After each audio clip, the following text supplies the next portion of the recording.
You wanted me to get the pianist to prepare Beethoven's Hammerklavier Sonata just for the meme of playing that with actual hammers. But it gets even more complicated. At the same time I need to explain why they have to come over here, why we speak English in Sweden, and why it's a camera recording them, which leads us to the biggest problem. Today we're going to do a social noise. What's up, YouTube? Yeah, this is not a prank channel. Okay, so let's figure this out now together.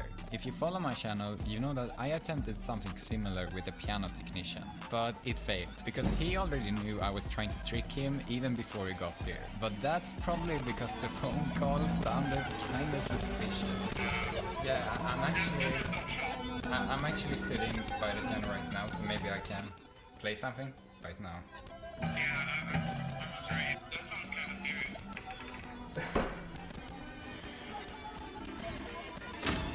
You're the guy with the guitar strings, right? So let's go the email route this time. After many hours of thinking, I came up with an email that should explain everything. This is what I wrote. I want to watch you play. And I will videotape it for later. I'm kidding. This is what I wrote. I told him that I was a German engineer who modifies pianos. And since I'm just an amateur pianist myself, I need someone else to record a demonstration of the piano for me. Then I can use that to pitch my piano to companies that makes digital versions of rare pianos and sell it. But you and I know that the camera's not really there to film the piano. I sent this email to pro classical pianists from all over Sweden. Now all we need to do is wait. After one day of waiting, I got my first response. Hi, I can't say yes to about making a commercial product without knowing more details. What equipment will you record on? A microphone? And which studio? Also, what piano will I be playing on? He probably expects me to say like, you will be playing on a Steinway & Sons B211. You know what my piano is called? Fox and More. Hi, you will be playing on the Fox and More. So I decided to wait for someone else. The next day a wedding company called me up and they said that none of their 10 pianists agreed to learn Hammerklavier Sonata for me. So already here it felt like it was over. But later that day, this happened. Hi Matthias. What an interesting inquiry to get. Of course I can help you with this. So I booked her instantly. She lived 80 kilometers away, and all in all this would end up costing me $400. But if she can play this, I think that's a pretty good deal. But I started to dig a bit deeper into her profile after I booked her, and apparently she had a master's degree in fine arts and has worked for many big Swedish operas. And her list of merits just kept going. And that terrified me, because I'm the idiot who tries to prank her. So, the pianist will be here tomorrow, and I have to be honest with you, I have so much anxiety, and you might say, what's the worst that can happen? Don't try to psychologist me. I told a few lies, which I don't feel good about. She could be like this. Ooh, why are the keys so heavy, Matthias? I have carpal tunnel syndrome, and I will be like, oi, oops. Or she will just be like, you don't sound very German to me.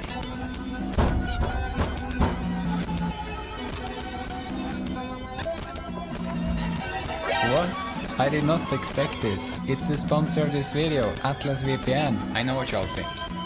No, I don't, but your internet provider probably do, and that's why you need a VPN. A VPN lets you remain anonymous by encrypting your data and hiding your virtual location. In simple terms, it masks your identity while you're online. I will show you something. This is their email breach scanner. By inputting your email address, you can see how many times your data has been stolen in breaches. Mine has 19 times, which is bad. The good news is that Atlas VPN can notify you in case it happens again, so you can change your password before anyone steals your account. All of this is great, but we can't have a VPN sponsorship without mentioning Rick and Morty. There's so many Netflix shows out there which isn't available in your country because of geo restrictions. And if you moved from the US to the UK just to watch Rick and Morty, I have bad news for you. You could just use a VPN to change your location virtually. All you have to do is give them money. If you get their 3-year plan right now, you will only be paying $139 per month. That's literally a low number. The deal won't last for long, so make sure to check it out by clicking the link in the video description below. Atlas VPN actually stepped in last second to help me pay for this video because it's going to get expensive, so thank you for that. So if this is something for you, please get the 3-year plan. It's a 30-day money-back guarantee, it works on any device, and link is in the description. Thank you.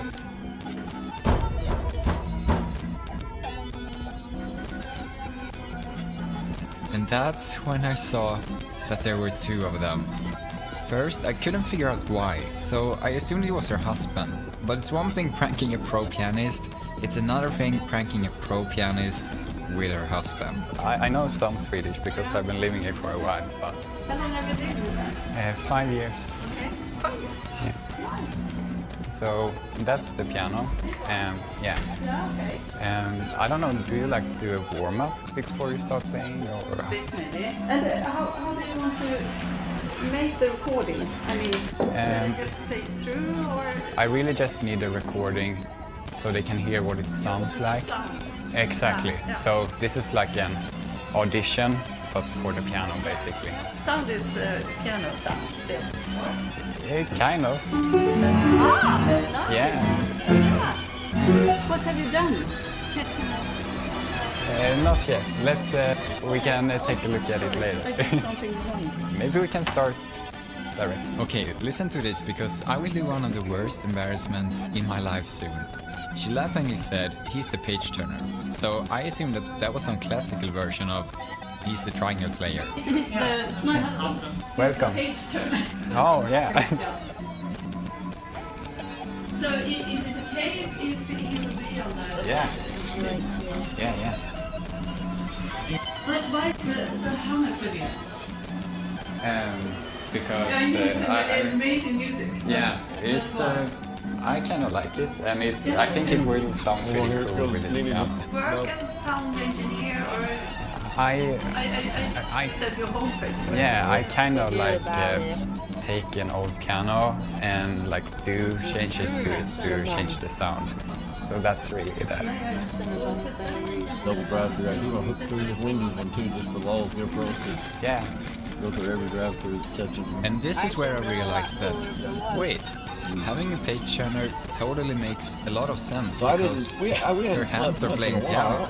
Wouldn't be So interesting. kind of in respect see what, and I won't be able like to go to sleep. fascination for that they're doing Wound this, up. so taking this so I don't think we should seriously. leave early tomorrow. I say this. Oh, I thought you really have a page turner? That's pretty cool. So your job is just changing the pages, basically.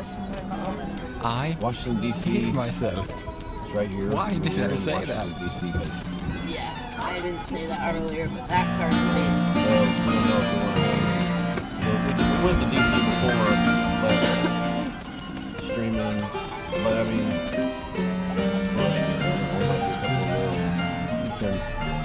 okay, hell yeah, Lori.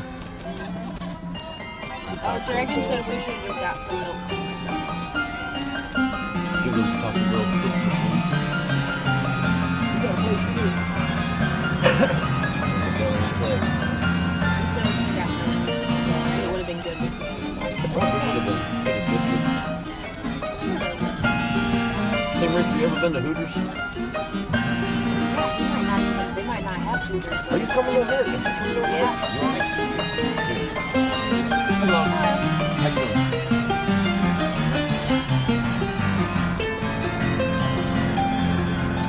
You appreciate it.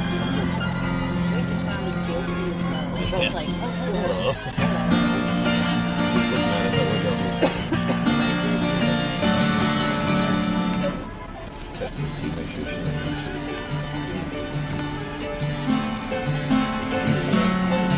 I noticed it was crazy. Yeah, but had to squeeze out to the street fight. We put a rival throw into a chokehold. That's our boy. Excuse me. Oh, same stream twice with Hooters. Oh yeah, I remember that. Yeah, it's alright. It's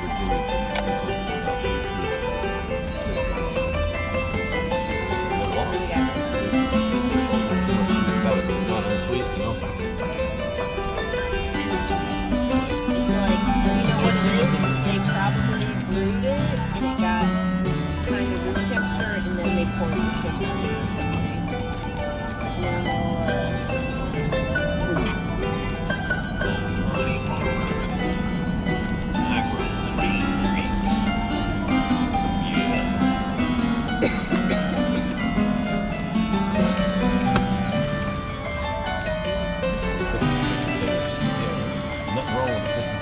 Fubar, what's up, man? Good Gallimite. Shout out to Fubar.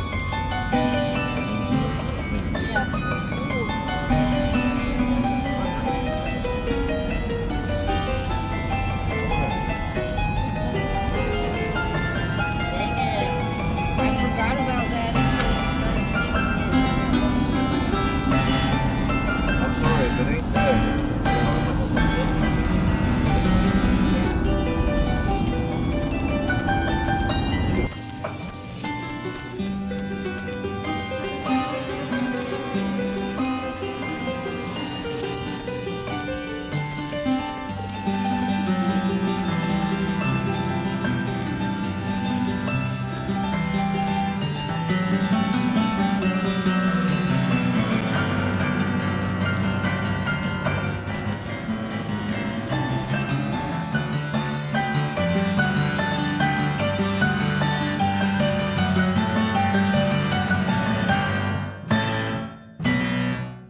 Something like that? That was amazing. Do you mind playing it without the stuff on? Like I'm talking about the lid. and Ah, stuff. no I'm just problem. going to make sure that. I just need the music. Yeah. But if we just just open this one like this. Let's see. I would kind of like to hear everything. Because I think if we... First, I assumed she didn't see what it was because the piano technician didn't see it first. Yeah, that. hold So it's definitely a bit different piano. Yeah, it sounds a bit like a quite like the big cembalos from the 1960s. Yeah, actually, this is like actual hammers from Clas Ohlson Okay. that I put on. So that's Not to worry. So that's why Yeah. it's heavy, because it's metal. yeah. Instead of I think wood. it's like maybe 10 times as heavy Yeah. as the regular. Yeah, I was surprised. I mean, I spent like 10 minutes awkwardly struggling with the lid, and then she played a little bit of the piano. You can hear the full version on Facebook.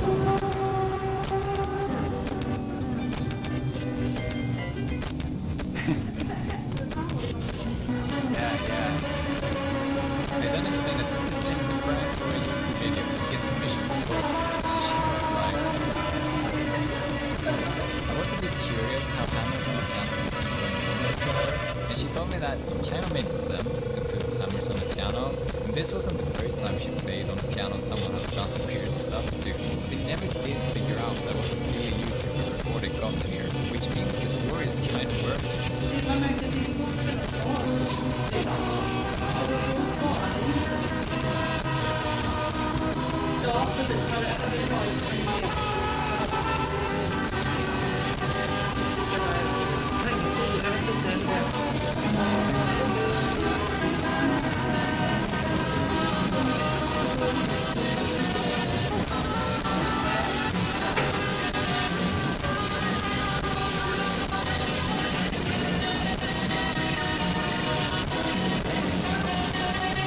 So we have the recording, which is great.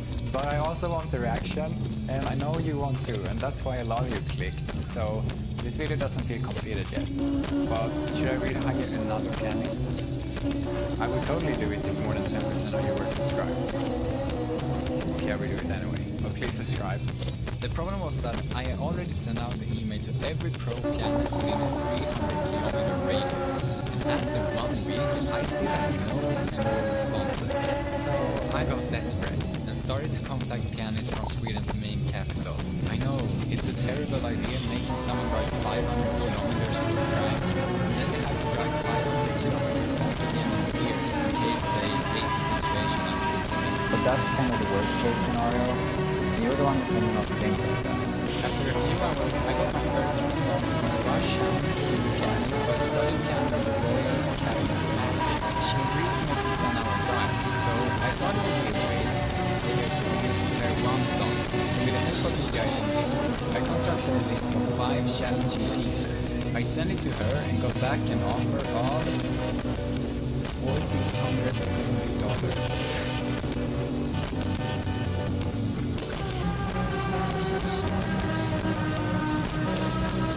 But But after getting honest from a few other pianos, let's just say that pro pianos are kind of expensive. And of course you guys only need to ride an average. So bye-bye average. I can only extend you once, so let's double down on this reaction and see if there's an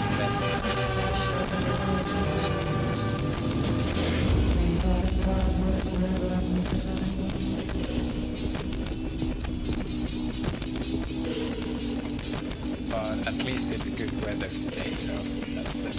I'm starting to think that I'm a social genius. So this is the piano. My idea is that first we play it a little bit. You already know this, so let's skip it. I have this, and I have I like short with long sleeves, but it's just so. You can have what you have now. That's Okay. great. Yeah, yeah. Oh wait, I just got to put on the camera. Yeah, well, I'll have to try this.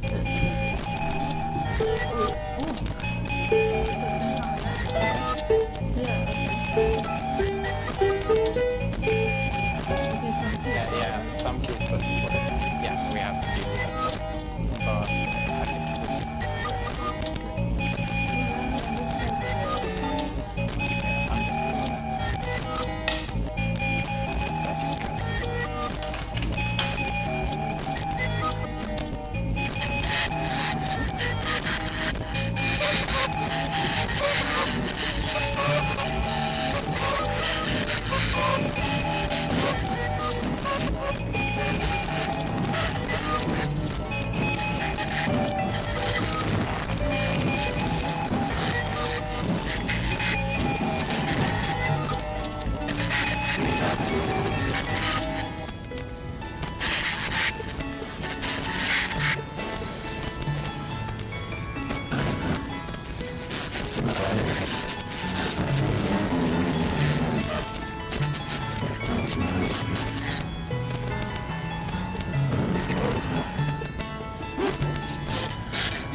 that sounds great. Like that, like I think the reason is that the version could end is gonna be because that's the key that doesn't work like most. But we can do.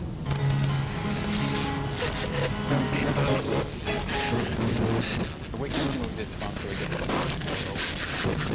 my brain, all I heard was please react, please react, please react, please react, please react, please react. She didn't react. I'm taking off the react. I'll ask Janet to put on the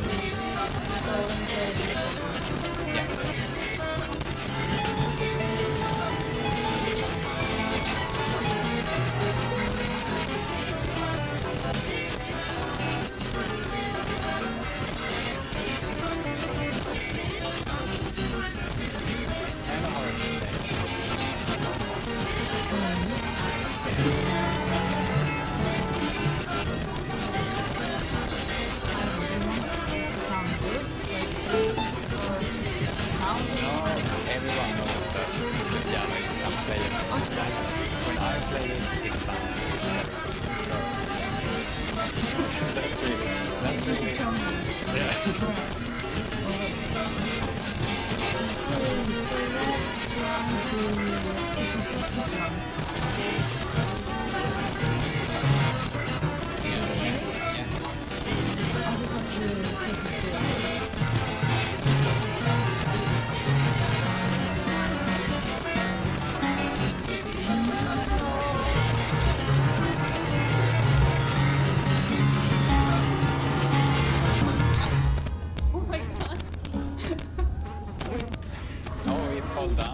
Oh, it's kind of a trap.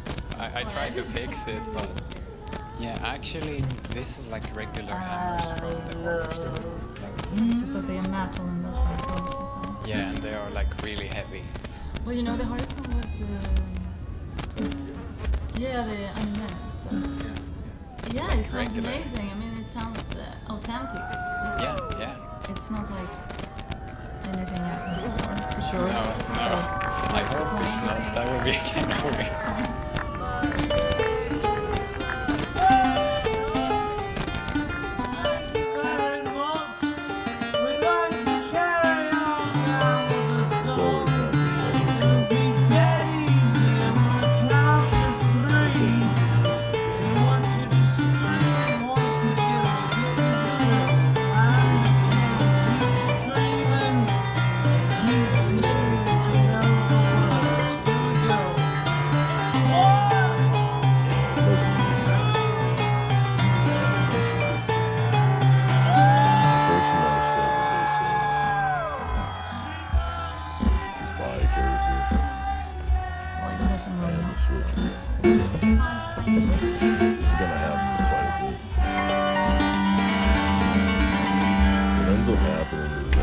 It just took all my energy, so I'll start from the beginning. But I think I'll plan in a way. It's just that I have to I know it was.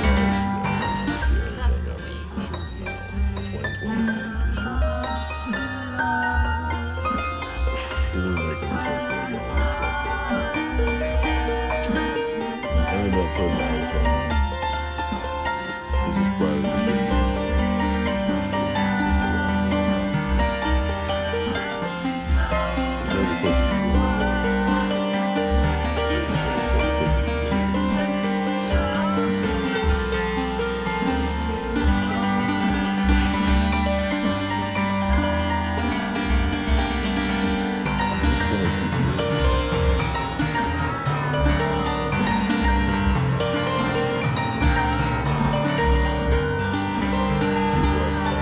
I know some of you are annoyed by me for cutting in the middle of songs like this, because I am, but I will give you a separate video because this one ended up being 1 hour. This content. Oh yeah, I almost Because this forgot. one's gonna be true. Yeah, I took that one because it was tricky.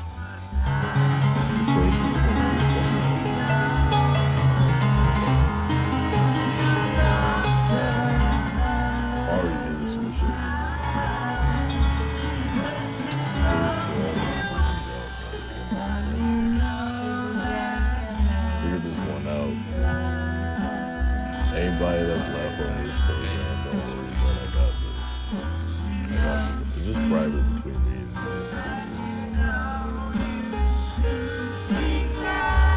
All the leaks, that comes later.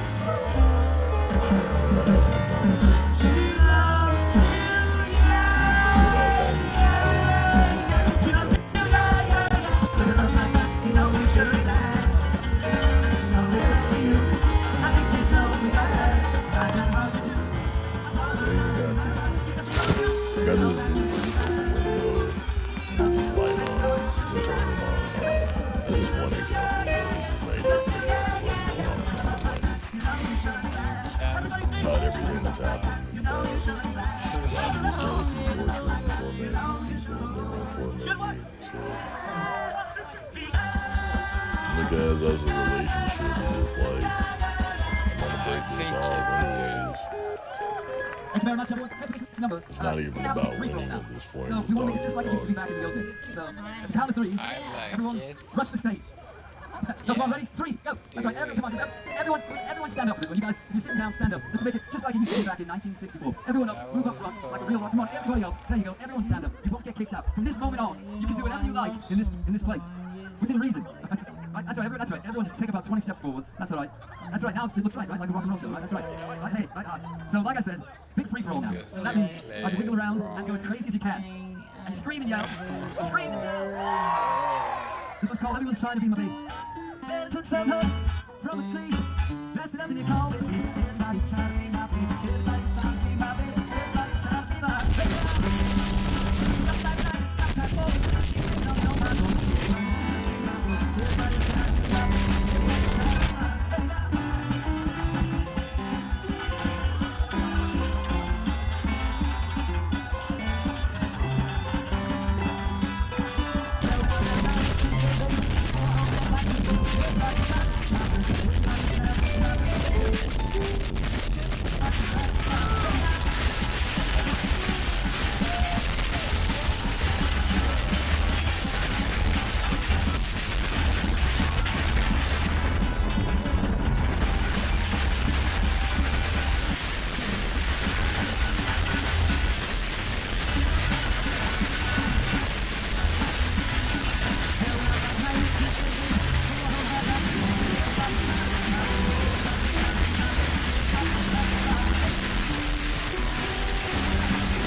Let's give a round of applause to Danny, please.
Can I approach pianists without telling them what I've done?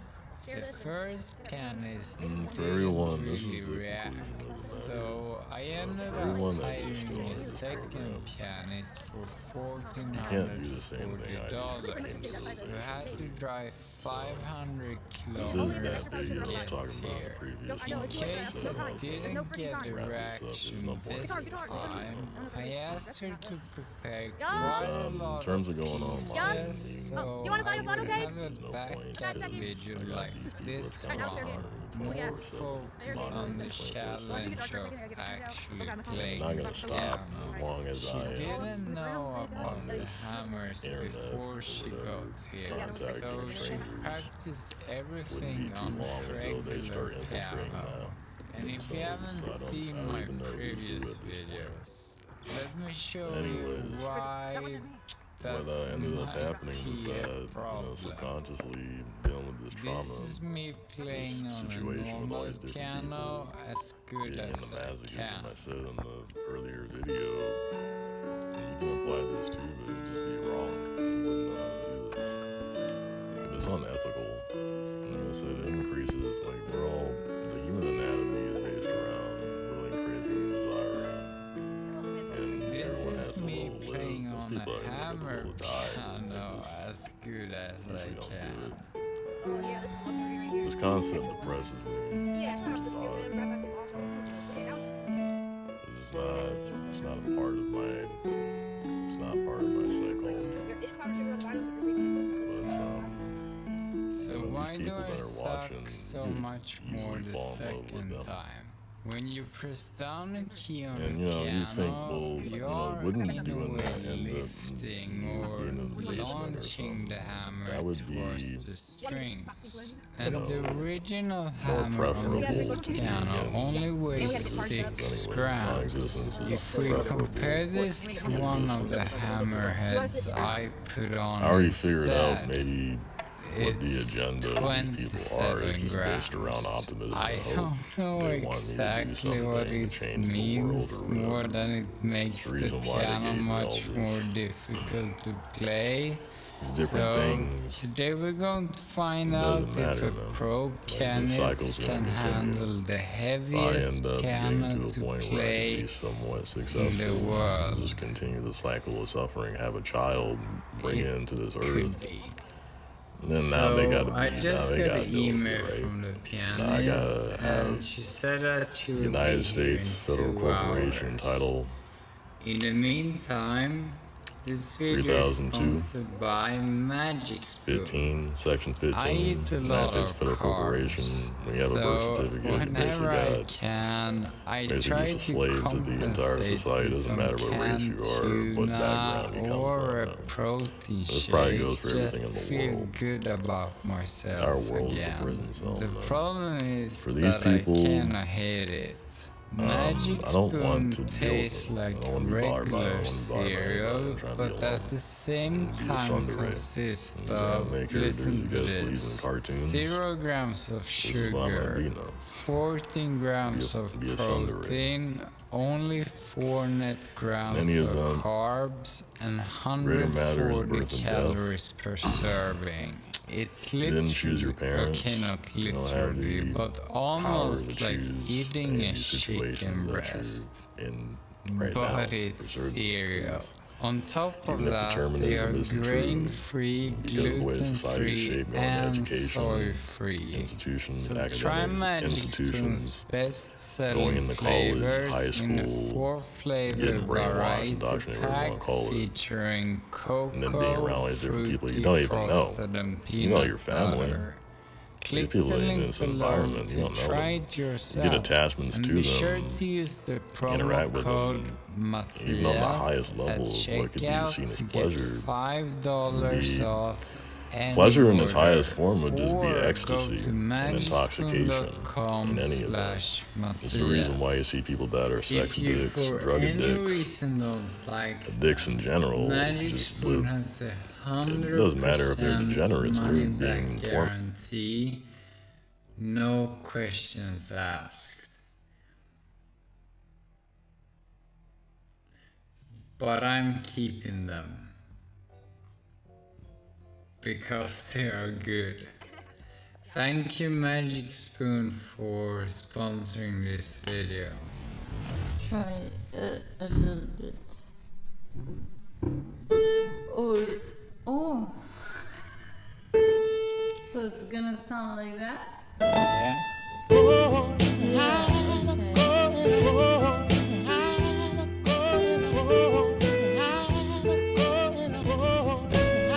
Some keys. Yeah, some keys, but I think it's great keys. Yeah, we have to do this, but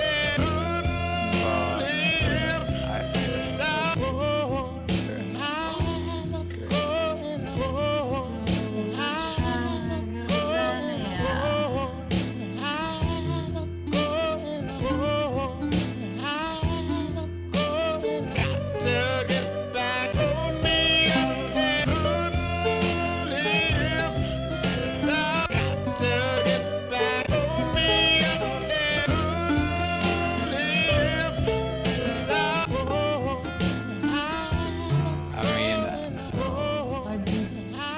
you might have problems with playing that, but you can try. So We'll see. It might actually sound really cool. yeah, I think so.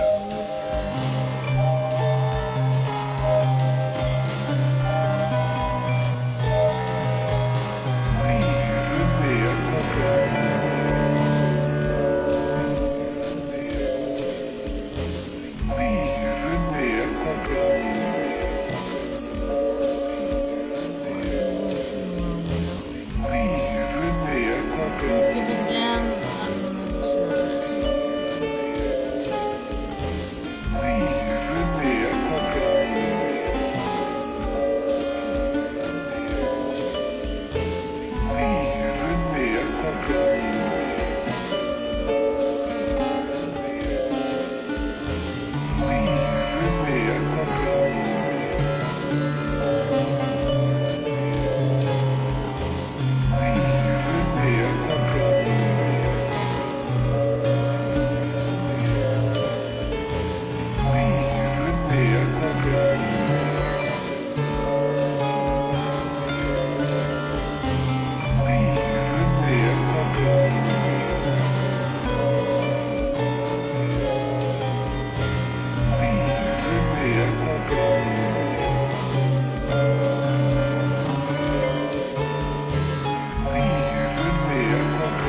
What do you want? Like what? All I want, all I've ever wanted is just to play piano. Yeah. You know, that's why I came here. I mean, all my life, this sounds boring. Just all my life is trying to get more piano jobs. Is it a big problem people asking if you want to get paid in exposure? Like, yeah, I can pay you, but a lot of people are going to see this, so it's a great match. This really, and he didn't want to pay, and his attitude was like, "Look, come on, why should I pay you? I really wish that I could have some time to just sit here and just figure out how to play and what to play." Because you said something that the songs were from the internet and they have a lot of views. It's like I asked my followers, like, what would you like to see? And they were like, upvoting on the most popular songs. Do you know some piece that is meant to be played like super soft? Yeah, I do. That would be fun to hear. Well, would you have more? What did you tell me more?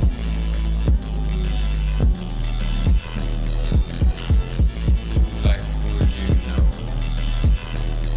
Yeah. They wrote Flight of the Bumblebee, Yeah, no, that's Moonlight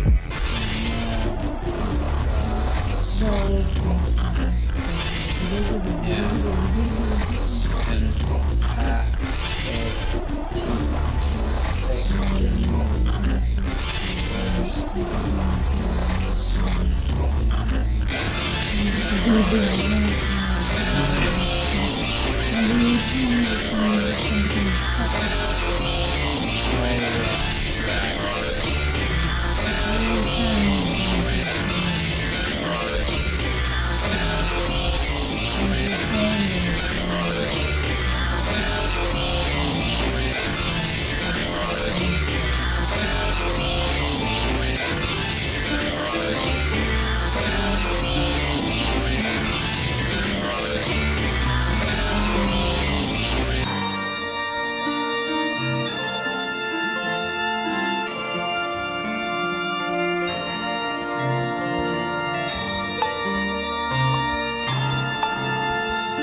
and Debussy.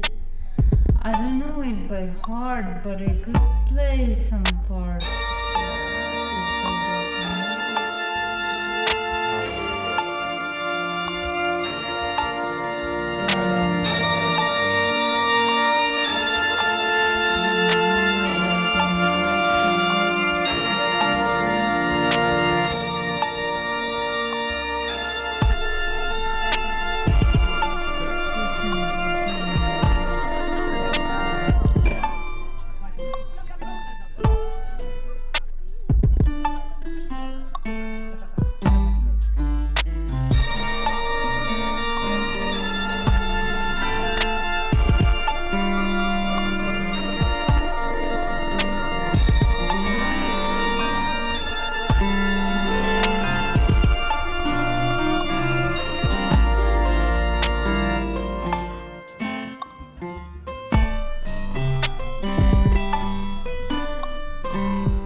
heard the Angel playing it first?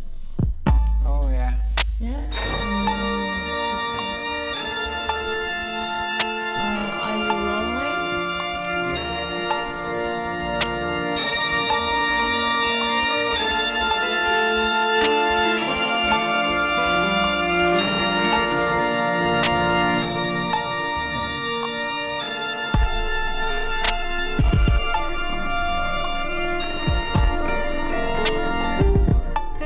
Come on! It's like, what?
I'm surprised there is no like this one from Emily.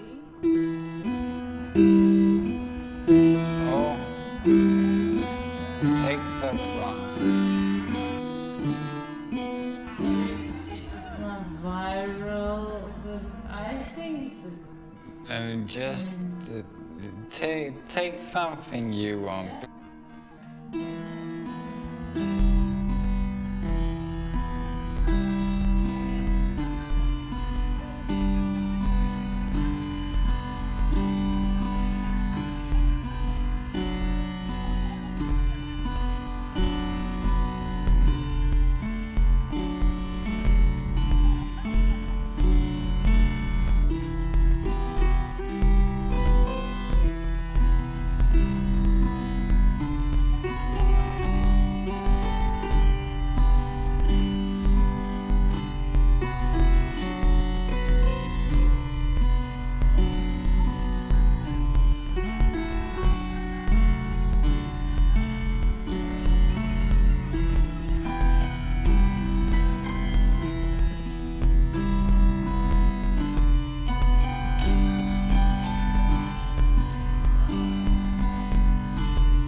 take the one you took.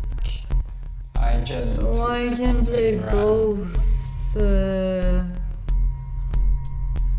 I guess.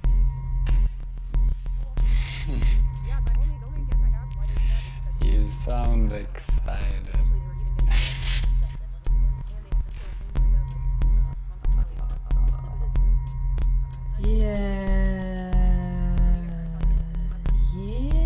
Well, you don't have any jazz, you know.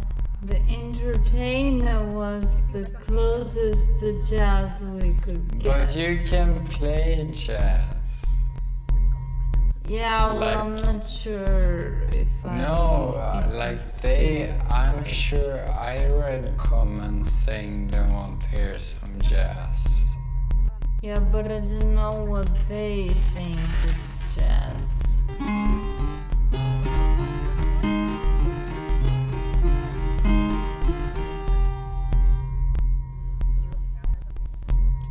Is that jazz? No, it's Bach. Oh, yeah.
I'll just record this just for you to see.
love your cord, yeah. What?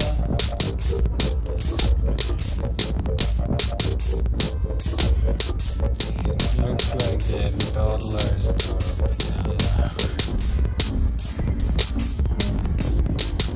Oh, that's the other thing they had back in the day.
the keys that is shining, not his fingers. I don't know what is shining. Everything is shining. I'm really excited about it. It sounded great. I mean, really great.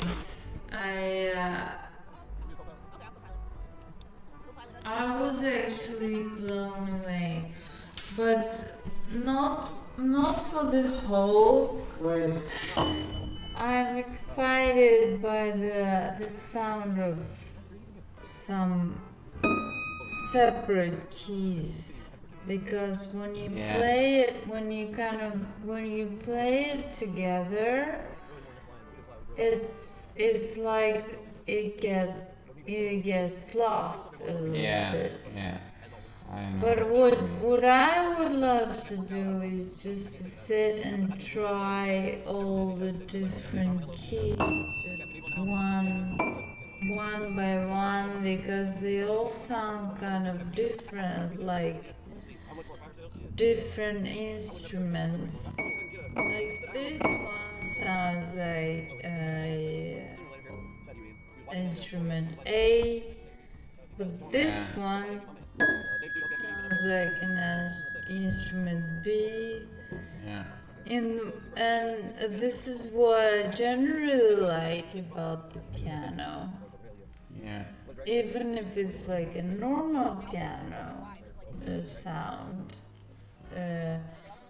But and here as well, you managed to like keep this thing about it being a live instrument, and but also it sounds like clavichord. And fix this. I should can fix this. I had a piano technician here. Why isn't that working? Because I can show you. It will all make sense. Because Yeah, really? wait, maybe I could actually fix it. Is it? Oh, are you kidding me? It's. I was having such a What? hard time playing without this key working, and you're like, I can fix it. No, okay. Somebody did that, right? Yeah. You did that. Yeah. Obviously, you're not so lazy. That makes sense. Yeah, sure. And I think the way would be to like start filing the hammer and stuff. He was here. And I don't think that would really Gone with the wind. Oh, dang it. Just kidding. work. And that moment is when I realized what the piano technician actually talked about when he said file down the hammers. Piano, okay. Okay, I'm just making excuses. I think I could do it. Whatever. I really missed this one. Yeah. So after the pianist left, I decided to go and try to fix all of the keys on the piano. And I have to admit that in a weird way, I kind of hoped it wasn't going to work, because if it worked, it meant I kind of ruined $2,000 worth of piano performances just because of, me. After only 20 minutes of work, I was done with the first key. and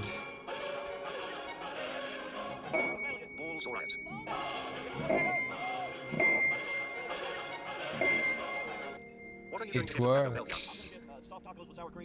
It plays perfectly, which I guess is great.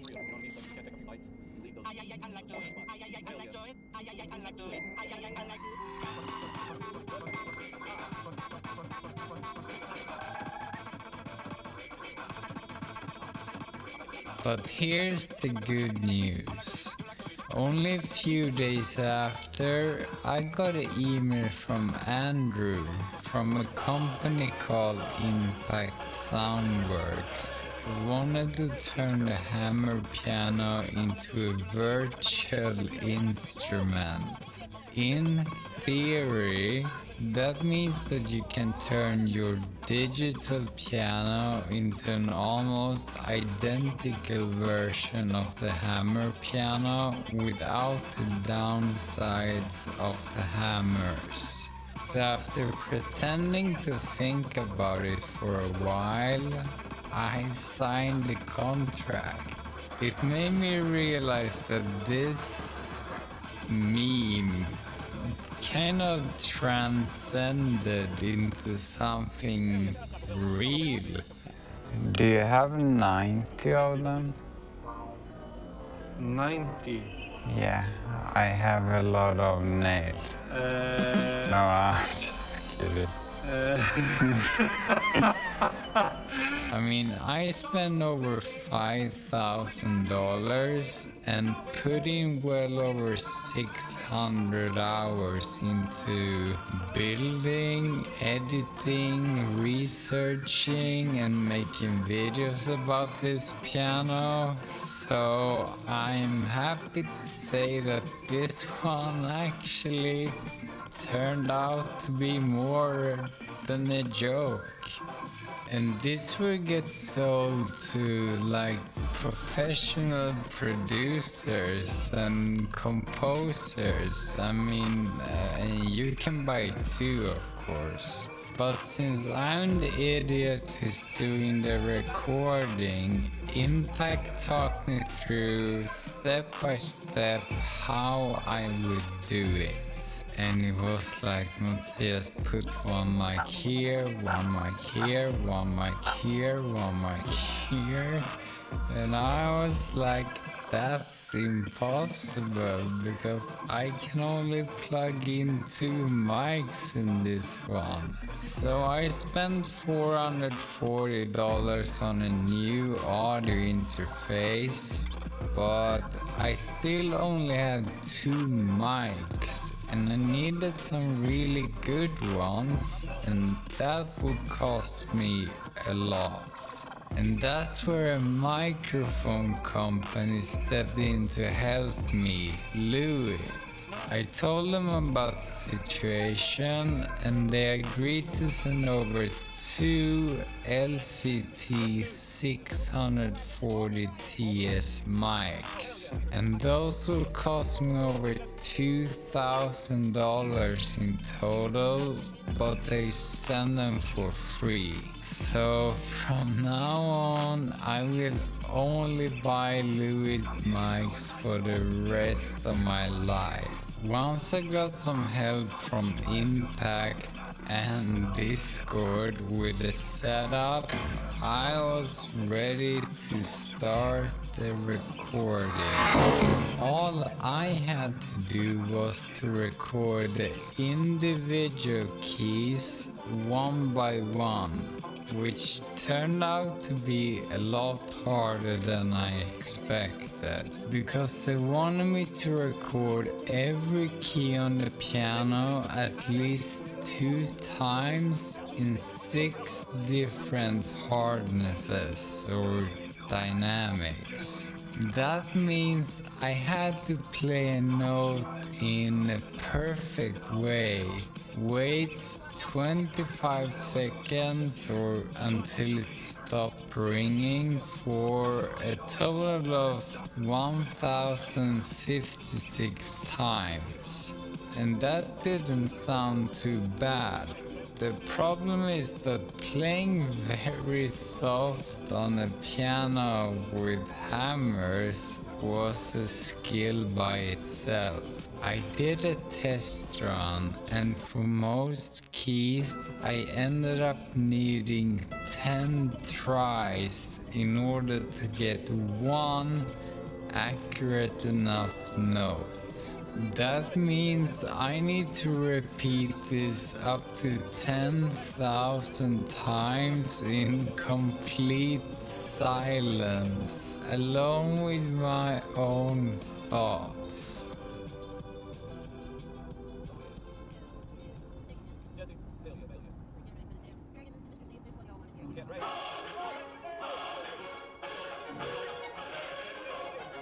Some moonshine from a band local to your new area. Also, be very aware of deer in the area. I have a dear friend from this area and those cute bastards are everywhere.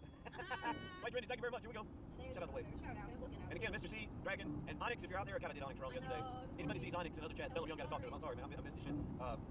But y'all pick one. Thank you very much. Here we go, wait. We're on our way to Taco Bell. Y'all get ready. Just think about extra sour cream. Cinnamon balls? Yeah. Balls? They're balls. And they're filled with cream. They're cinnamon balls. That's too good. Balls and cream, baby. All right. Nice. Oh, so you reached out to us. Nope, streets are cool. Asking if she was interested. Got to Okay, looking you for don't have to another go sorry. fight. Okay. So you Oh, got Fairfax is a dirty town. I spent 6 years just moving around. Maybe I gave you a scare outside a coffee shop with all your friends there. But I can't be alone tonight. Smell your coffee in my face, that's right, you're so pretty. So pretty. You're so pretty. Pretty.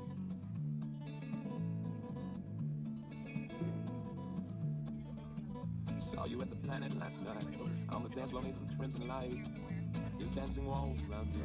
You get friends around the outside too. Keep staring at that mirror there. And the highlights in your deep red hair. Do you like those shell pink eyes? Just rub your hands against a girl. You're so pretty. You're so pretty. You're so pretty. Oh, shit. Oh, Oh, here. pretty. Yeah, man. Oh, shit. Everything coming together perfect. Oh, shit.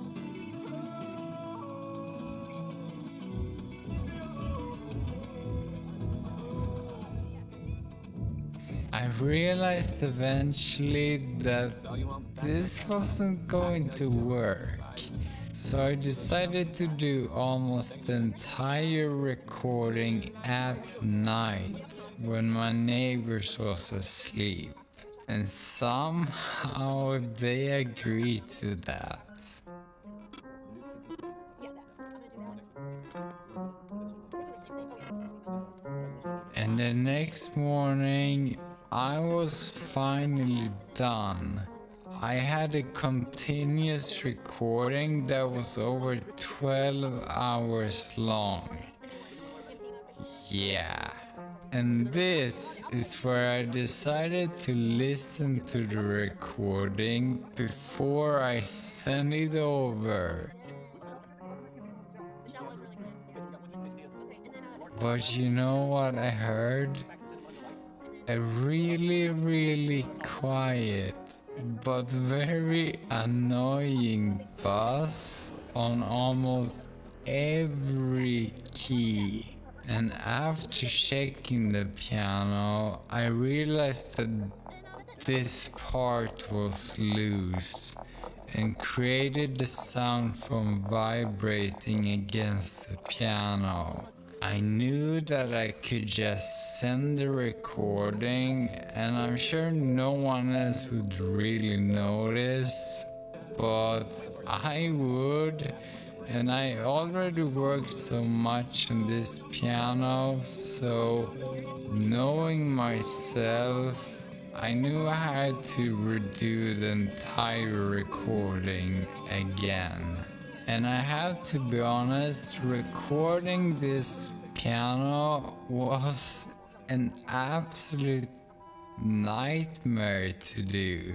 But 12 hours later, the recording was kind of perfect. I finished up by recording some extra sounds they needed for editing, like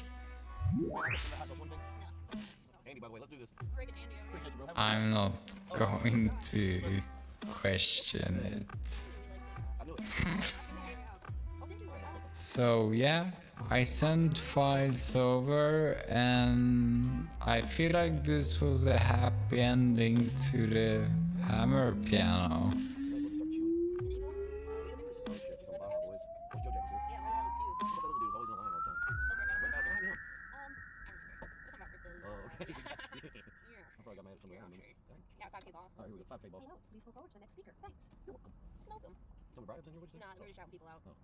You want anything bigger? I'm gonna get 2 large sweet teas. And do you have any coffee brewed or no? Yeah, you got any brewed? Okay, we'll do a large coffee. We're not in it. Uber Eats is loaded up with your favorites. So what's your number one? Is it a double bacon cheeseburger or mahi mahi tacos? All the foods you crave from the restaurants you love, all in one place. Tonight I'll be eating with Uber Eats. Order now. See Uber Eats app for availability. Man. Tequila shots. So. Yeah, the starlings and the squirrels. They did get left some good stuff though. Brent, you had a minor beef for a minute. Mutual respect. Yeah, well, he disappears for a while. I can never tell. You know, I never know.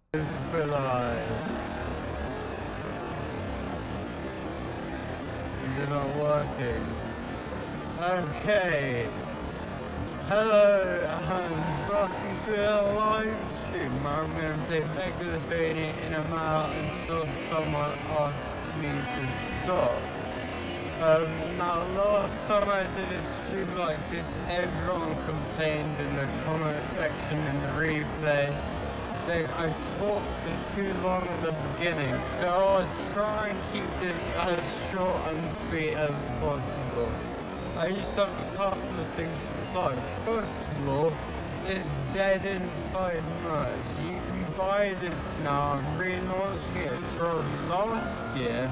And actually, if you use the link in the description or use the code STOP, you can get 20% off for the first week that this video is out.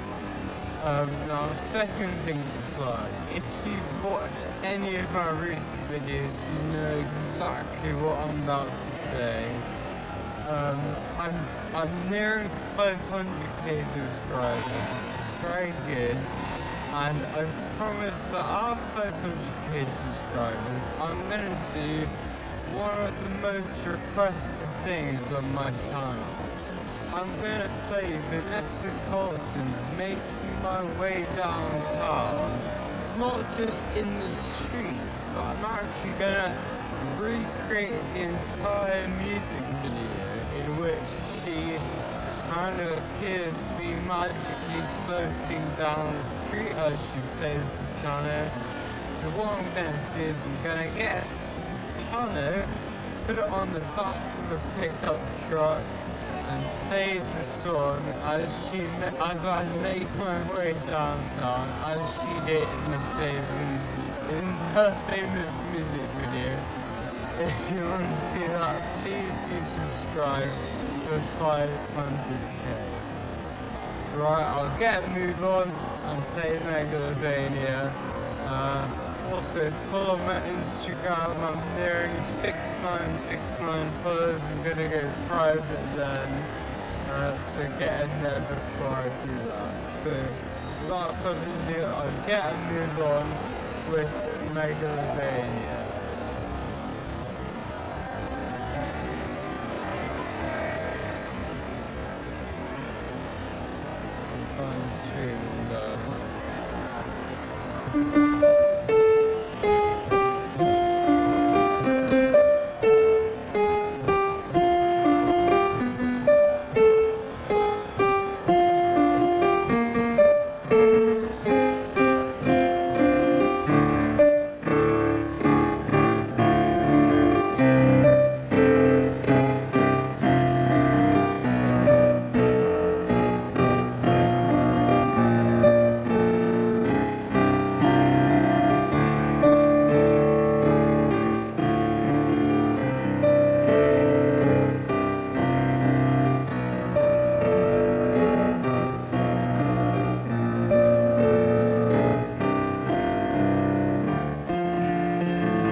In the apprehension of anxiety, I have never felt so strong absolute conflict of balance as found a present human condition, forced to fear for its life, as a seek all conflict was with it, just then when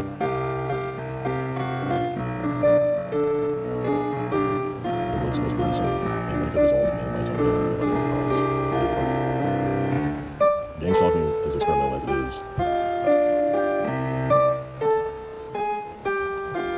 has its end overtaken more than a name. I shook hands with her through the information of the Freemason Lodge, and have been in the Democratic Socialist American Commercial Infantry. And I've seen all the tactics employed by whoever these people are, these entities, which I don't necessarily believe, but it is true that these people are real, actually. What the results of this gang stalking really is that it leads to this results of boredom. These people, why would they invest so much time and energy and also capital into an individual, targeting individuals, what they call policing. This is organized harassment. Some of them can be nefarious, some of them can be mistakenly beneficial. From my interpretations of it, it's just it's like it's representation. We use philosophy to combat gang stalking, but it's more so like a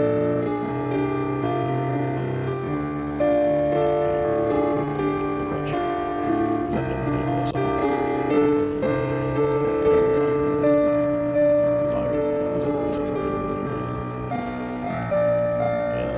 This isn't about gang stalking as war, but it's more of a treachery on both ends. It doesn't result in a sort of real outcome. It's just rather a petty war that can be started by either side of the party.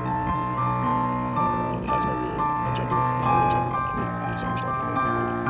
We just have fun with the concept rather was able to surpass what could be gang stalking, which is rather suffering and human described as suffering. It's about domination and being expert. I have a friend that could be a real talker, but don't really see the reason why they would try to do things that would lead to his own suicide, which he talked about. And say he was going to commit suicide because of the results of this program. It wouldn't be that program that would specifically, it wouldn't take it, but if he was able to see some gang stalking, he said that if he's going to suffer, he would just kill himself. Gang stalking for me is just like the things that we do.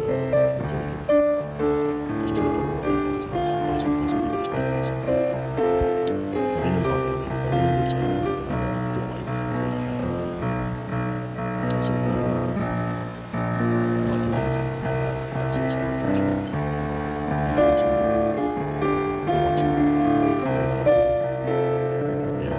as Marcus is facing as a practicing Pentecost, just like psychological warfare, and this my final way of being talking is that, at least from my experience, which is what I value most, is that it encourages antisocial behaviors. And for me personally, I was really bothered by it. The instruments of warfare, I guess you call it, torture, is actually beneficial towards me because I see that suffering is actually part of life. It is not something that should be avoided. Because of our infinite desire and attachment that gang stalking is just going to exacerbate the suffering, but it's not going to affect certain people. So whether or not the program does that or not, and all the different aspects that I personally watching this myself, actually kind of enjoys the program. But it's organization. Because there's no point in trying to engage an enemy that you cannot perceive and that you cannot fight physically. It's just like fun. It's boring, culturally. So, I guess what the conclusion of that is that this program does continue. I am going to have to not really as a under pressure or just mental illness or just rather just because it doesn't seem as if I can isolation being the exam and also being active with what can be called gang stalking as well, just like it's a pain. I don't operate under the notion that I am gang stalking. I just do whatever I want. So I can see to it that there's something like that that's really good practice. I think that's just another simulation of practice. Because it is going to be trying to combat this say that you can yourself. The characters involved within this, they may have like features, definitely persistent. But as I said, the design really is the choice of fans and stuff like that.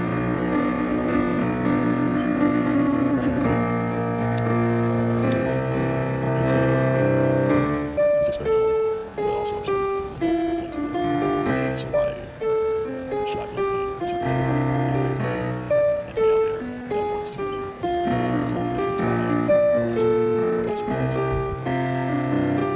You guys know about somebody else.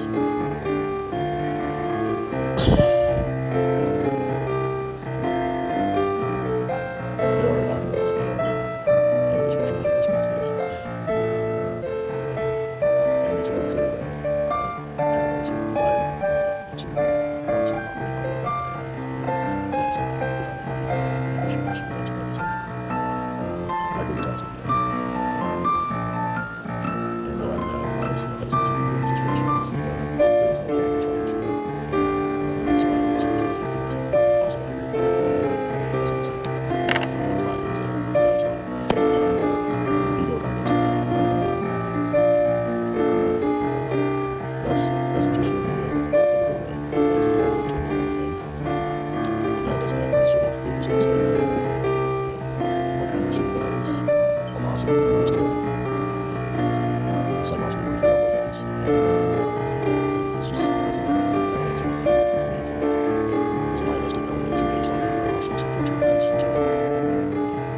So, advice to anyone that is in the program should find somebody who is not a masochist, who doesn't have a dark personality, who doesn't have the freedom to challenge himself. If he sees that, sees signs that has a sort of value attached to what this program is, and what it means, and the results of it are, it's absurdist in nature, and it's part of human nature itself. And if it's a reality of humans, nobody in a person's privacy like this is just it's rather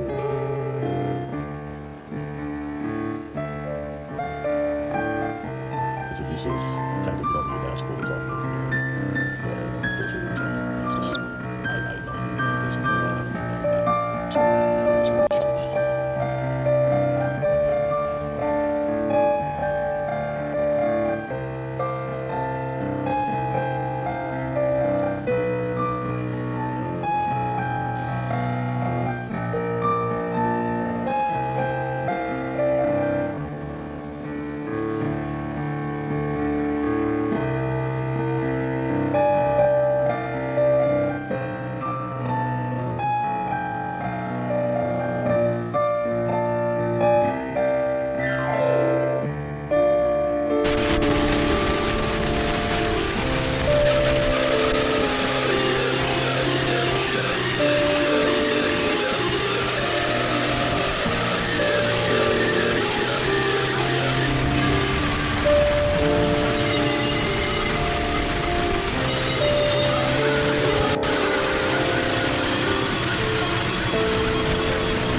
this bitch by myself, nigga still got on all this bling bling. I told Reach out the top on that ride, yo, bruh, and this bitch with that dead age. They just told me that somebody died, but it don't bother me, that's a G thing. No, it don't bother me, it's the G-way. I don't know what went down on that Walmart. I don't know what happened on that freeway. Okay, there go that baby, he back now. Run that back, hey bitch, turn that on replay. Oh, he still got that shit with that bop in it. Oh, they thought that little nigga went pop, didn't it? I'm one of them superstar rappers who actually pop, and who really gon' pop niggas. One of them really them pop niggas tryna send when you little niggas up, take the clock with you. And I got this little pool thing. Soon as I went and got her purse, put my clock in it. Like, babe, you my bitch now. She know I don't mean no disrespect, I just talk different. Yeah, cause my little bitch is a masterpiece. I ain't even gotta be funny when I'm telling no jokes. She still gon' laugh at me, still suck my dick when she mad at me. Let a nigga make me mad, you see. I nod my head in this bitch. Them niggas gon' slide on your bitch ass for me. Bust down, Cartier, new masterpiece. My little bitch is a masterpiece. I ain't even gotta be funny when I'm telling no jokes. She still gon' laugh at me, still suck my dick when she mad at me. Let a nigga make me mad, you see. I nod my head in this bitch. Them niggas gon' slide on your bitch ass for me. Bust down, Cartier, new masterpiece. Bust it down, Cartier, baby. Bust it down. Niggas think I'm from Detroit, but I come from that 704 Charlotte, baby. And you can come play if you want. I'ma leave your ass cold like Detroit on the paper. Who fucking with baby, just laugh at you. Quick beat a nigga up, leave him slag. Hopping on the jet to get a bag. Let's go. Probably need to go and do some therapy. Having moments I always feel lonely. Just walked in the meeting and I got it on me. They don't know that I got it on me. I done made a whole lot of millions while in the pandemic and ain't even out of the clown ass nigga better catch up. You ain't even mustard. That shit there belong. New Buddha like a Barbie doll, shit out the package. Had to bust out the rapper. Nice ass fell in love with a real nigga. Time to turn into a savage. The nigga play with me, I probably burn him on camera. Damn, a rapper killed the rapper. A big player, it don't matter what happened before. What really matters happen now. My little bitch is a masterpiece. I ain't even gotta be funny when I'm telling no jokes. She still gon' laugh at me, still suck my dick. She mad at me. Let a nigga make me mad, you see. I nod my head in this bitch. Them niggas gon' slide on your bitch ass for me. Bust down, Cartier, new masterpiece. My little bitch is a masterpiece. I ain't even gotta be funny when I'm telling no jokes. She still gon' laugh at me, still suck my dick. She mad at me. Let a nigga make me mad, you see. I nod my head in this bitch. Them niggas gon' slide on your bitch ass for me. Bust down, Cartier, new masterpiece.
soldier. Young niggas in the cut, posted like a vulture. Diving off the stage in the crowd, it's a mosh pit. Yeah, shawty bad, but she broke and she don't own shit. Mama asked me, son, when the trapping gon' quit. I been riding around through the city in my new bitch. Young nigga poppin' with a pocket full of cottage. Yeah. Whoa, chemo, sabe, chopper, aiming at your noggin. Yeah. Had to cut the out it, then the top out, had to chop it. Niggas pocket watching, so I gotta keep it rockin'. Mama told me not to sell words. 17.5, same color t-shirt. Mama told me not to sell words. 17.5, same color t-shirt. My bedroom had a bedroom. My wrist be dancing. The flyers stay slipping. We living down by the kitchen, chopping on dishes, grab the pot, feed fishing. We hopped over fences, banana yellow fence guns. Push it crack like we invented it. Chef Cool, Louis, Rupert, Duffel got 10 in that. The Kobe Jordan pack, we was kicking it. Anti-social, social club with the snub, yo. Gay detective, Lil Love, boat. Grand Wizard, protect, Grand Lizard, hand kiss it. Miami Beach, gaggers on Biscayne. My shooter seen his P.O. in Biscayne. Thank God for my wrist game. Counting money in the bubble bath. Whip half, I got another half. Whip, Rocky Venom, back hanging with the 40-ass t-shirt. 1995, 2005. Seen it with my eyes. Dope still alive. Real Maltese, real frog pies, real whole pies, all time highs. Do it for the culture, they gon' bite like vultures. Way back when I was trapping, not Toyotas. I'ma hit the gas, truck ain't pull me over. Space coupe, Quavo, Yoda, born drinking sodas. I get high on my own, sir. Heard you gon' clone, sir. Stop all that flexing, young nigga don't wanna go there. Never been a gopher, but I always been a soldier. Young niggas in the cut, posted like a vulture. Diving off the stage in the crowd, it's a mosh pit. Yeah, shawty bad, but she broke and she don't own shit. Mama asked me, son, when the trapping gon' quit. I been riding around through the city in my new bitch. Young nigga poppin' with a pocket full of cottage. Whoa, chemo, sabe, chopper, aiming at your noggin. Had to cut the out it, then the top I had to chop it. Niggas pocket watching, so I gotta keep it rocket. Mama told me not to sell work. 17.5, same color t-shirt. Mama told me not to sell work. 17.5, same color t-shirt.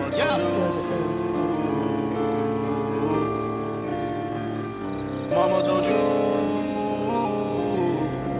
Hey yo.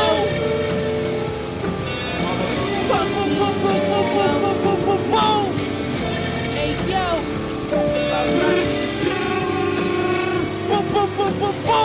Sorry, slash shit.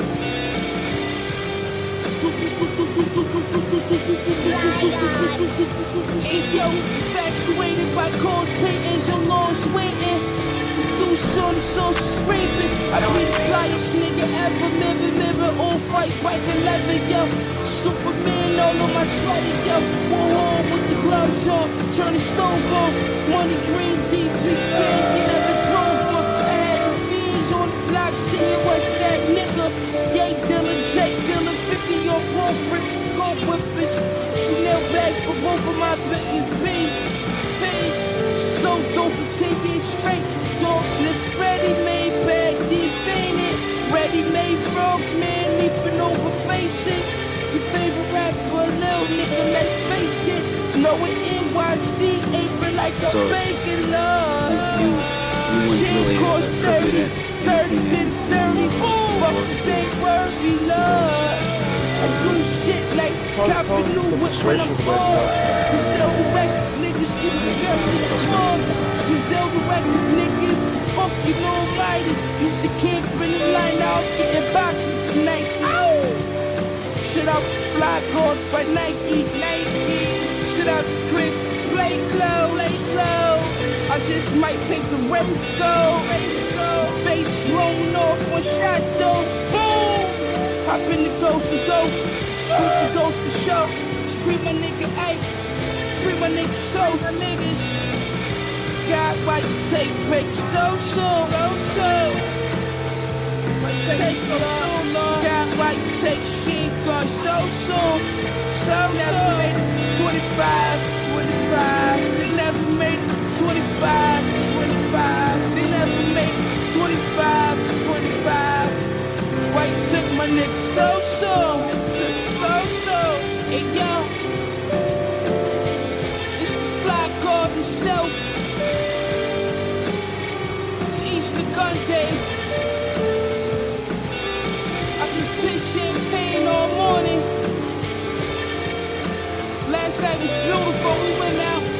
You know, it's there at your birthday weekend, man. We had the section. We popped bottles all night. Gorgeous bitches. Smoking dope. You know, fly, of course. We just living life.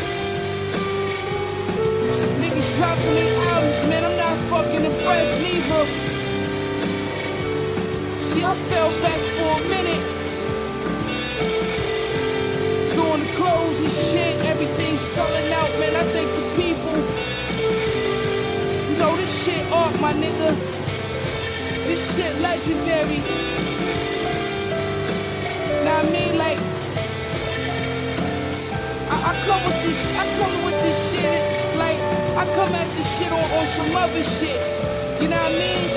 Niggas keep stealing my fucking shit, man. You know what I mean? Yo, tired of niggas stealing my shit, man. Let's be fucking real, man. You know what I mean? You fucking favorite rappers, some little niggas too. Tell you that, I don't give a fuck how niggas can be 42. Niggas still little niggas, man. Let's get that fucking straight. It's about to be a hell of a year, man. I just woke up and wanted to do this shit, man. I had to give y'all niggas part 2, man. And yo, I don't know what the fuck y'all niggas start. But shit don't change over here, my nigga. This shit is loyalty over here, my nigga, no matter what. So with that being said, yo.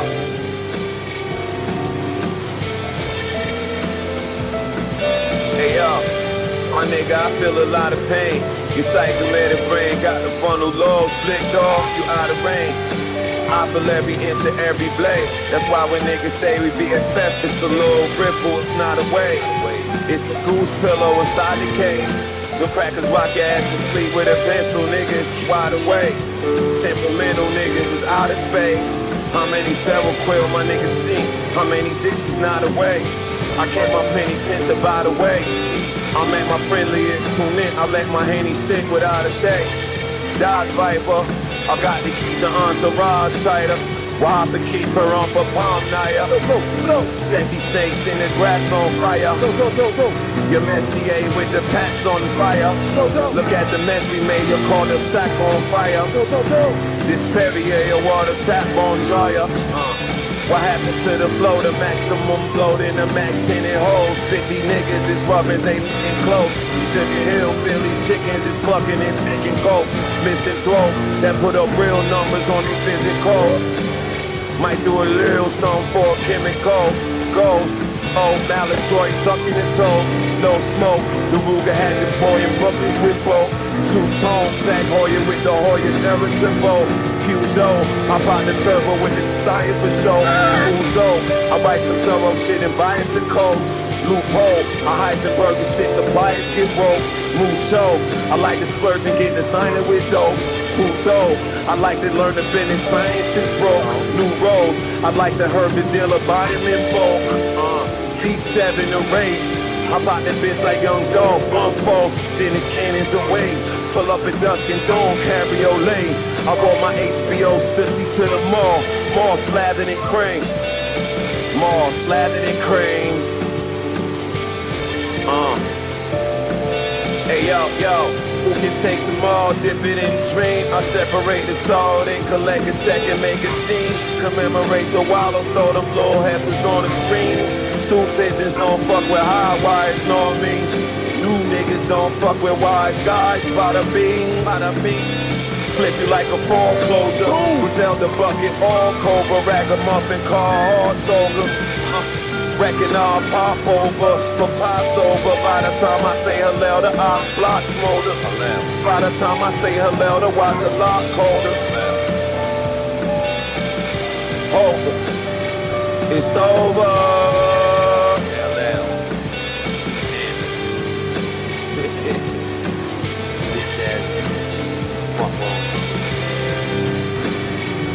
I'm out here. We out here.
Hey yo, I'm in Salvatore making salad.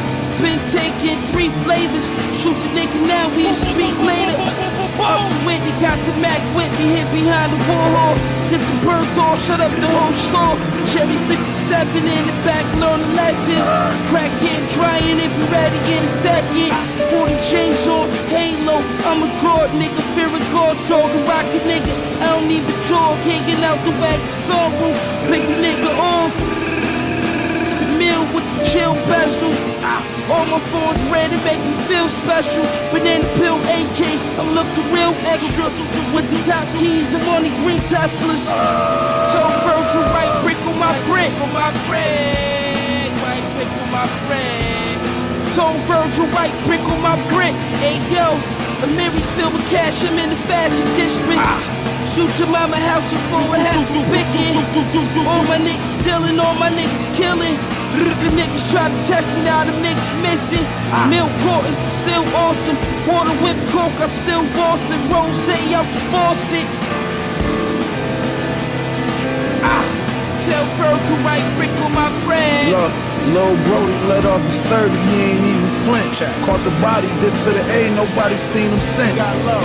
560 bins and I ain't need the tents. My weakest cent cost more than your mama need for rent. That's just for one zip, the drum rip, leave you rinse. Hide the body for a week and it's gon' leave a stench. Rappers coming to my city, they gon' need consent. Cause we already know you pussy, nigga, we convinced. I told Virgil, write brick on my brick. The nicest with this shit ain't write this, I just spit. White bitch on my dick, this ice drip on my fist. No shoe deal, but look at all this Nike shit that I get. On Doe Street, this white shit that I pitch. 2 in the morning on the corner, night shift with my blick. No soda in this off-white shit that I whip. I'm rich, put all this off-white shit on my bitch. So if it's smoke, we ain't even asking. We just pulling up and somebody gon' see a casket. Hauling Nash and Benny like James Worthy, Kareem and Magic. Every time Griselda drop, the shit gon' be a classic. I gave cocaine to users, and OKs to shooters, and cocky, vintage Versace, with the stone-faced producers, Sopranos, and Maggianos. We got gold-plated Rugers, this pistol, a backflip you and blow your whole frame of Pluto. Got our lives on us, can we chill? Eating with snakes, probably getting killed. Cause trust me, a family had a Henry Hill. And every man don't got a Benny skill. When you this dope, it take me 50 mil just to sit me still. 10 on my whip, white bitch on my dick. Right wrist when I whip, that white brick on my brick. One-way Margiela, that type shit on my bitch. Butterflies and spikes, that type shit on my kicks. These rappers wanna be trendy, they hoes wanna be friendly, but never. She went forever 21 like it's Fendi.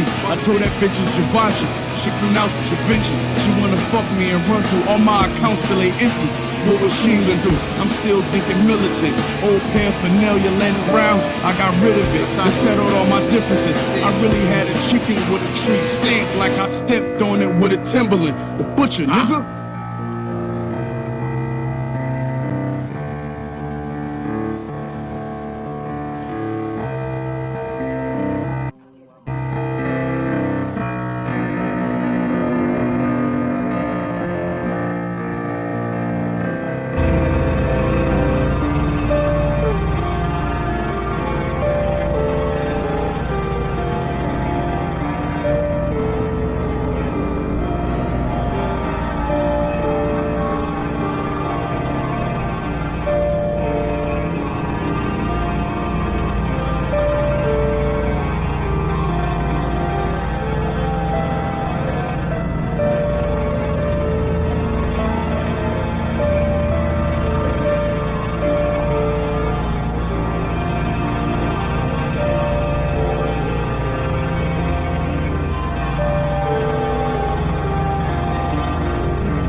first adventure.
I'm not gonna ask you to stop playing. Thank you very much for listening to stop. Have you been getting calls by any chance? Someone did give us a call. Are you here because you know me or because someone told you? Someone told you. Oh right, okay, well thank you very much. Oh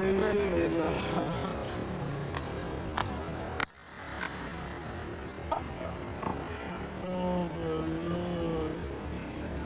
Well, whoever called, I guess that worked out pretty well. Thank you to that fellow over there for stopping me. Well, that worked pretty well. Great. Thank you very much for watching.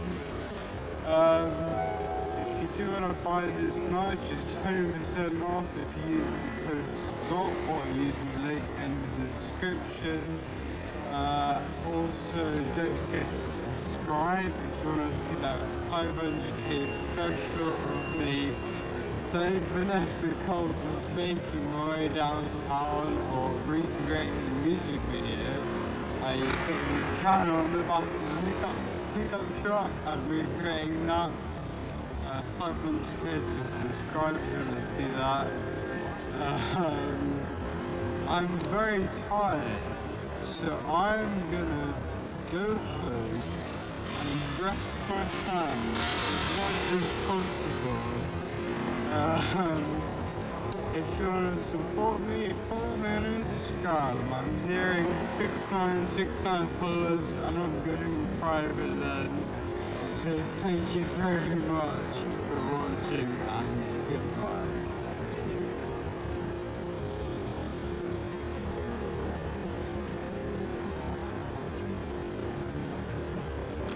So that was at, I might actually want to try and run this at a different frequency under our liquid cooler later, but that was at 4.6, and then we were at minus, I'm just writing down the notes for later, minus 42, 4.6, 1.4.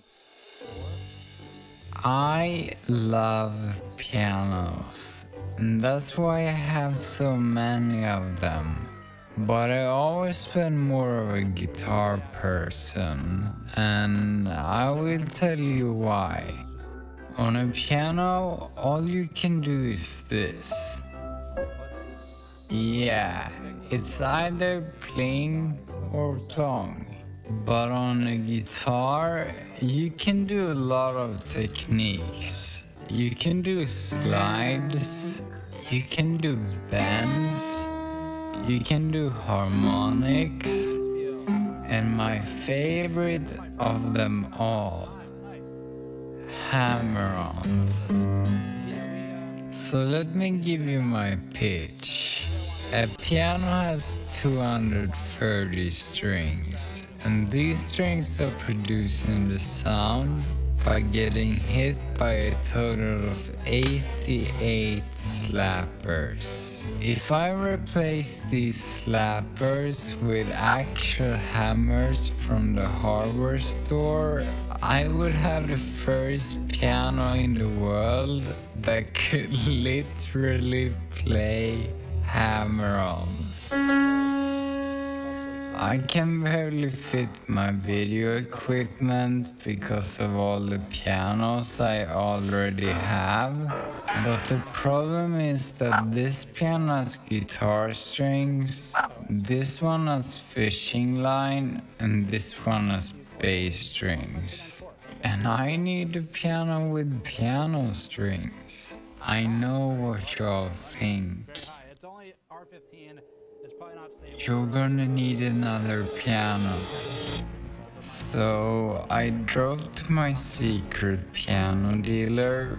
My goal was to find a piano with worn out slappers. Then I wouldn't feel bad for ruining them with my experiments. When I arrived, I explained the situation. För denna gången ska jag köpa 88 såna här småhammare och byta ut det mot de vanliga hammarna som är på pianot. Har du fattat vad jag menar?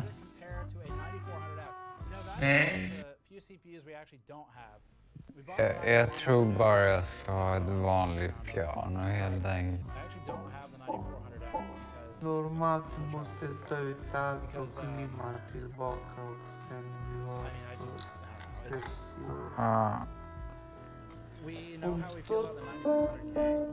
Vad är detta för grej?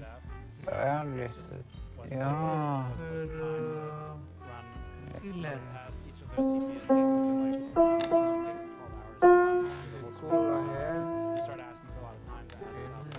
So unfortunately we did not run.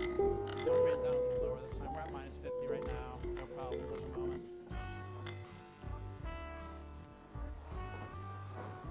What?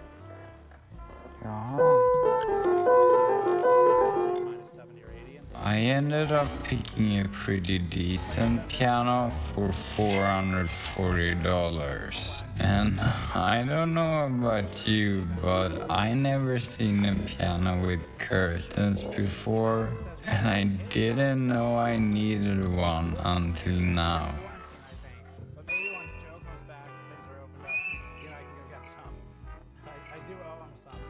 Junior Nunez, $5. Is Jen going to make videos and create a budget? Upcoming B550 board plus budget $4,000 Ryzen versus more expensive discounted $3,000 owned B550 board. I think we should kind of be able to come to the conclusion based on the numbers we get from the CPU review, and then it's just a value analysis at that point.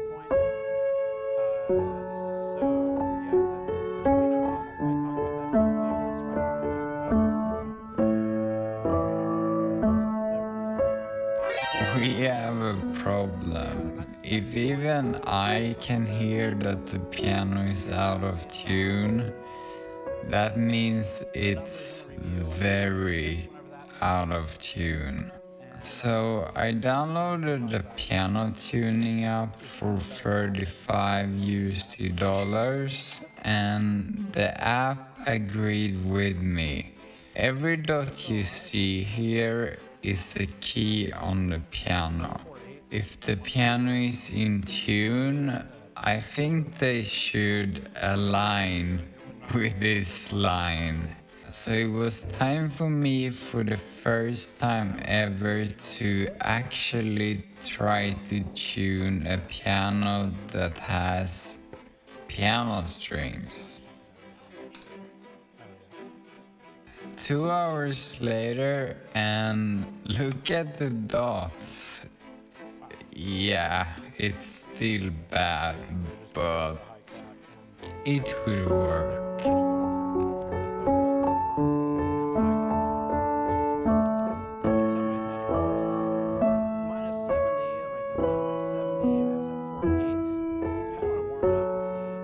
Now when we got the decent sounding piano, it's hammer time. First I checked if I already owned any hammer that was small enough to match the size of the piano hammers. And no, not even close. So I decided to visit my local hardware stores. To be completely honest, I felt a little weird about asking for 90 hammers, so I asked you guys for a good excuse to tell the staff.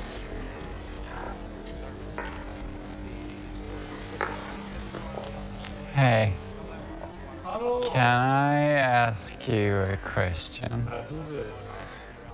I'm working on a project and I need like really small hammers. How small do you need them?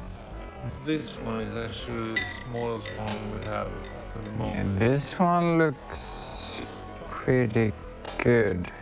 Do you have 90 of them? 90?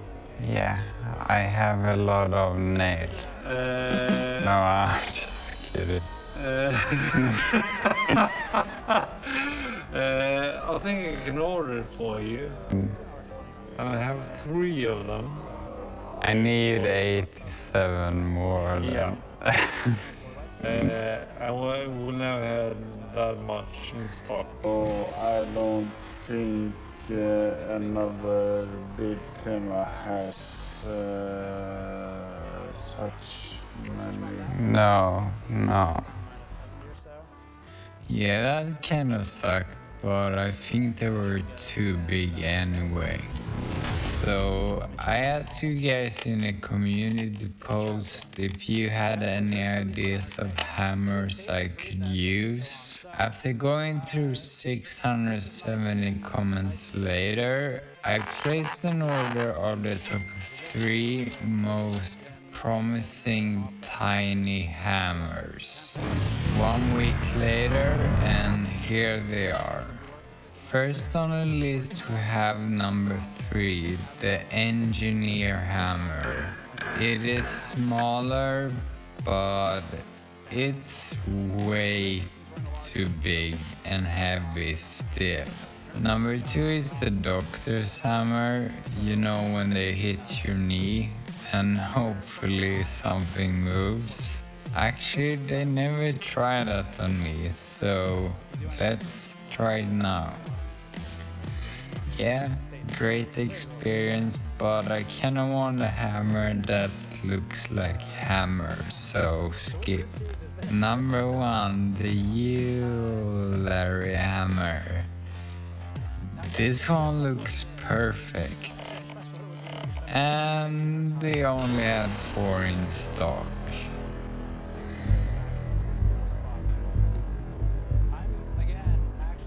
I went through every single website in Sweden that had any chance of selling hammers similar to this one.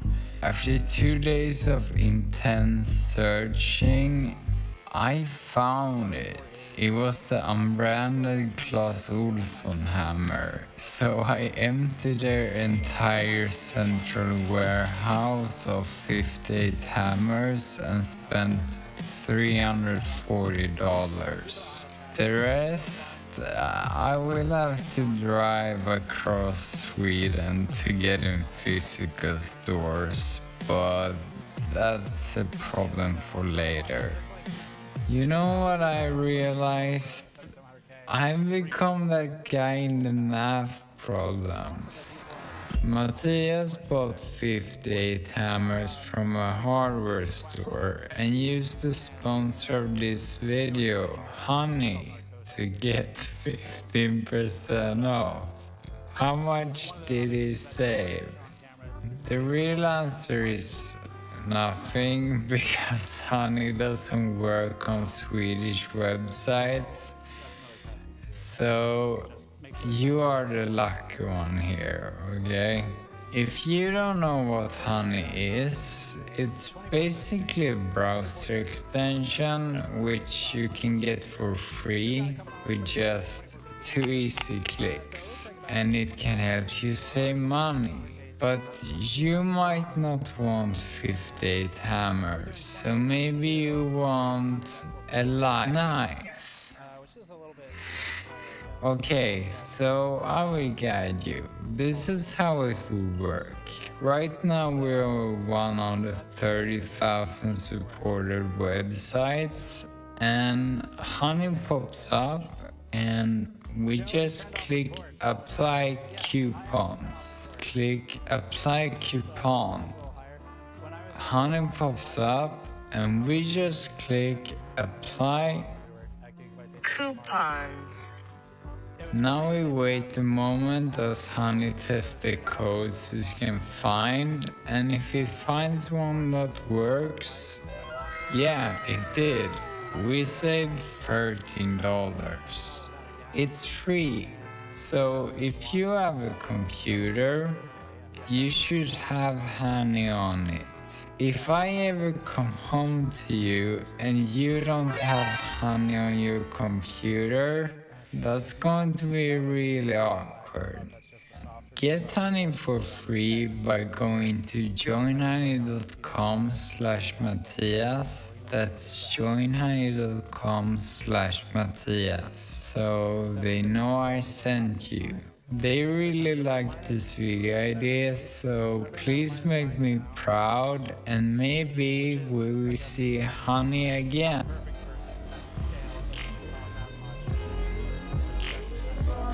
Audio Jungle.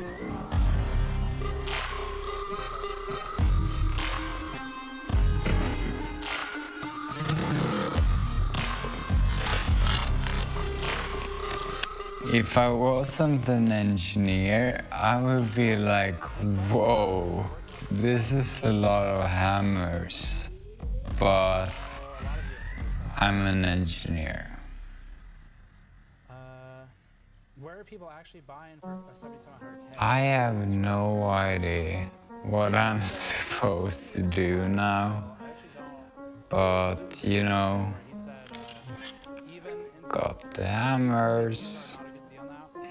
I eventually realized that the smartest thing here would probably be to remove the heads of the hammers and then just exchange the heads on the piano hammers.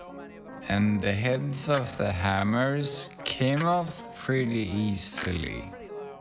But on the pianos, there were no way they were coming off. I asked you on Discord for help and I tried all your tricks. Scrape off the glue, bonk a lot of times, fire,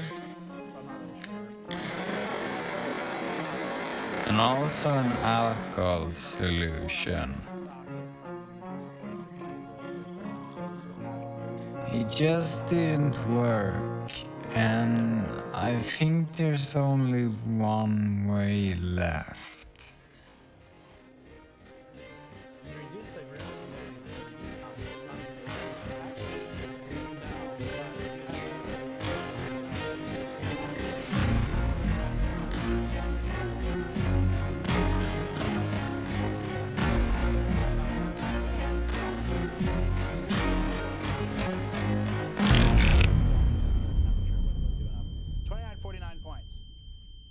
So it is actually scaling. Was that at 4.9? I think that was at 4.9.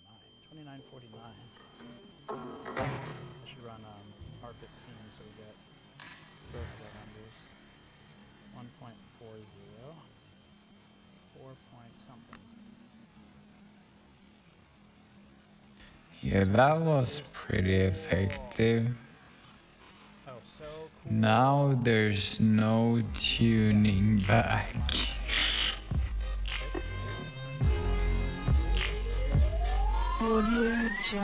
So I decided to just flex tape the hammer now quickly to see if this will even work in the first place. But there was some plank in the way. And you know what they say, it's just a plank, bro. So I was just showing this out of the way. Okay, it's time for the live first test. So, burning whatever gas he may have been using for his torch, that was the smell I was associating it with. This is map gas, but he probably used the same. So that's actually what it was. But no, it doesn't. It's just, it smells the same as air. I guess I don't know, you can maybe say it smells cold, I guess, when it's like right in your face. So that was 49. Really good. I'm gonna get a couple of the other. I'll check. I saw that. It is behaving a little bit laggy on the inside. This is not like what I would call stable. We definitely can't run this at 4.9 all core.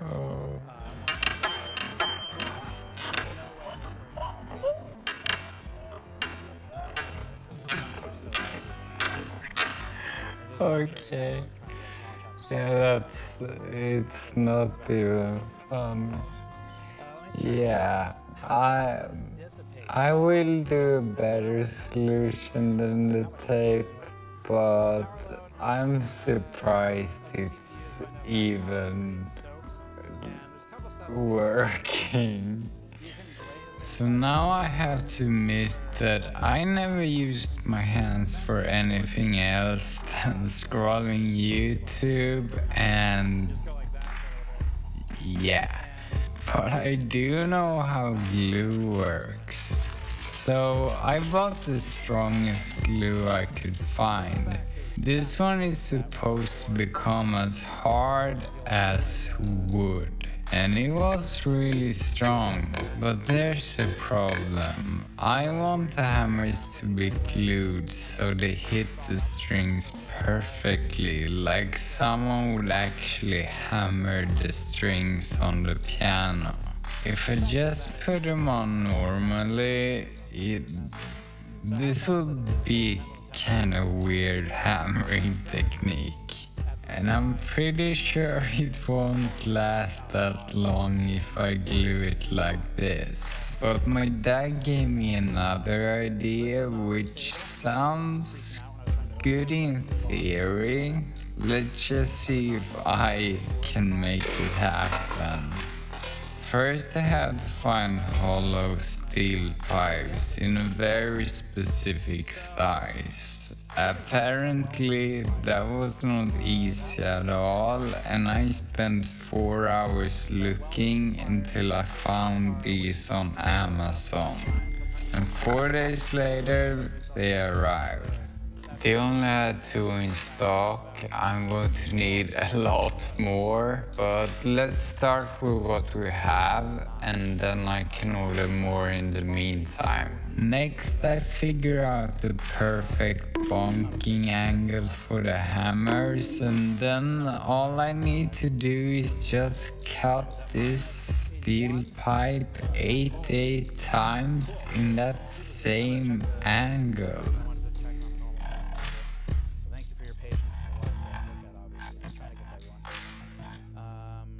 Yeah, I was just going to check if it actually was steel. Obviously I knew this wasn't going to work.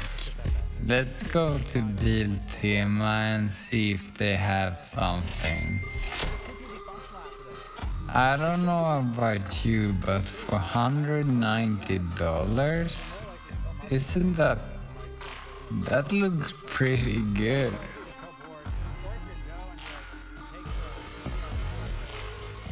Yeah, this machine probably saved me like 20 hours of work, so I guess it makes it pay to win.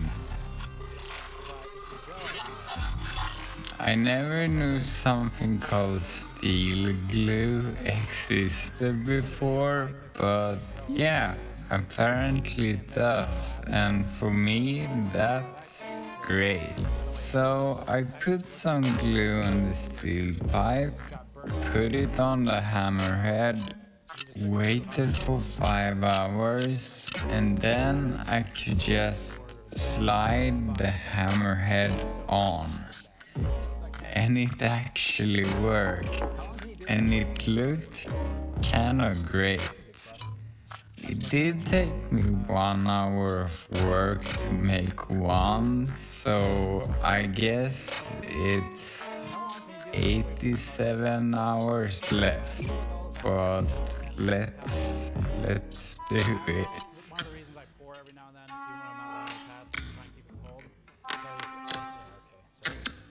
First problem, it's not even hitting the strings.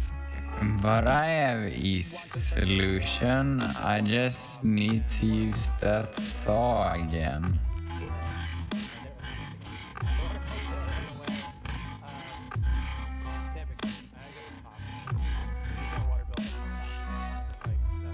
Yeah, I think the saw was broken or something, because this is like very uneven.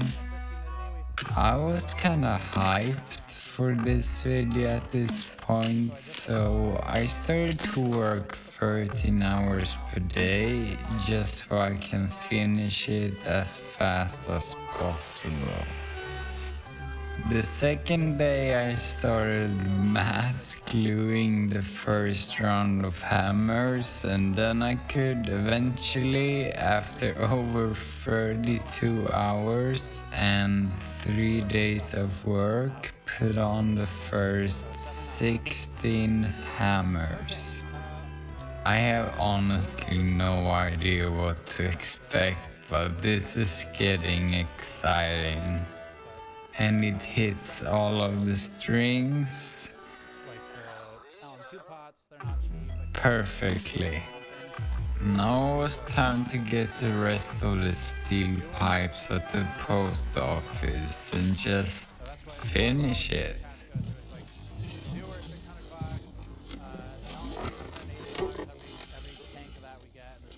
And they sent me the wrong pipes. Not cheap. So I placed a new order of one pipe quickly to see if it was just bad luck. And I got the correct pipe. But I needed a lot more, so I placed the final order of 8 pipes. And 4 days later, I got the wrong pipes again.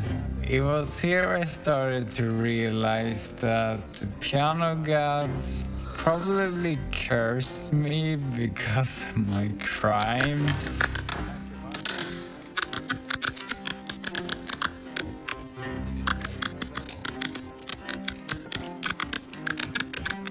So I had to look for another pipe material, and blah blah, it was hard to find, but eventually I found the perfect material, carbon fiber. It was supposedly light and extremely strong. I thought I really stumbled on something great here because it was so easy to work with and everything went so fast, especially the cutting. I double checked because how can it be so strong if it cuts so easily? But Google assured me that yeah, carbon fiber is easy to cut. So I kept working. Until this point, I had spent 250 hours on this video. You might wonder what I used those hours for. Let's just say I had an insane amount of setbacks, which I ended up editing out.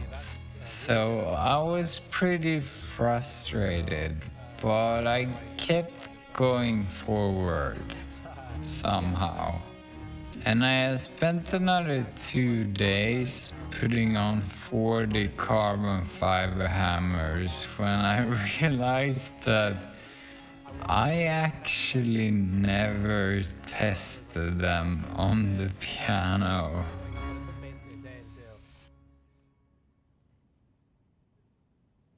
Was that an easy 5 gigahertz? I would say that was a very easy 5 gigahertz, but we need to keep its valid 5 gigahertz. So let me finish writing this down. 1.4 still, 5.0. That was stupid. And then let's run R15, and then what we'll do is increase the voltage and run it again and see if the score's higher. And it cracked. That might indicate that it's not really working properly. I don't know that I've seen that with Cinebench. I've definitely seen that with TimeSpy, where you think you have a good overclock on GPUs especially, and actually it's running right in stock. I thought that's bad, but it might be just this one. LN2 pod is probably worth more than, yeah, the LN2 pod is definitely worth more than the CPU. You could buy like 5 of those CPUs with that money. Joe, Bearded Hardware, says, how long does it take to ship an LN2 They snapped like twigs.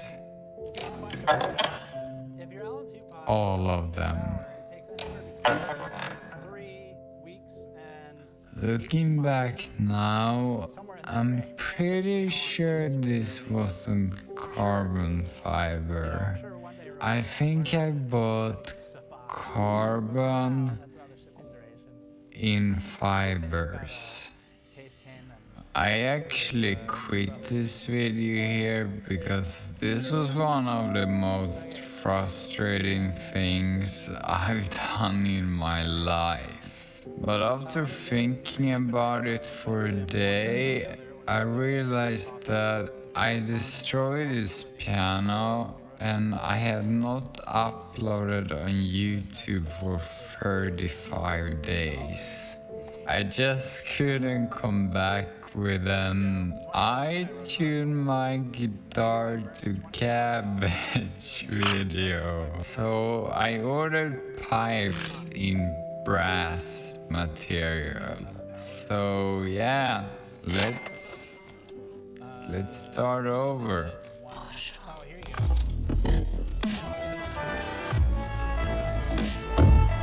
This time I got the correct pipes, which is a good start.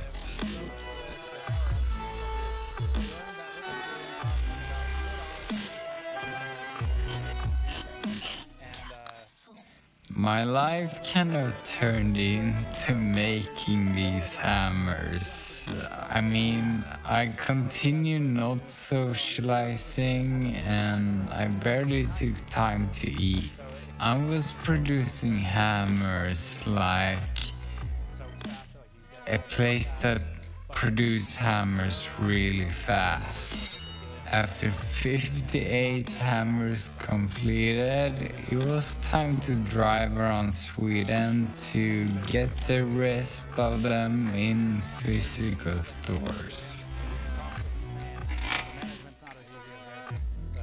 This video is getting kind of expensive, so please buy merch. Please.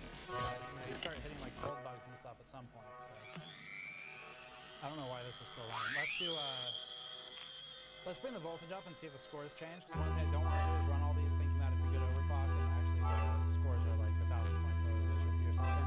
I think they're accurate based on the numbers I got previously. I just can't believe we did it. Super chats. So,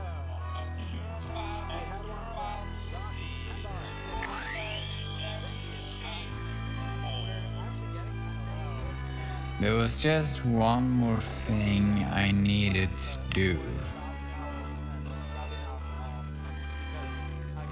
Paint them.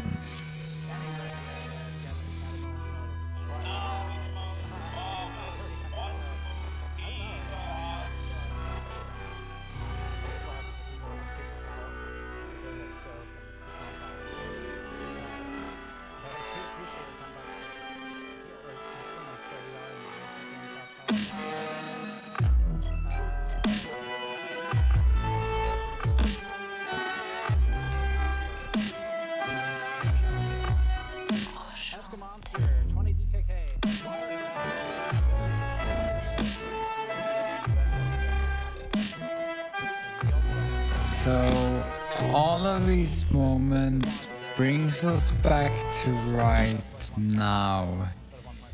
The piano is over there and I haven't actually tested if it works yet. So we're going to do that now.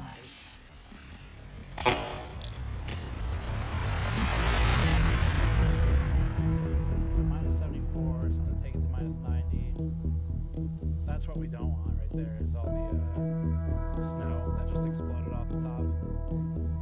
That's why the whole board is coated in Vaseline, because I just had a bunch of snow land over here, but I coated all of it, so it shouldn't prevent my shorts. Next one, let's see, is from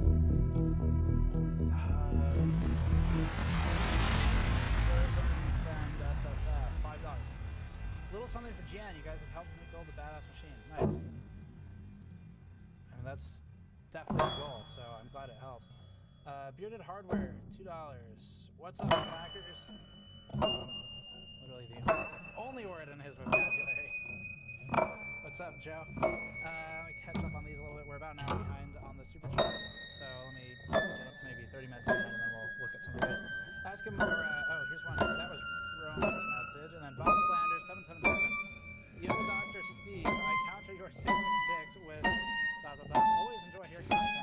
Upgraded from 4700K to 3900X. That's a big jump. Patrick, are you were on a 4700K?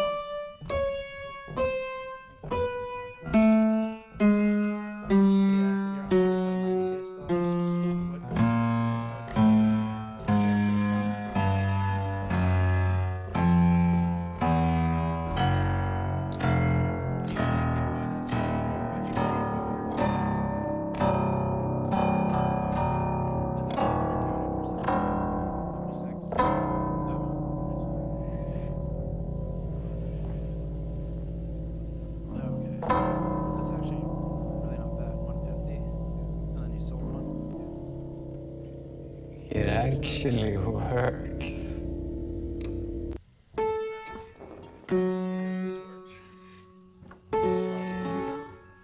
The reason I'm laughing is because it just feels so weird to play.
So heavy to play. Doesn't it actually sound good?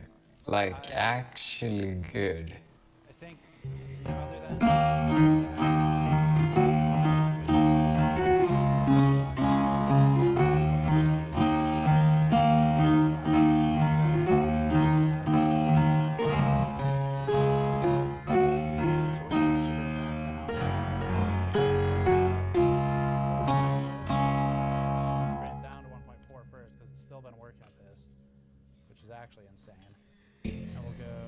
Okay, I'm going to see if I can break a string. So I'm first going to play normally hard,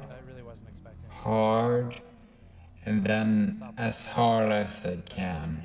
And we're going to see if the hammers can actually snap them.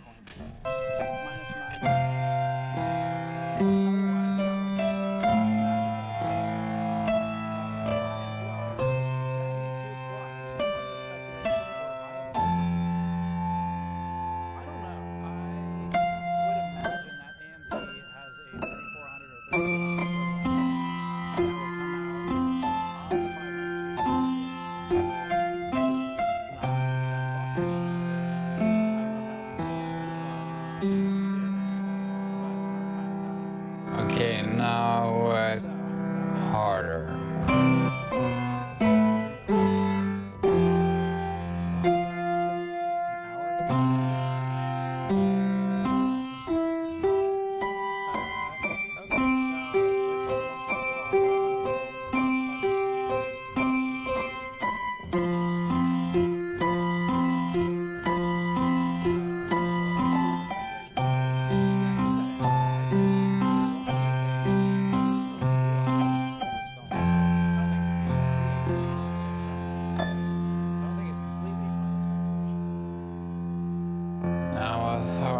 Yes, I can. Shipping for LN2 to Bearded Hardware, asks Ross Q. I don't know, is Der Bauer still here? We need to ask him.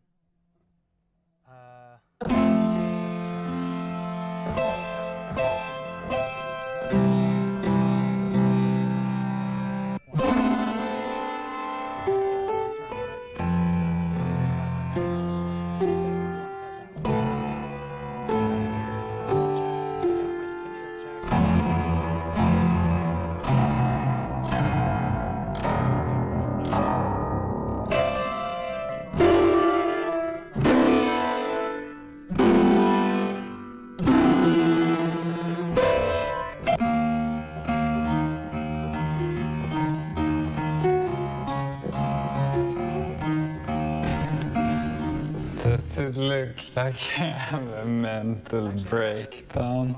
He's not hosting events in person right now. Do you think he's gonna? Now it probably does. Yeah, that's for GTC. So normally that's like supercomputing data center type of card, but it will definitely be the predecessor to gaming, and who knows? Sometimes they have gaming stuff. Let me check.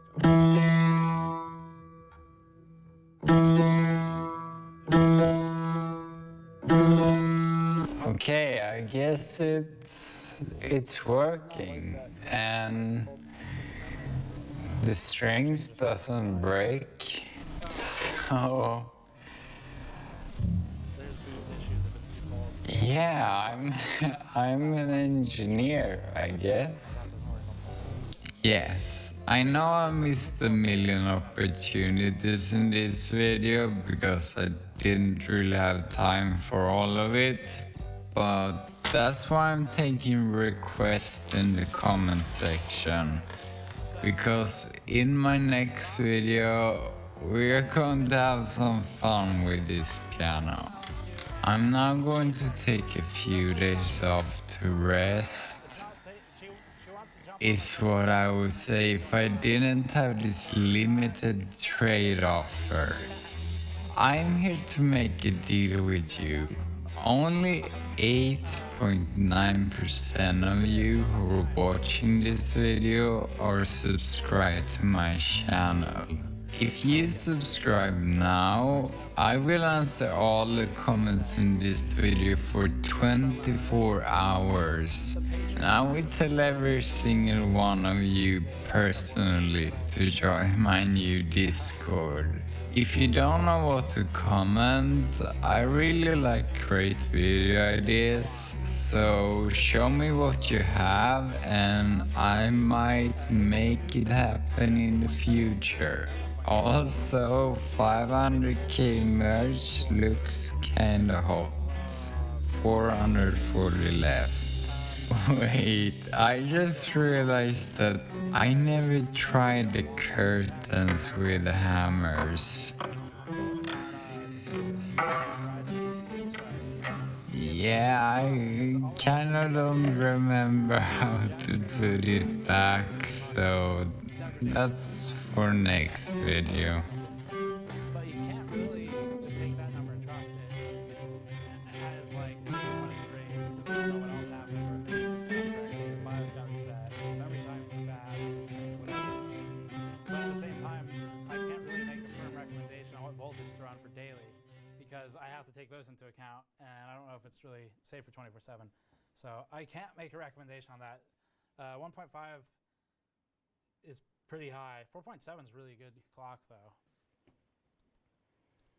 I do know High Cookie said he's comfortable with 1.5 for daily, but he's also speaking as a pro overclocker who has plenty of access to stuff. So, okay, well it booted back up. Let's get this open and see if we can do 5.1. I guess it was cold, by the way. That was the problem, is it was too cold. Try 5.1 at a higher voltage, 1.5 this time. Need to cool it down first. So that'll take a minute to cool down. Next one, a person, $5. Push 2 volts, kill the CPU. No. What does LN2 taste like? Also no. Bearded Hardware, $1.99. awkward walking in CVS with Steve, and I need Vaseline. Yeah, that was what we bought. That was definitely a completely normal thing to do. Let's do 1.5. That's 1.55. 1.5. Apply. Okay, 5.1. Let's just see if it dies on R15. We're at minus 51, so I need to bring it down more. It's got that really nice crackle right now, though, so it's soaking fast. Bearded Hardware also, 199. Thoughts going through cashier's mind, question mark. Bearded Hardware, 199. My keyboard is better. I feel like it's like a haiku. It's like a Joe haiku. Jesus Mayan, I'm going to go with. Sorry. $2. Getting the static mat. Oh, the anti-static mat. 4 months of waiting. Yeah, I wish we could have gotten them faster, too. I'm glad you're going to be able to get it, though, because they're in stock and shipping. But, man, the shipping delays relating to human malware were obviously profound. We did finally get stuff in. I paid an absurd amount to get it in quickly.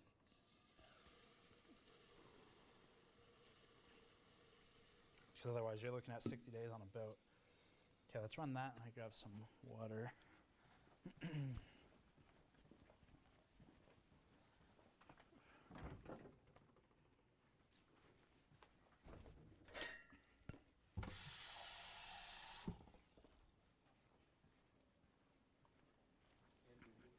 What?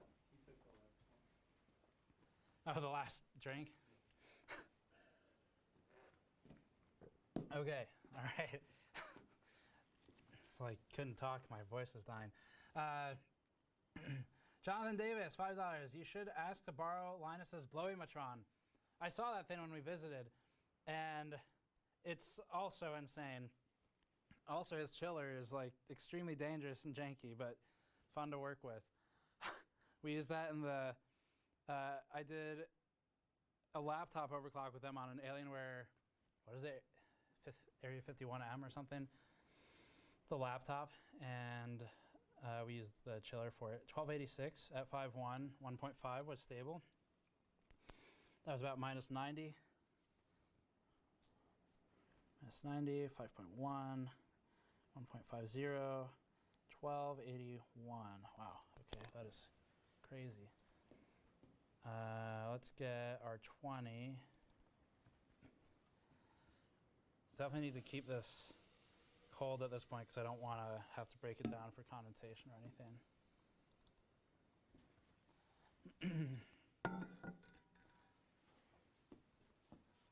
Okay, cool. Actually, I need to get this a little colder first. So we're at minus 76 right now. I'm trying to keep it around minus 90 at the moment. Should be able to do lower though.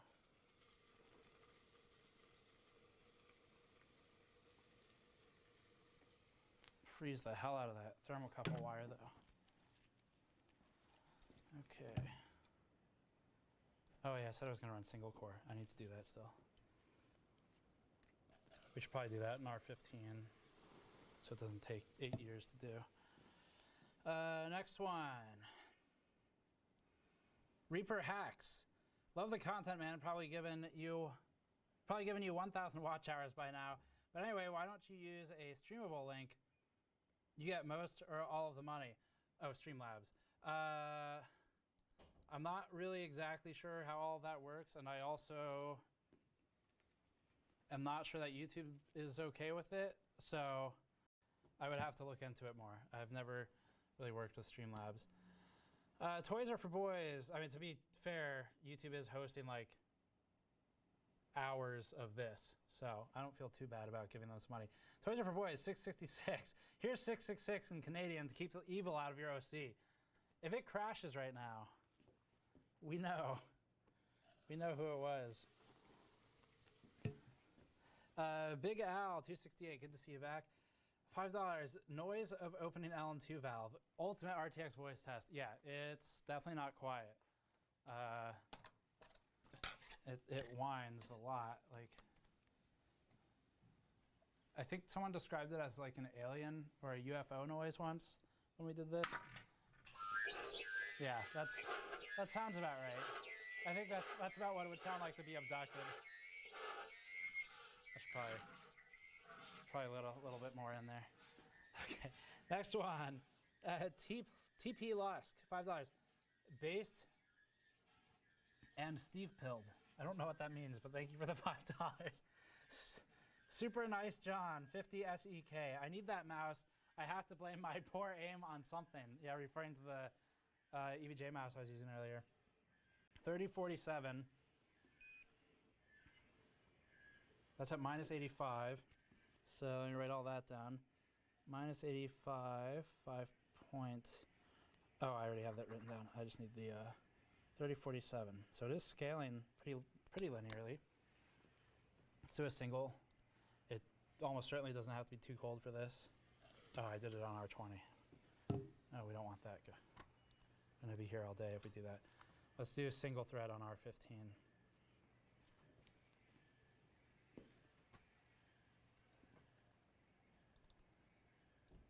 Okay, R15's trying to boot. Actually, I have a 7700K score too at 5.1 for a single, so we can do that. Blendinator has the Blender logo as his avatar. Nice. Andrew approves, I think. Blendinator, $20 Canadian. Grab yourself a beer, hashtag BlenderFTW. Andrew, do you approve of this hashtag? Yeah, it's pretty good. Andrew says, yeah, it's pretty good. Andrew likes Blender. Why does it matter? $2. Dip that EVJ mouse into the LN2. Yeah, this thing, I don't know. I think it's got something in the sensor. It's terrible. Just help it out a little bit. This one's gonna be cold now. All right, let's do single core. That should be enough for the rest of the stream, probably. See, Joe's not here, so I'm actually not filling it all the way because then it would be difficult to tip it. And normally I make him do that. Okay. It's running. All right, nice. So we're at 5.1, I think. 1.50 volts, which is actually really good. We were at 5.0 at 1.4 volts if you've just tuned in. And that put us at 1278 points R15. Let me get a reference for you. 7700K 5.1 did 1110 points R15 at 100 megahertz faster. And on the, was that 3-year-old processor? 7700K stock did 1007. Let's see, what's near? So at 5.0, 1.4, 1278 points R15. That puts us next to what? That's about, just for reference, that's where the 1600 AF stock is. So this is what it's taking to get a 1600 AF out of the 3100 in, you know, a tile-based renderer. So gaming's not quite the same because now you're looking more at frequency than threads. The 1600 AF still was definitely the best CPU anytime I can remember under $100. Like not even, in terms of value generationally, nothing came close to that thing. So they're still making them, they're still pushing them to the channel. I don't know if you'll be able to get one for $85, if you can beat the scalpers maybe, but that CPU makes the 3100 look bad, and the 3100 is really not bad in an objective sense.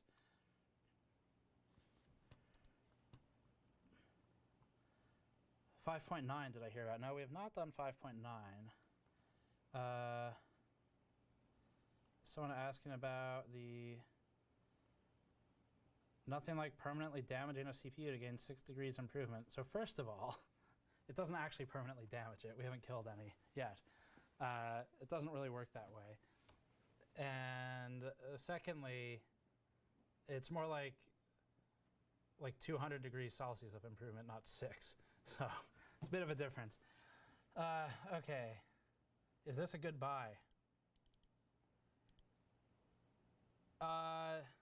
This? Like all this? No. But the 3100, no also. We're saying the 3300X is the one you should get. It's $20 more, significantly better. Yeah, 1600 AF, I know. It's not really 85 anymore. It's unfortunate. It should be. It's supposed to be, but yeah. Was geht Sie das an? 1.425 volts. I'm not sure to whom that's referring. Okay, so why don't you try this with a worse power supply? Well, because I don't want to kill the board and everything else attached to it. 232 points for single thread score. Let's look up some perspective here. So what else does, for perspective, 1600 AF stock is at 155 for this bench versus 232. You just do a percent scale. If those numbers don't really mean anything to you, they don't mean a whole lot to me either, because it's just a score. So let's do a percent scale. That puts this as about 40, it's about 50%, about 49.5% faster than the 1600 AF. And then if we do like 1600 AF at 4.2, it's single threaded. So it doesn't matter which Ryzen CPU it is if it's in the same generation. So that's a Zen Plus CPU. 4.2 is 177. So 232 minus 177 would be 31% faster. And what's comparable to 232? 3900X single is at 217. If I remember correctly, that was like 4.6 or 7 target or something. And then 224, here we go, 9700K. So Intel 9700K, 5.1 gigahertz, 1.4 volts, was doing 225 points. What voltage do I have this at, right? Or frequency? Is it 51? I think we're at 51 also. Might be at 52. Now, to be fair to the 9700K, it wasn't frozen. It was under a liquid cooler. But we'll compare them anyway. Give that a minute. Let's see, who else comes close to that? I think that's the closest one. That's the closest one we have logged. 7700K 5.1 was 223, so it's like the same as the 9700K. Not really any improvement. Okay, yeah, so that's the comparison. Wait forever for this to launch. I check on chat and stuff like that. Store purchases, we got a couple in, thank you. Like I said, one of the best ways to support us is, well, the best way to support us is from the store because you get something in exchange. And then if you would prefer, you can also do super chats. I'll try and shout some of the store orders out, but can't do all of them, obviously, because of how much is going on right now. So we got one from Nolan from Alberta, who bought a keychain, GN keychain, and one of the mod mats. Thank you. I much appreciated one of the large mod mats. Still have enough of those for maybe another week or two. We'll see. A medium mod mat sale to Luke in Ohio, which will bring us down to, I think, 28 in inventory for medium mats. A bit more portable size on those. Open this up. We were at 51. Okay. So let me write down 232.51. 232 1T. Okay, cool. Let's go for 52 and 1.5 volts. Is it gonna die? It looks not happy. Yeah. Just stop that pour right there so we don't make it too cold. So if it doesn't come back, then we'll go with a higher voltage. We'll try 1.55. Okay. Whatever. All right. Is the mouse too close? Is the EVGA mouse screwing me over some other way? I think it's coming back on. Nope. Okay. So we need a higher voltage. Let's do 1.55. Mark from Germany picked up an anti-static mod mat, signed. Thank you very much. We'll get those autographed and sent out as soon as possible. I think I'm signing more on Monday. And then a logo keychain and a teardown crystal. That is a big order. Thank you very much, Mark from Germany. Okay, let's launch Ryzen Master again. I think it's going to reset, so it might take a minute. We got an order, just got an order in from Roger in Wisconsin. Grabbed one of the teal logo teardown shirts and one of the mod mats. Awesome, thank you, Roger.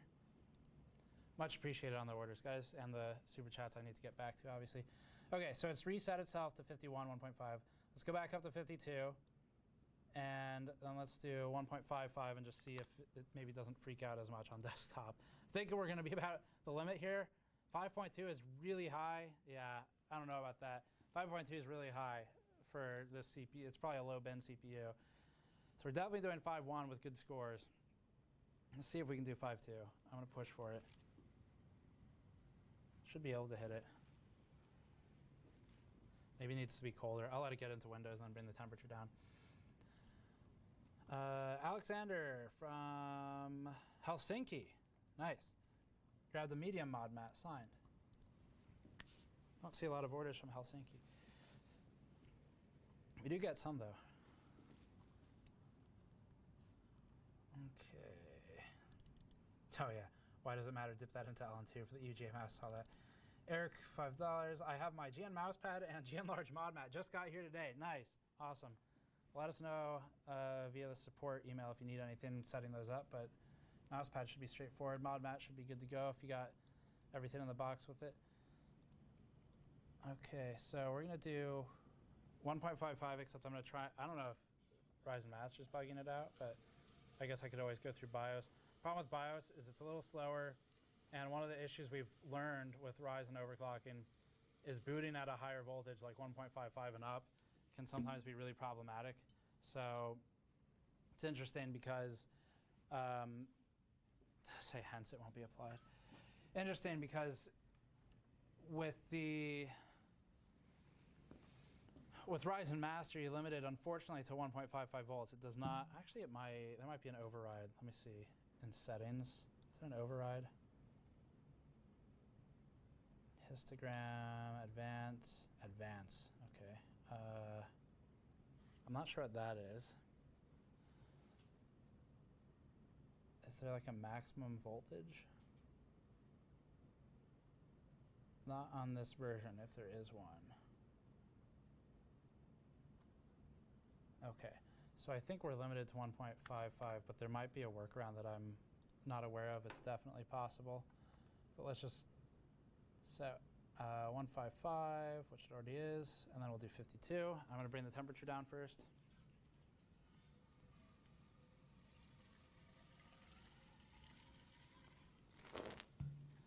So we'll bring it down. It's currently minus 70. Let's go a lot colder this time. Let's see if we can do like minus 150. Just dropped a big chunk of ice on the chipset. And it's gone. Could be water. So either too cold from that pour or too much water. Try it again before any kind of rebuild.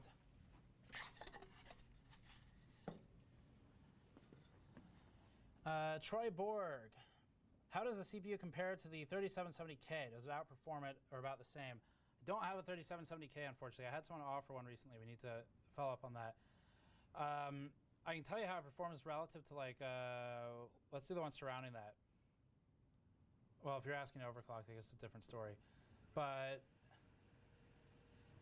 do we have the 4000 series coming up in a video probably in the next week or so that you'll be able to see the scoring for the 4000 series, like 4790K. But just, I have Cinebench open in front of me right now. This is not really a great tell for games, but let's see, 4790K was like 180 single thread. That'll extrapolate a little bit to games. And then 3100 was, wow, 180 single thread. So in that aspect, they're the same. If you want some more numbers though on the gaming, we have 10 years of Intel. That video has everything surrounding the 3770K. So 26 plus overclock, 47 I think plus overclock, and you can kind of look at roughly where like the 1600 AF is and non-tile based render performance, and you get the same thing.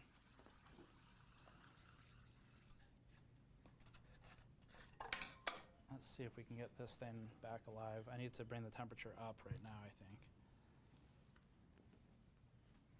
It is too cold, so it's not happy booting. And it's gonna try and repair. Let's see if I can get super chats open. Evocati Productions, $10, thank you. Love me some Gamers Nexus Oh, love me some Gamers Nexus, thank you. Best tech journalism on the net, proud to be a Patreon supporter. Thank you for being a Patreon supporter. PS, sorry to bother you with Discord messages every now and then. I can't control myself sometimes. No problem, I just might not see it for a while. I've got a lot of notifications on there, so I'm really slow to getting to them. Try to go through and clear it every now and then, but it's a lot. There's a lot of messages, so I apologize if I don't respond. Is it gonna boot? I keep thinking there's like a fire because of the Gigabyte Extreme. It's got these like crazy LEDs on the tip of the fan blade, and they flicker like a rave. I don't know if you can see it from the camera perspective you're at, but like if we turn the monitor off, oh, they've stopped spinning now. But they flash like the GTA 5 police lights when you turn the game on. They flash like that. So I keep thinking there's there's a cloth on fire or something. Okay. Maybe I need to check and make sure. I probably need to check on the LN2 mode, maybe. Oh, we've already booted. So if this works, cool. If not, I'll go into BIOS and see if there's some stuff we can do. Okay. Let's wait on applying this for a second. Bring the temperature down again. Try it again.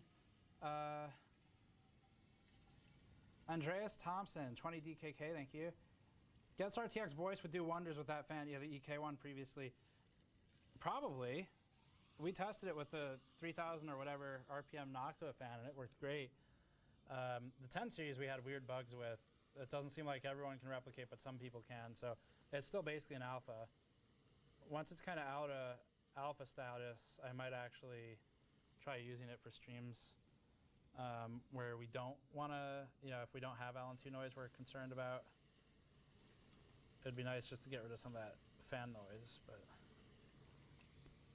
yeah, okay, so it doesn't like the cold. So what we're gonna do is pull the SSD, get into BIOS, and see if there's some LN2 settings I can do. How's chat doing? Raise SOC, yeah, I can do that. What else is chat saying?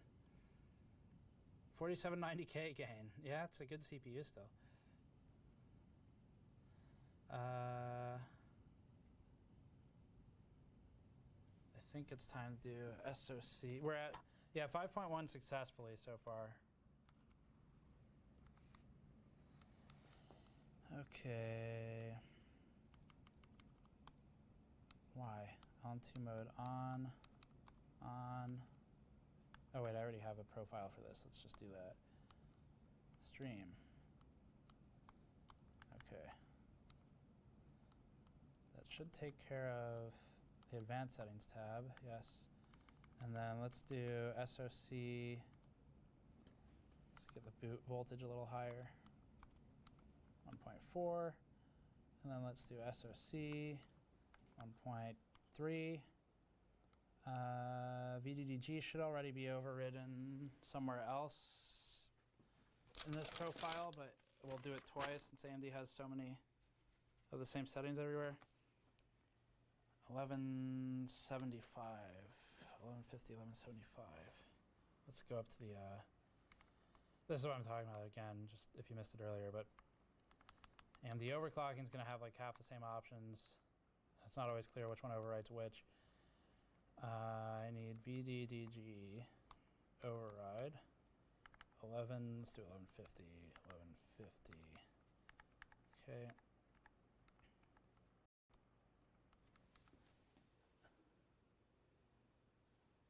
Trying to keep an eye on chat too. People talking about 4670K. Motherboard he's using is 700 retail. That sounds about right. It is definitely not something I would recommend coupling with a $100 CPU.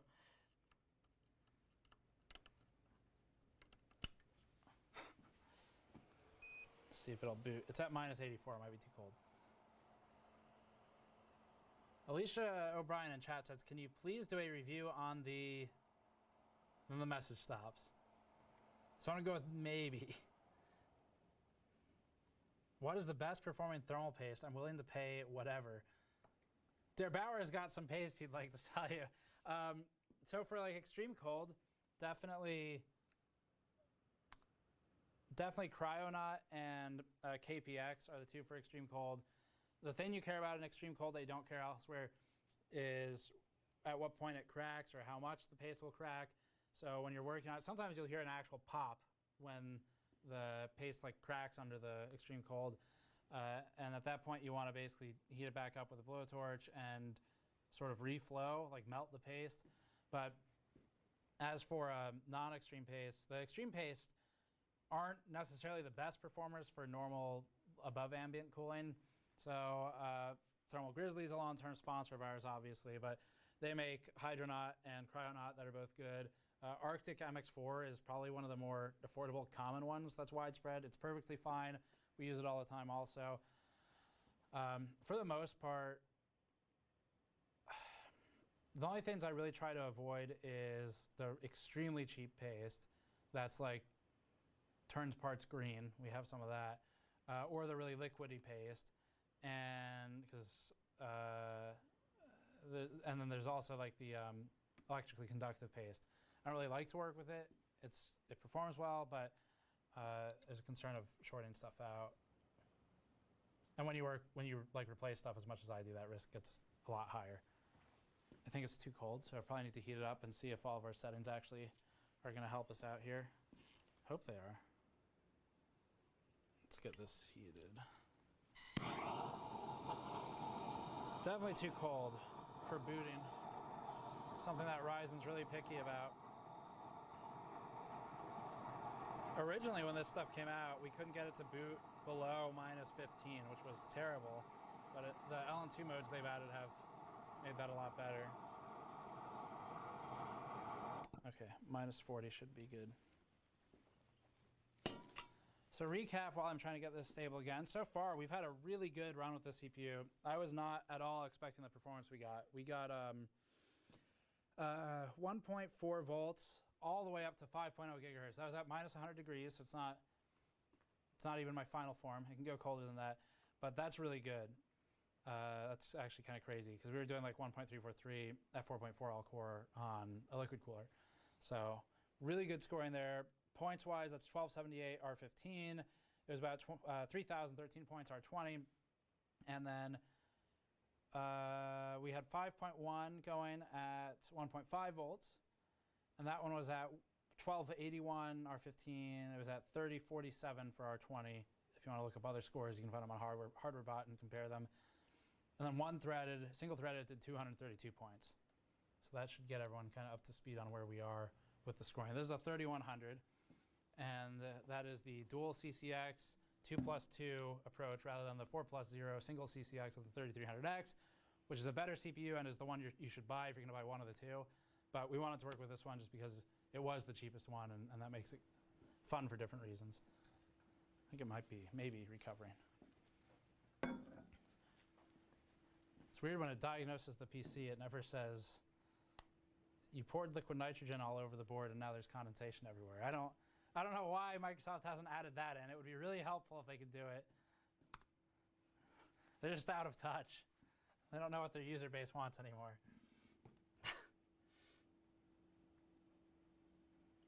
Okay, trying to catch up on the chat. What is the pink thermal paste Roman uses when he streams? I think that's Cryonaut Extreme. I'm not 100% sure. We don't have it. I'm pretty sure it's Cryonaut Extreme, which is not out yet. It's publicly known, though. He's trying to get that finalized, and that'll be their next product that they'll sell after Cryonaut, obviously. I haven't actually asked him if he's going to sell both.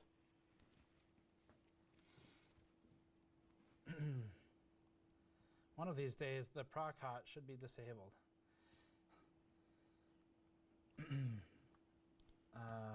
Okay, I'm way behind on super chats. I'm trying to keep an eye on like chat and super chats. Disable proc hot. Is that in Ryzen Master or do I need to go to BIOS? Disable chop flop. Why don't you use the Aorus Extreme? The Aorus Extreme is fine, but this already has this already has Vaseline all over it, so.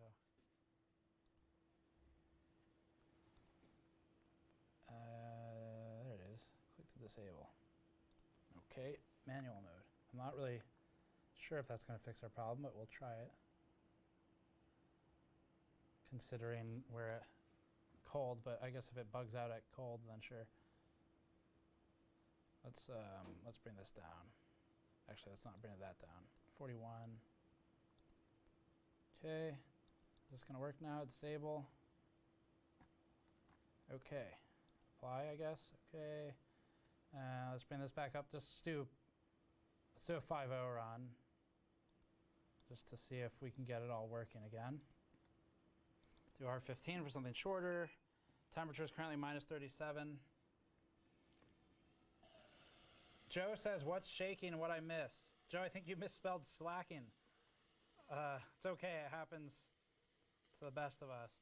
So currently, Joe, we are at, best I did was 5.1, 1.5 volts. We got up to 5.0 at 1.4 volts, which is really good. And now I'm trying to just restabilize at 5.0. I've disabled proc hot, processor hot, I guess. And chat is really bastardizing the name of that. Disable crockpot, disable proc hot, disable hot pocket. Always rely on chat to take a helpful, useful message and distort it into something I don't understand.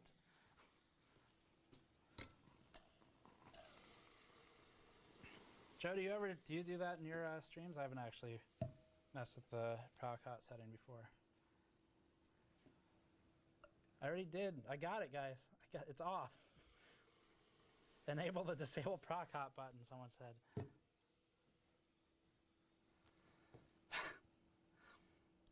Okay. I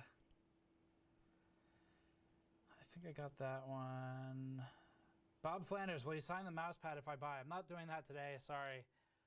We are so backed up right now, and I still need to sign a bunch of mod mats. It's definitely evaporating really fast, that's nice. Okay, let's get a little colder. Joe, that's not helpful at all. Joe said, damn autocorrect, I like Hot Pockets tater filled. That doesn't help me. What am I supposed to do with that information? Who eats Hot Pockets filled with tater tots? Insane. Okay. Minus 96. Let's see if it goes. This is at 5.0, so we stepped it down a little bit. Chat is actually insane. Why eat pork chop when overclock? Is Clap Clap disabled from Borderlands? Can I use the modpad as a mouse pad? I mean, you can, but it's a gritty surface and it'll create drag. It's not something we market it for. Definitely don't advertise it as a mouse pad. If you like resistance on the mouse, then I guess go for it. But we use them as mouse pads on our test benches. But I mean, if you want like a smoother surface to work on, definitely just get a mouse pad. You always put the mouse pad on top of the mod mat. 1284, that's at 5.0. That's about what we were getting, more or less. It's actually better than our 5.1 score by 3 points, so there was something going on there. So let's kill this and try again at 5.1. See if we can, it looks like it's maybe restabilized, so that's cool. Frocked the pork chop hot pock chop hot. Proc hot. Okay. Chat's lost its mind. Let's do it. Only enlightened people eat tater tots on their Hot Pockets. Dave says, hi Stephen GN team. Are the teardown toolkits coming back? Also, the GN Blueprint shirt in large is currently sold out. Thank you for notifying me. I actually just placed an order for the Blueprint shirts about a week ago, so this should be getting made this week, or weekend maybe. And then the toolkits, yes. Finally, yeah. We had a hell of a time getting an order in, again, because of like all the human malware, shipping delays, all the factories are making masks and medical gear now, so we're pretty low on the priorities list and have minimal leverage, but they finally found a break in their schedule where they can get back to the stuff they were making before. and the toolkits are in production. We don't have an exact ETA on them yet, but it's looking like a couple months out at this point. So they are getting made, so that's good news.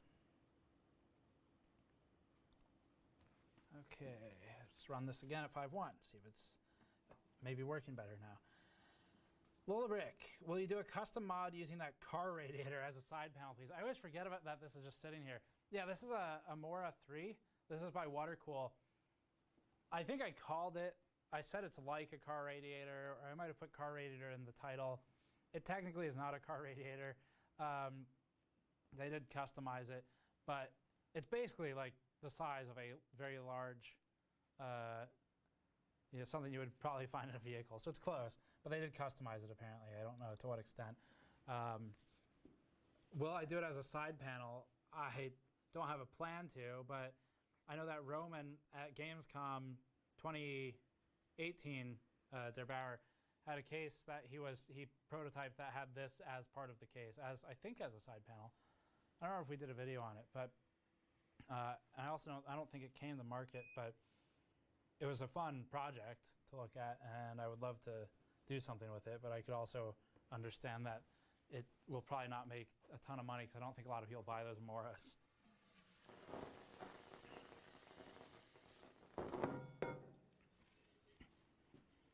Let's bring it down to minus 100, see if it's alive. So we're at 5.1 right now. That is really nice. The speed of evaporation on this is insane at the moment. KC Threadgill, at this point, should I wait for the 3080 Ti or invest in water cooling an RTX 2080 non-super? Very hard to find compatible cooler for my model. Water cooling is not a cheap investment, but I also don't know when the 3080 Ti is going to come out or what it will cost. So unfortunately, I have really no idea in any way that's like officially helpful. I'll let you know what I personally think. I don't know. Personally speaking, I don't suspect the 3080 Ti is immediately around the corner, but I could be completely wrong. Typically, just based on trend, that is a better score than before. We did some changes in BIOS, so that's probably part of that. I think I increased, I think I turned memory up to 3200, but anyway, let me write this down and I'll finish answering that. 1311, that's minus 100 and 5.1. 1.50, I think. I'll check that in a minute. So typically, NVIDIA does an 80 first, 1080, 2080, and then it's the Ti later. I don't know if they're going to follow that trend. I suspect they will, just because I guess if I had to rationalize my thought process beyond the history, it would be that until AMD has something which can beat whatever NVIDIA's like 3080 is, I don't know that NVIDIA would launch a 3080 Ti. It seems like they'd kind of sit on it and sell as many that they can of the other cards and just kind of accumulate the best silicon for a 3080 Ti and then launch that when AMD thinks it has something to beat their 3080. So that would be how I'd rationalize it, but I have no idea if that's going to be accurate. So should you upgrade or should you go water cooling? Is there a middle ground? Can you just keep using the card as is, not upgrade it with water cooling and then buy 3080 later? That's probably what I would do. Because I'm not sure how the resale value is on something once you put a block on it. A lot of people probably just want an air cooler. Ryzen Master is taking really long to launch, but it's looking good so far. Steve left rainbow vomit on that monitor. Well, I can't see it, so that's fine. I just saw hardware numbers thing. I can try that in a minute too. Don't use, okay.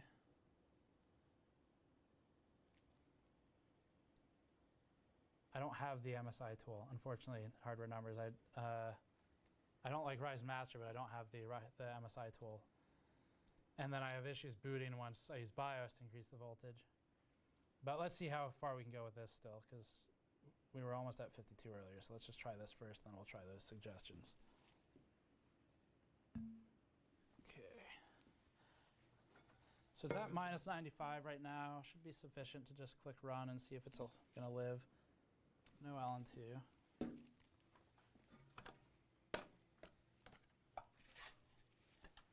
Let's see the chats. Jonathan Davis, $5. I want Steve to use the 11,000 RPM Blowimatron fan. No, nobody wants that. Nobody wants to hear that. I don't want to ask Linus to ship it to me either. It'd be an interesting customs form though. What is it? Oh, it's a Blowimatron. What's that? It's a Blowimatron. What more do you need to know?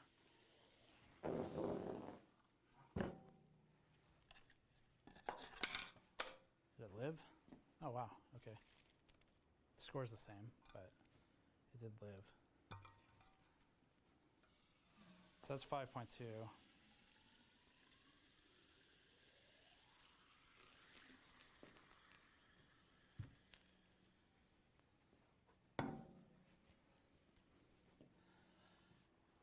Stig Eric Baccarat. I'm a real-time slacker, they say. Pterodome Tech, $10. New Rip J GN rivalry coming up now. Maybe with RTX 3000. Oh yeah, I got confused because they said if it launches. I was like, it did launch, but then I was thinking of Ryzen 3000. I mean, yeah, I'd like to do more.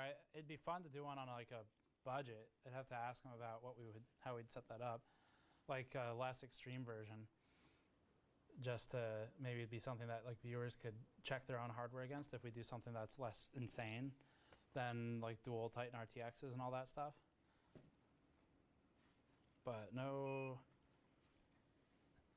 immediate official plan. I do want to respond to his old score too. I recently put the Titan RTXs back underwater, so we can potentially go back that route.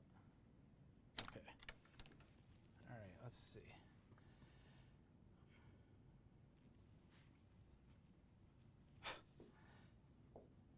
Joe in chat.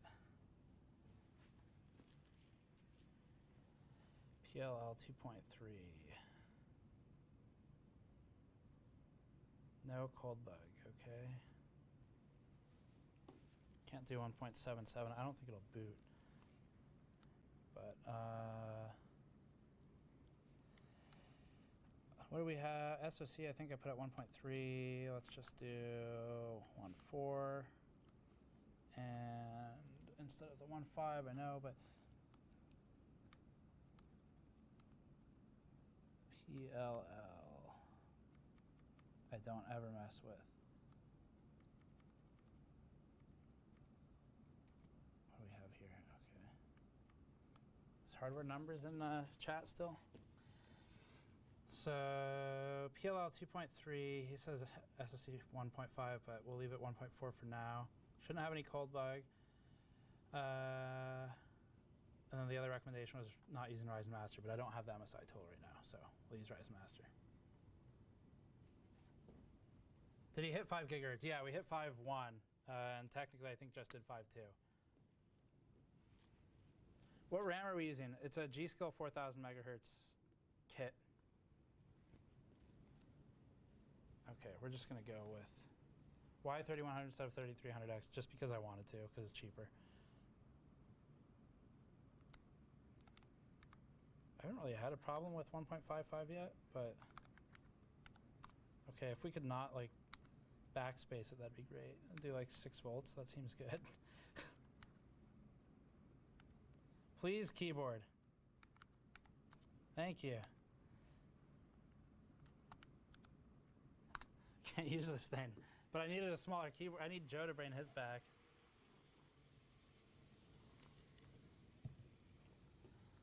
Okay. Yes, we disabled Procot.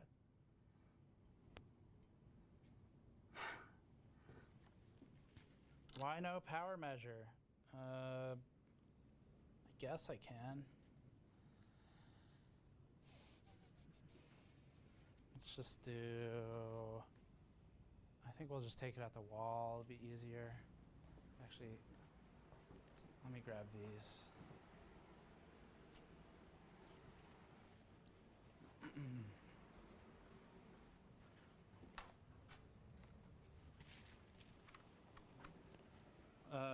No, these are fine. So let's shut down, do a power measurement, I guess.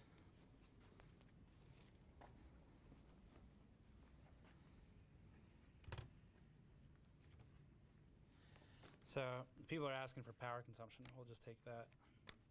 I don't have it like all the way up to this point though, so it's not gonna mean a ton other than a lot of voltage and a lot of frequencies, a lot of power.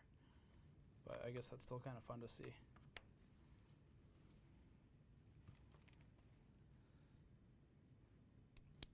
Okay.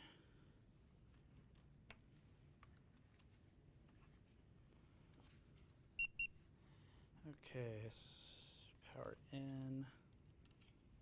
So this will give us a power reading for the CPU.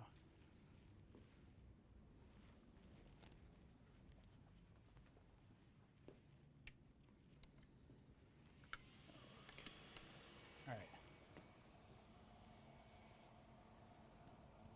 James Harvey just bought a large mod mat. Keep up the good work. Thank you. What's the Vaseline for? It is to prevent condensation from like water buildup from actually getting on the board, on the electronics and shorting them. So it just provides a film to prevent contact. I forgot that I left that there though. Scammers Nexus shipped to Canada. Yes, we ship worldwide.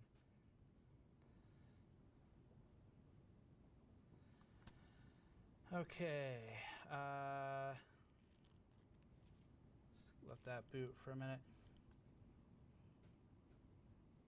Bearded hardware. Steve will get over 5 gigahertz easily. That was at 421. Yeah, we did beat that. Let me read a whole bunch of these, I guess, for a minute and get caught up.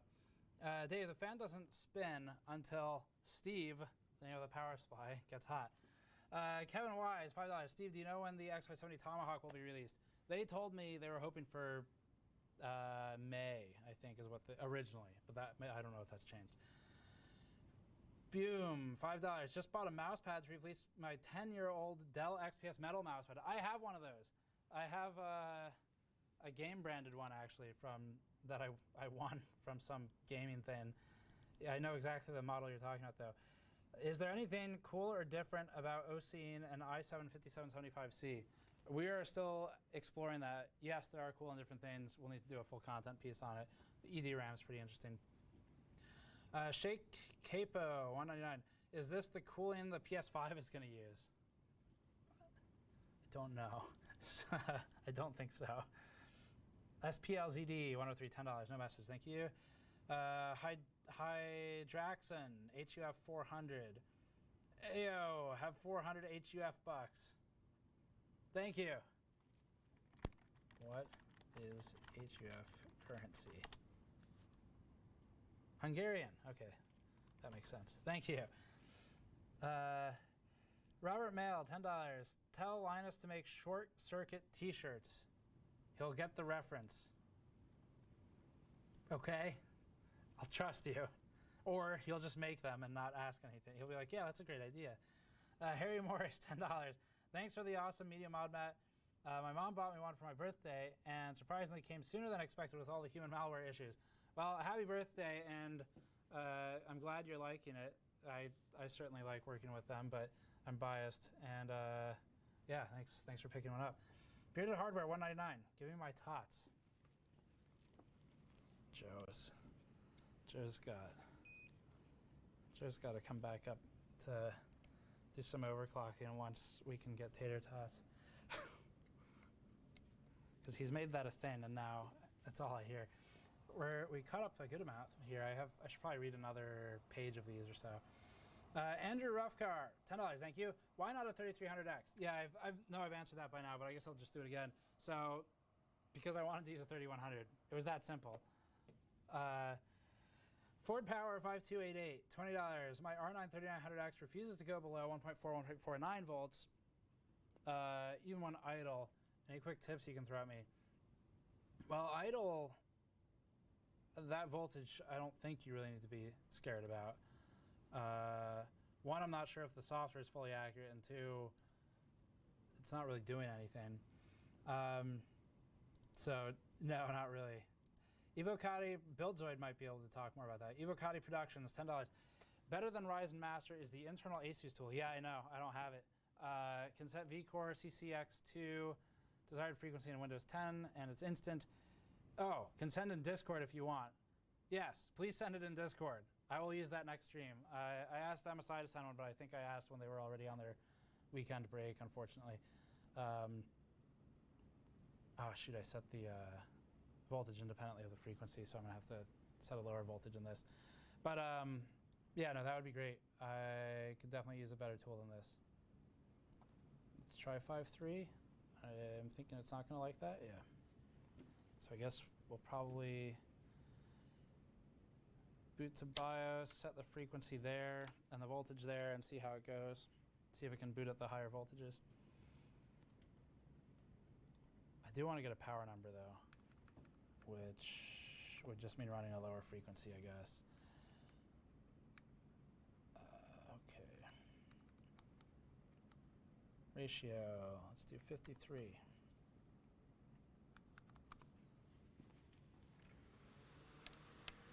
This keyboard makes me feel like I've never used a keyboard before. It's too small. Why does it matter? Good thing I just upgraded from a 7700K to a 3900X. DJ ArcForce, $5. Thank you. R7 3700X or 10700, or just stick with my 8700. What do you think? An 8700K is still really good. So if that's what you have, I mean, unless you feel a need, like your software is not really getting work done fast enough, then I would just stick with it. But 10700, I have no idea. I haven't tested it, so I can't really speak to that right now. Okay. Starting to slow down on the bench now. We're also going to be dealing with condensation soon. So let me try and get through as many of these as I can in case it does not further overclock. We're at the point in the stream where it just starts to, it takes more and more effort to get anything out of it, because that always happens where it's like really fast at the front end. Bearded Hardware makes me want to bin a bunch of these chips. Why? Why on earth would you want to do that? I guess they're cheap, so you can buy a lot of them. Born to War 20. I just got 940 on R15 with a 4790K at 4.9 gigahertz. That's good perspective. So this was doing at 4.9, about 1260 points in R15 for perspective. I think we're actually R15. Where'd it go? I think we're actually getting, we are much more caught up than we were. That's good.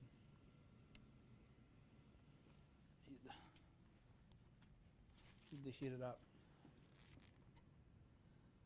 LoJack Gaming. Do you think the 3100X would be better for video encoding over the 2600X? 3100, I guess you mean. Or do I just spend the cash and buy a 3700X? We have the answer to that. Check our review of the 3300X. We have Adobe Premiere benchmarks in there with rendering. We have Blender benchmarks with rendering for a tile-based renderer. So it's going to depend application to application to some extent, but assuming they're all optimized similarly, they should scale somewhat similarly, at least within an architecture. So we do have numbers for that that should help you get the answer. Let's go BIOS, and actually, I'd like to see if it boots.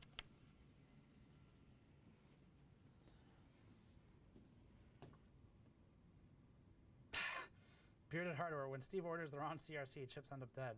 No, that was not my fault.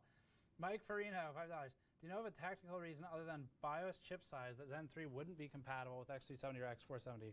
BIOS chip size is a real reason. I think people have completely lost the plot on it and gone way overboard insane with this. You can already kind of tell this where board vendors had to drop support for some of the CPUs with time to add support for Zen 2.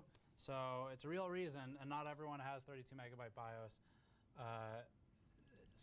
And then yes, there's other reasons too, like RMA support would be a major headache. You start dealing with, some boards are prepared for these upgrade pathways and some aren't, so how do you deal with that scenario? But the BIOS chip size is a real issue though, especially because all the motherboard BIOSes are all different sizes because they all have different flashy graphics in them, so they have to make cuts. Kai China, $5. Is there ever a worry about losing power delivery due to cold temperatures on the motherboard? I don't think so. I think just losing stability or the ability to boot at all is more of the problem. Because it shouldn't be too cold anymore, so I guess what I need to do is reset BIOS, get a couple power readings, and then probably call it there at 5.2. Or was it 5.3? It's 5.2.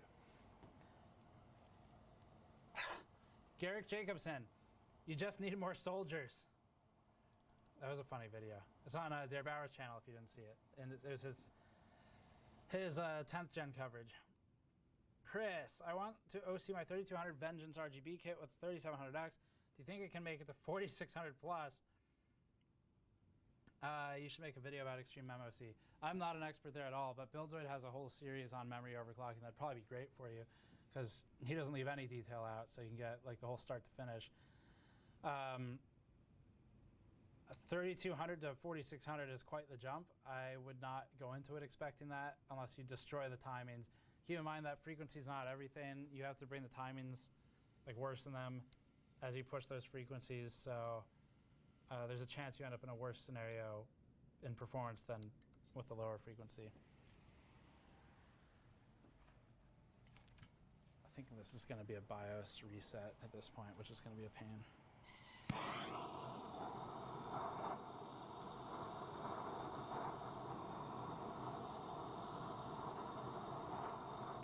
Definitely should not be too cold. So it probably doesn't like that multiplier I set. Let's just pull BIOS, pull the CMOS battery for a second. So I'm just pulling the CMOS battery and then we'll plug it back in and start over with a couple power measurements, probably call it there. Iwakati Production sent the Asus CCX OC tool, thank you. Pepe, I think, $5 Canadian, thank you. 26 for life, never 650B, never 29ers. I wish I could have stuck to 26ers on mountain bikes, but can't get a damn frame, and my frame for 26ers cracked. So I ended up with a 650B, but I definitely agree that I'm not going to 29. Inderjeet Sin, if I send you some ghost chili pork cracklings, can you see if the LN2 makes them less spicy? I'm not going to test it, but Andrew, do you like that kind of stuff? LN2 in my food? No, not LN2 in your food. Just the ghost chili pork cracklings. I don't know. I'm not positive what that is, to be honest. I'm not really a food person. I think the answer is no, we won't pour LN2 on them, and I don't know that I want to eat ghost peppers or whatever anyway. I need a tool for this. That's too fat. Just gonna resocket the CMOS 2032.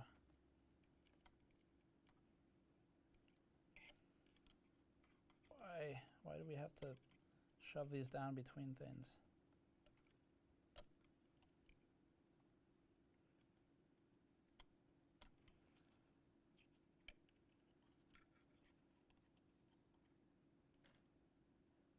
Ah, damn it, almost.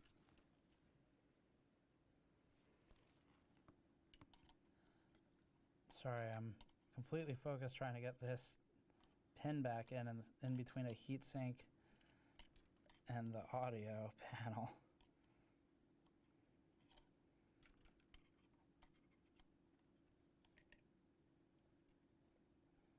I guess I have to take the video card out. Oh, damn it. Okay.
earlier for stability with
voltage like we did for the review because we were running a memory actually tuned for the gaming and stuff like that.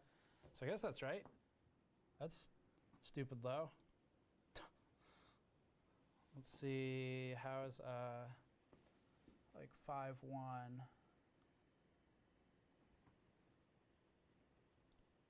Yeah, that is the correct power number. Okay, cool. Let me catch up on the rest of these. Got that one. Stompy Robots. Watching intently on an FX 8350. That's similar to what I use in my system. Can't say it's the best CPU I've used, but it works. Nikolai Capote. I have a 7700K, 1070, 32 gigabytes, 3000 CL15. Where do I go from here? Only gaming on 1440. Any thoughts on upgrading? 7700K when it's overclocked is still like a chart topper, or well, not always, but I guess it depends on the game. For the more thread-intensive games, it's starting to fall behind. But I would say overclock it if you feel confident doing that, or use it as a learning platform, and then upgrade the GPU. You've probably still got some room in that 7700K, and that would maybe stretch you through to the 10 series if you want to stick on Intel, or you could evaluate and see if you want to go AMD at that point. K. Rolig, some coffee for you. Thank you. Bearded Hardware, trick question, Roman blue screened. Theodore Bakor, why don't you do any benchmarks for audio production? Well, like most questions that start with why don't you, it's not really as simple as us just like clicking the audio production benchmark executable. We'd have to figure out what we were doing. We don't do audio production, so it's not a task we're familiar with. That means we'd have to familiarize ourselves with it to produce a meaningful number. So we try not to do things unless we actually understand it in terms of producing data. So that's why we don't do it. Isaac Smith, what would this chip do on chilled water? Well, based on the numbers earlier, at -41, I was at 4.8 gigahertz. So, I mean, that's a bit below chilled water, but even still, it seems like it would. I would think it would do like 4.7, 4.8, no problem. Mike Farino, speaking of bad buys, my first build was inefficient. It was a GTX 780, 1 terabyte 840 EVO, 4670K Maximus, on the Maximus that is, which was 2 times the cost of the CPU, AX1200, which cost me the same as the CPU, and a case that was also $200. I mean, you got a lot of stuff you can pull forward to future builds at least. Okay. Back up to 51. Trying to get through the super chat so we can start closing this out.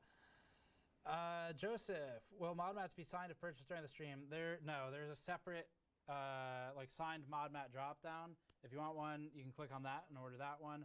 But we're not doing like extra signing because of the stream for this one. Shotsky, will AMD go for the gaming title with this next release? I don't know. I mean, Zen 3 at that point is what you're talking about, and Intel's gonna have 10 series in between. It's definitely gonna get closer, but there seems to be like some GPU or driver overhead too that limits AMD in some of the games a little bit more. So I'm gonna go with probably the 10900K will still be in the lead, but that lead might be mitigated to a point where it really doesn't matter a whole lot. We'll see. Did I click apply already? Let's go back up to 1.55 or let's see, 1.53. Okay, and we'll get a power number on this one. That should be a lot higher in theory. It's not cold enough. Oh, okay. Guess just gonna have to see if it lives.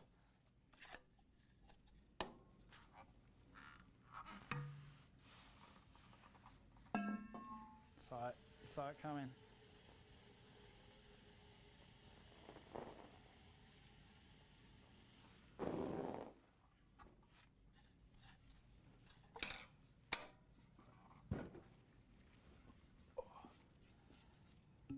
Okay, that looks, let's run it again.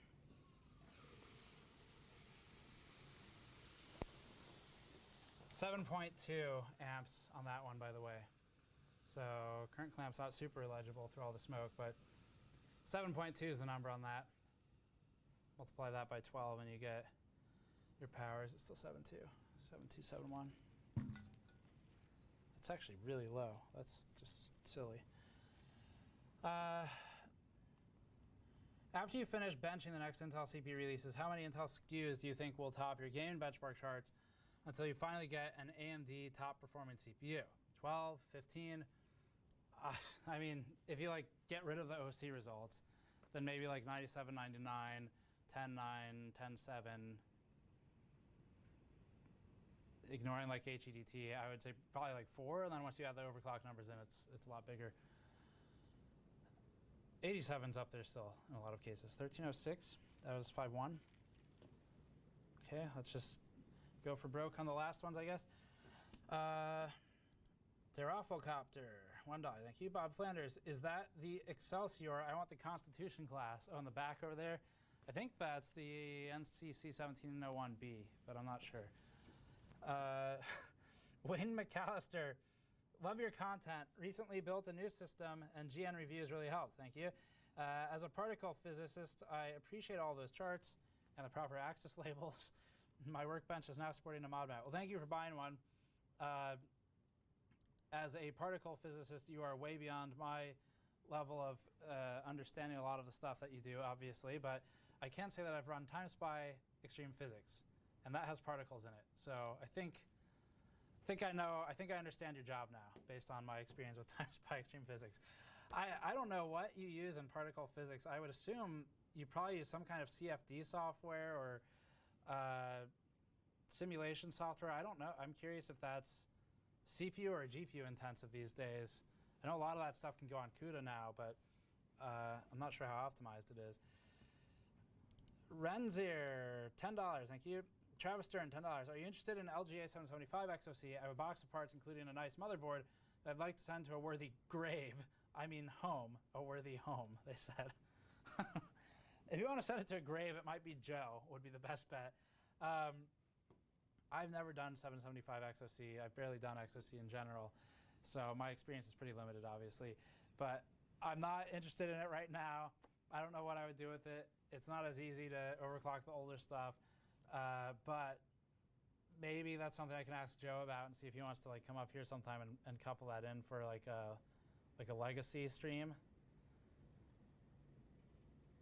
Come on, wake up. I gotta go download that tool from Evocati.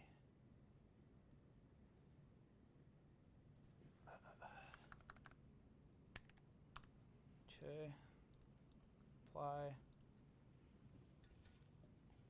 We're at 77 right now.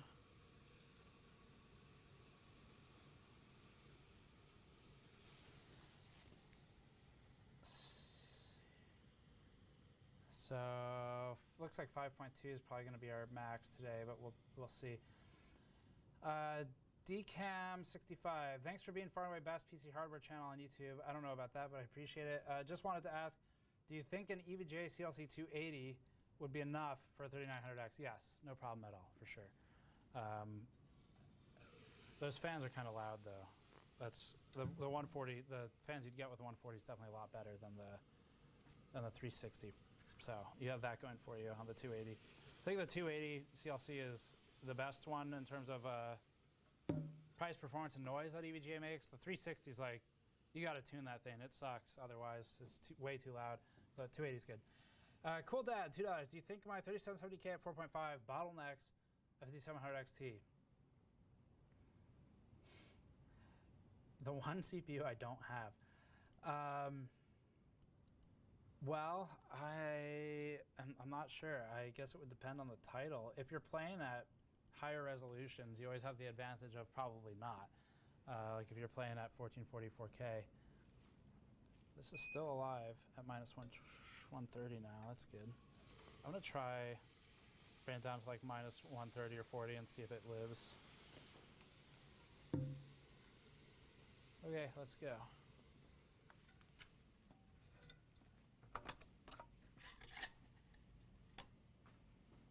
Still going.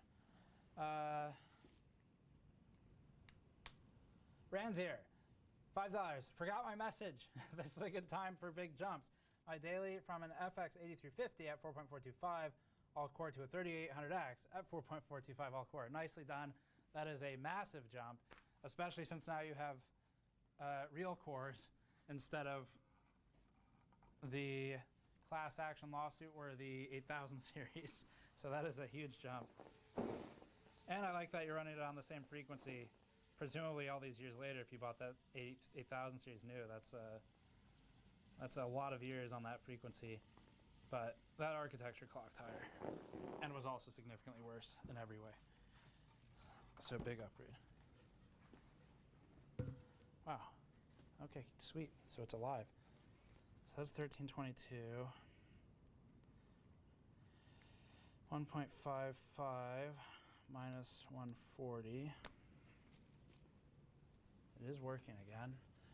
Reminder, we cut off the super chat, so don't send any more. I won't read them because we're going to have to get through these at some point. Karamanis John, $2. Steve, please never stop doing what you do. I do not plan to stop. So your $2 will go towards continuing to not stop. Thank you for the support.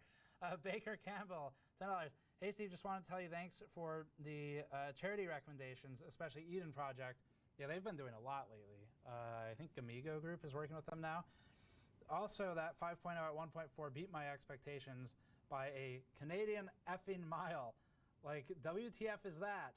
I agree. 5.0 at 1.4, to be fair, really cold, but that was crazy. Ryzen Masters buying us all the time we need for super chats. Paradeep Raja Pandian says, following your channel from last year, planning to buy a 3300X from 53, I think there's i5 3570K graphics this year. Is it possible to ship a mod mat from your factory? Shipping from us from US is expensive.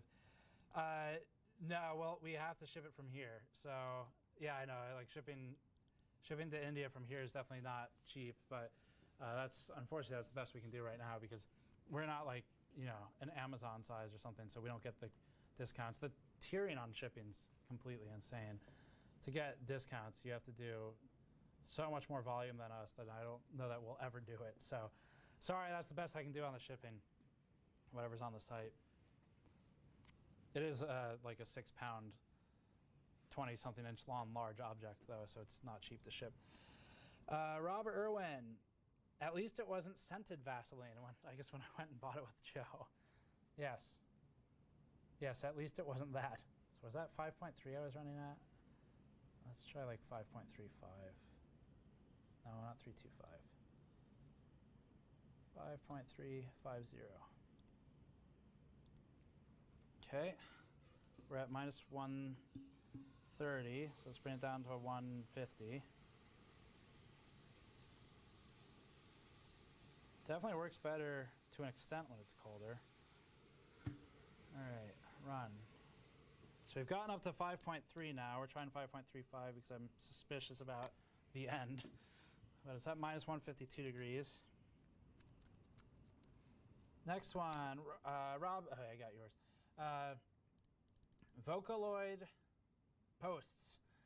Have you ever tested thermal paste on purpose or accidentally? Oh, tasted. I misread that. I was going to say yes, I have tested it. Probably accidentally. Wow, it's still working, man. Nice. Yeah, I'm going to go with yes, probably accidentally, but I don't recommend it. It's probably not good for you.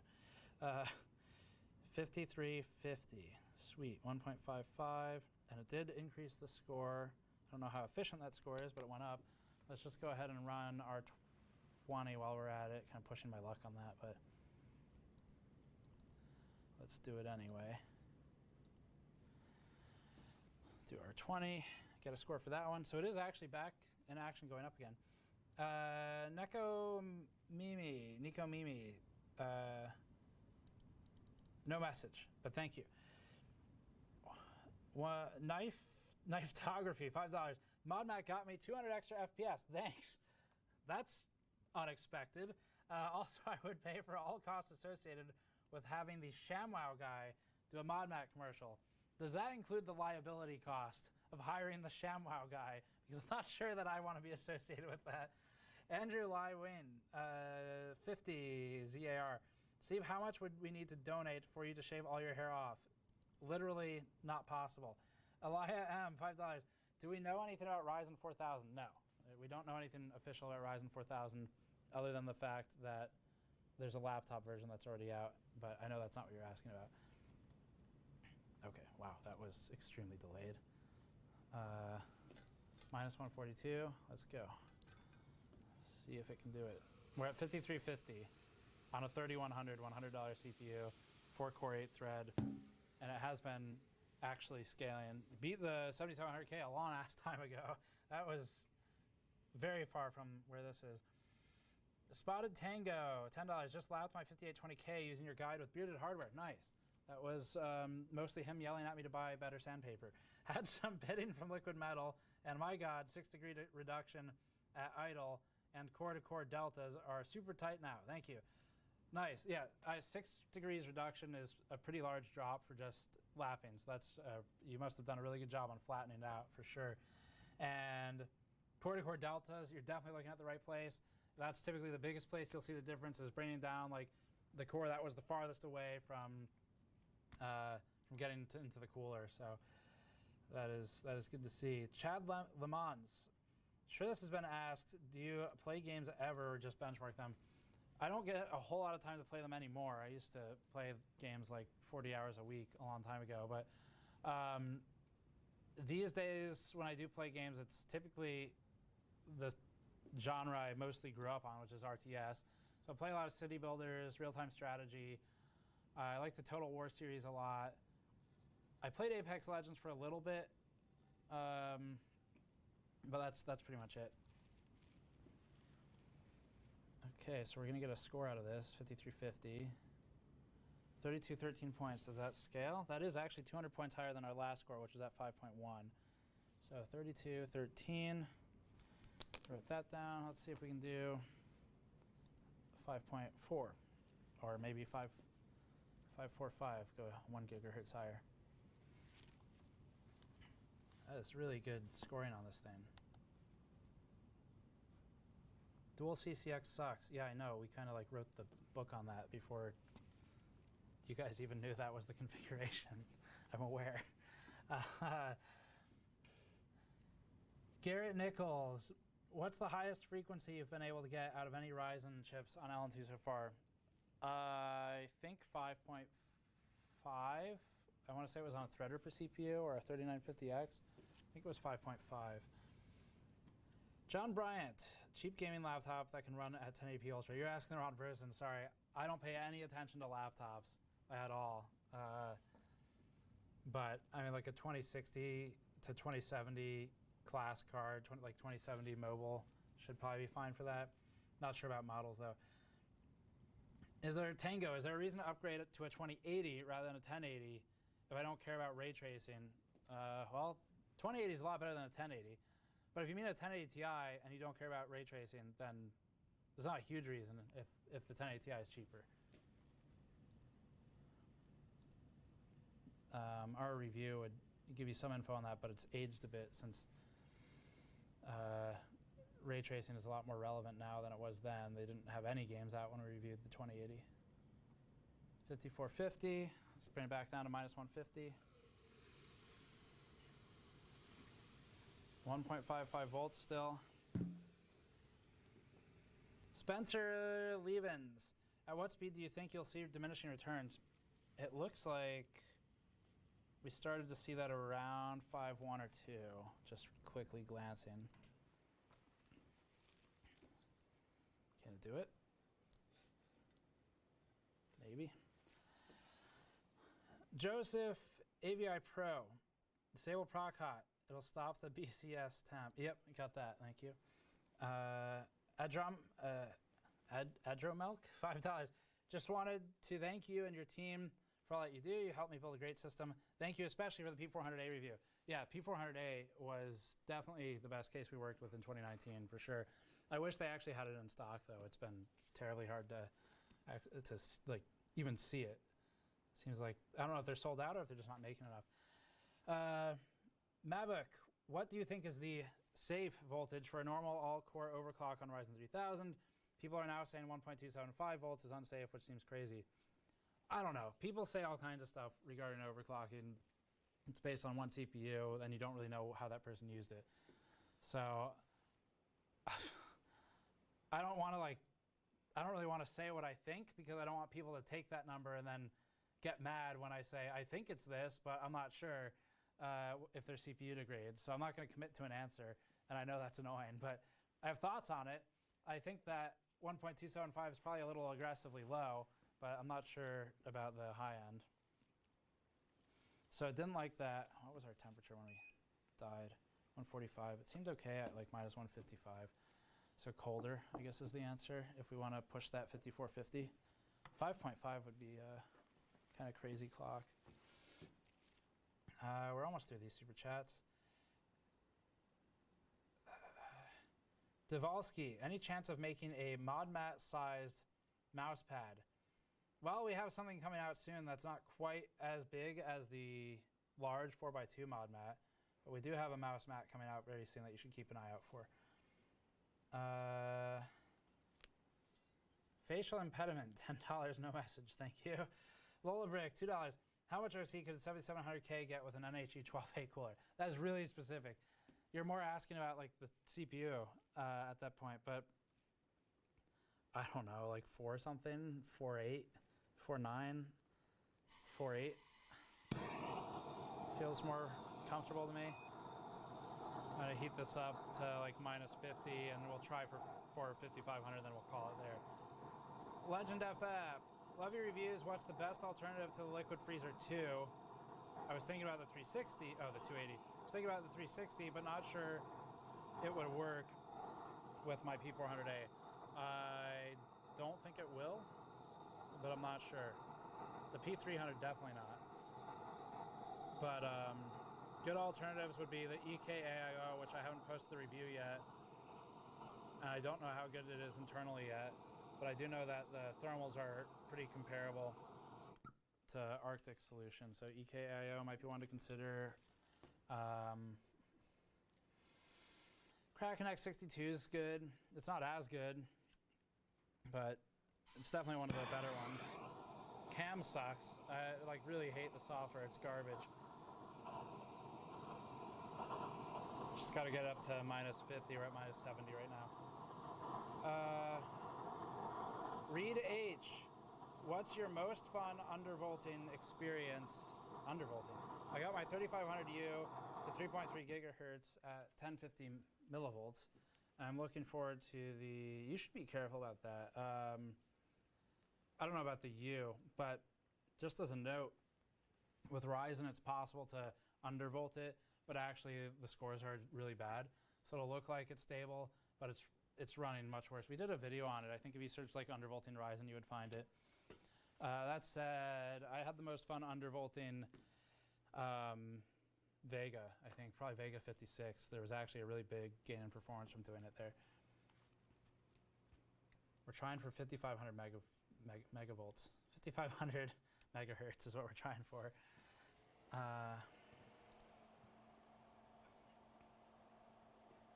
It's chat saying, you need to move the GPU in a farther away slot, says Joe. Helps with cold. I believe it, but we're just gonna do this and then stop. I just want to get through these super chats. Ant-EXE, if Gamers Nexus did a scratch build for looks, what would it look like? Complete blackout, no LEDs. Energy is saying, do you think Intel deserves an F with AMD providing compelling alternatives at every price point? Also, woe to you, O Earth and Sea. Yes, referencing the Iron Maiden reference I had in the last one. Deserves an F with AMD providing compelling alternatives at every price point. No, I don't think they deserve an F, like if we're grading them like a school. Because they still do have things they're better in, like Photoshop, for example, gaming, as an example. So the 10 series for sure needs to be serious. If Intel can't get it back together with the 10 series, they're going to be in trouble for a while. Okay. That's annoying. 5450. It was almost stable at 1.55. Okay, nope. Shouldn't have done that without cooling it down, I guess. Okay, let's get through the rest of these, then probably stop there. Recommended I'll recap the scores at the end too for people to skip ahead later. PB Volto recommended motherboard for a 1700 to upgrade to 3000. Well, I would say B450 Tomahawk, but you're not going to be able to do Zen 3 then. So that complicates things. I don't really like the idea of telling you to buy a 570 board because they're so damn expensive. And B550 is not going to be out till June. And I bet there's going to be stock issues once it is out. So, I mean, if you don't care about Zen 3, then I guess B450 Tomahawk's still really good. If not, then a cheaper X570 board. We have a video by BuildZoid. If you search the channel for best AM4 motherboards or best Ryzen motherboards, you'll get 2 videos. Choose the most recent one. I think it's from December. And there's a whole list in the description. Check that out, and then you can find what we think in terms of pricing for the X570 cheaper boards. Overwolf, CPU upgrade recommended for 5820K gaming and compiling.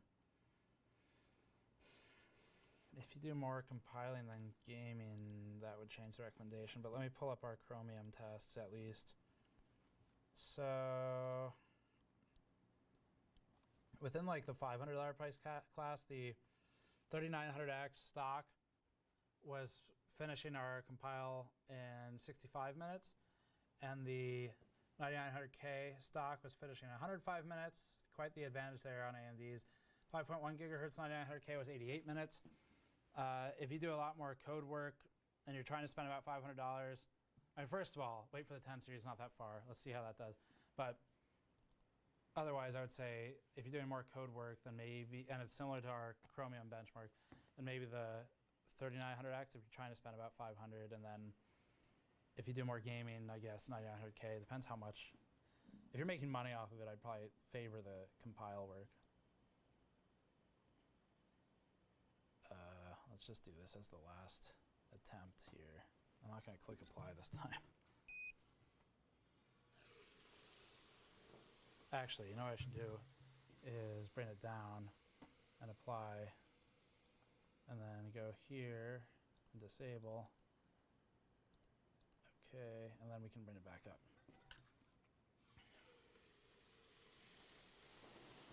All right. Wishbone. Big Navi will challenge the 1080 Ti or 2080 Ti or higher. I don't know. People, I always feel so bad about not being able to like answer those questions, but I don't actually know that much about the new hardware. Like, I learn about it maybe 2 weeks before you guys do, especially when it comes to performance. So, unfortunately, I don't have an answer to that. I don't really try to speculate about it because I'm just making stuff up at that point. So, there's more chance it will be useless than anything.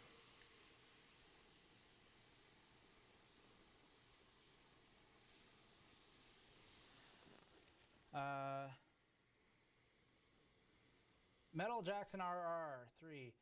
Hi, my 3700X doesn't go past 3.5 gigahertz. Any advice? 3.5?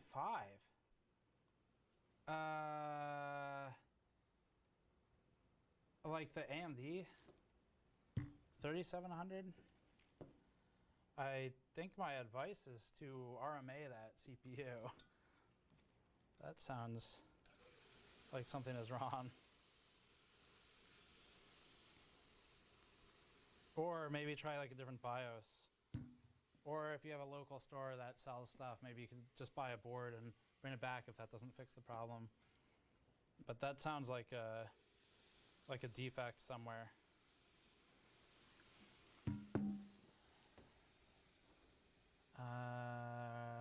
Shaky Shingy. How to expand NVMe slots. Hyper M2 card work with X570 Asus Tough. I only have one on the motherboard, but want more NVMe drives. Yeah, you can get like the Gigabyte PCIe extension or expansion card. I don't know the name of it, but if you search for Gigabyte NVMe PCIe card, you'll probably find it. Did I set 4 or 5? I think I typed in the wrong number.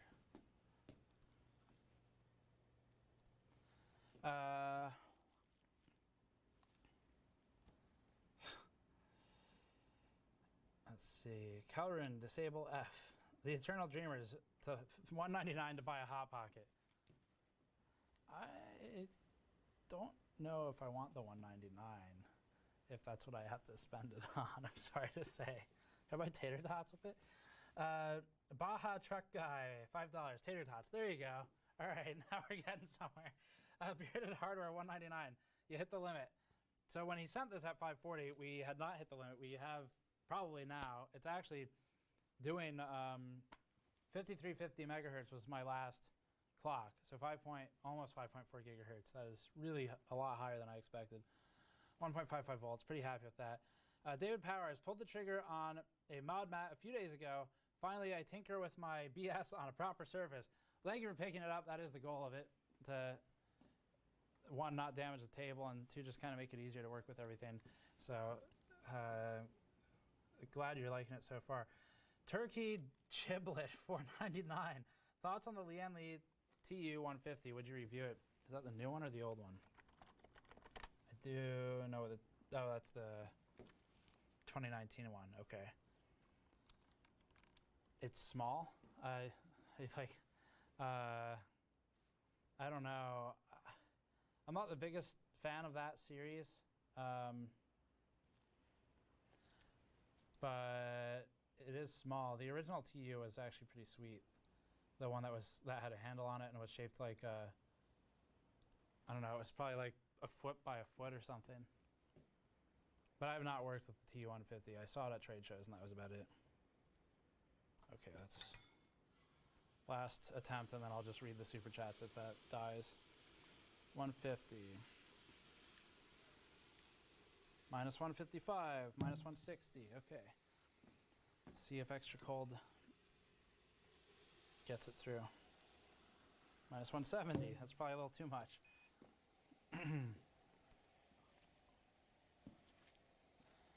Go. Okay, 1392. I don't know what frequency we were running. 1392, 1.55, minus 180. It's amazing that there's still actually progress this late in the stream. I'll take it. It ran. I don't know what frequency I ran. Someone tell me. I think it was 5450. Or was it 5500? I think it was 5450. Someone tell me what I was running there. I guess I could scrub back in the... Let's see... So I know I misadjusted it the first time to like 44 something, and then I fixed it. Oh, is that it? Just checking the DVR stream thing. Okay, yeah, so I misapplied it first, 4450. And I redid it. So... Okay, there it is. 5450, yeah, thank you. That is really good. Man, sweet. So it just needed more cold. It was minus 180 degrees is where it kept plunging. Like as soon as the load stopped, what I should have done was stuck the torch in there because the temperature kept plunging as soon as the power stopped on the CPU. So it went down to like minus 190 and then just shut off. So I think I could have kept it alive, but we're gonna cap it there. I'm really happy with that result. So for people, I'm gonna read the rest of the super chats. We're gonna do some of the other shout outs, but for people who are kind of jumping later in the stream, or if you just joined recently, let me recap the scoring for you. We had stock run for points, and you can just do percent scaling to get an idea for this, but 1,008-ish points for stock, and then we ran at 4.4 gigahertz, and it was about 13 points for CBR 15. That was at only minus 20 degrees Celsius, actually minus 20 degrees Celsius. We had to run at minus 42 degrees Celsius at 4.6 gigahertz all core, and that was 1.4 volts. This is where it started looking really good. I wasn't expecting it to work that well. And that was 1187 points. Went down to actually still minus 41, 4.7 gigahertz all core, 1.4 volts. 1242 points, minus 70, 4.8, 1.4 volts, and then it was 1233, and then I added CBR20. So if you care about that, that was 2892 at that point. We'll do a recap video with all this. Minus 81 degrees was 4.9 gigahertz, 1.4. That was 2948, it looks like, for CBR20, and 1260 points for R15. So there is pretty good scaling all the way up. We eventually did the max that we could on 1.4. That was minus 100 degrees, 5 gigahertz, 1.4 volts, really, really good. The get voltage in SVI 12 was 1.394. That was 1281. So we've stopped scaling at this point, lost efficiency. That was also a 3013 point score for R20. And then we did power draw at 5450. I don't know, I didn't have it running, but it should have been pretty similar. So we were like, power draw is like 7 to 8 for the amperage multiplied by 12. Let's see. We did 5.1 at minus 100 degrees, 1.5 volts. That was 1311 R15. Eventually hit 5350, minus 152 degrees Celsius, 1.55 volts. 1360 for R15, 3213 for R20, and this one, minus 180, 5450, 1.55, and 1392. So that's, I'm really, really impressed with this CPU. Okay, let me read the rest of the super chats here. So, Tutelarius says, that radiator plus fan array would look great behind some tempered glass.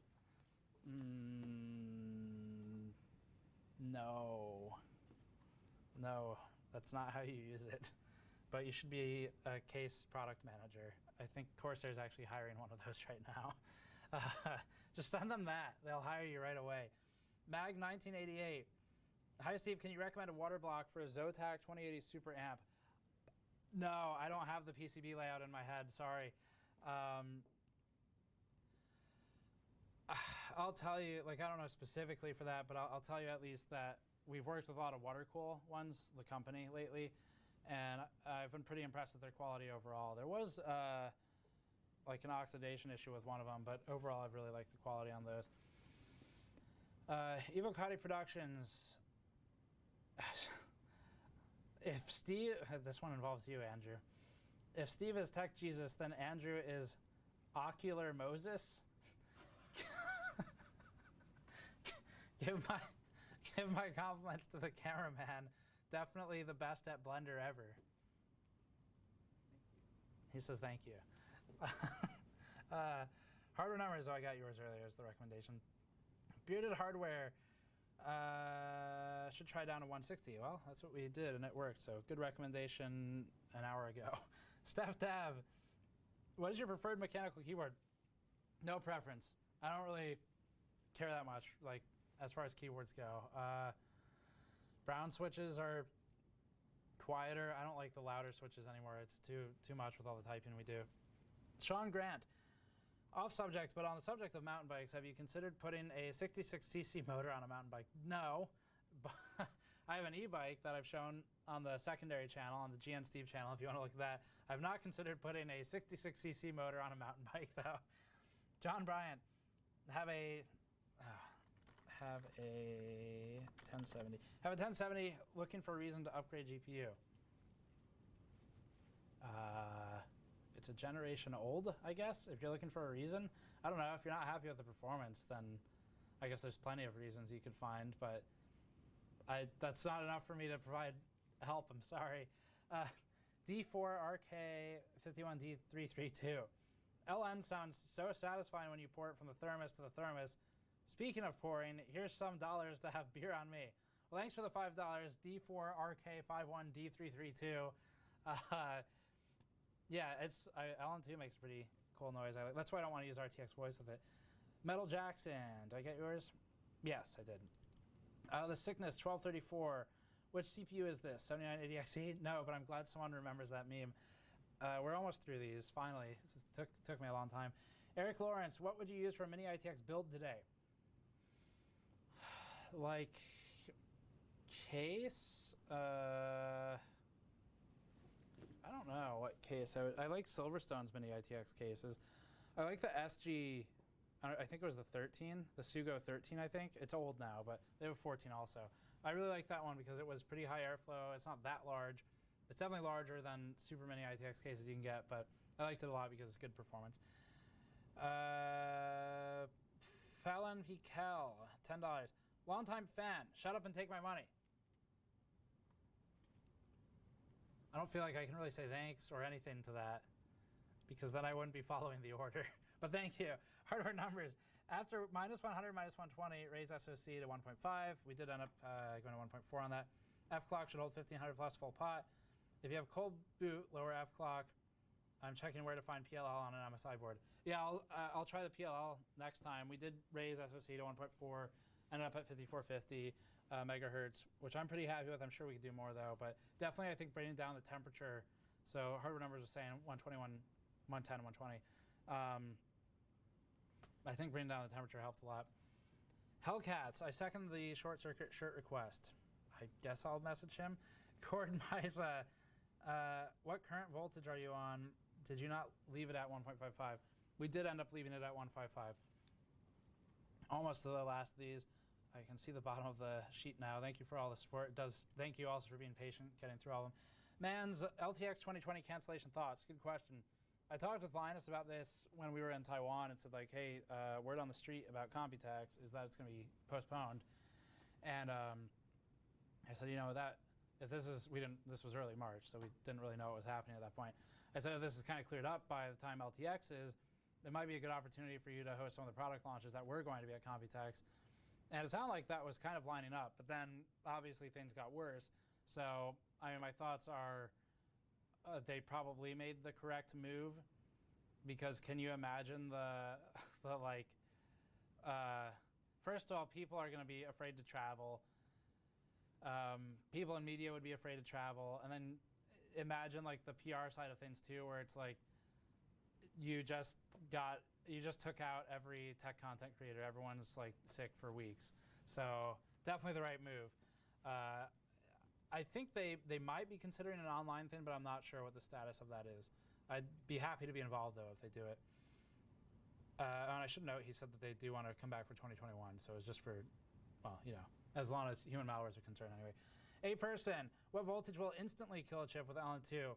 I know for older CPUs, but not anything newer than 32 nanometers. I'm not sure. I mean, like, I don't know, maybe 2? I'm not really sure.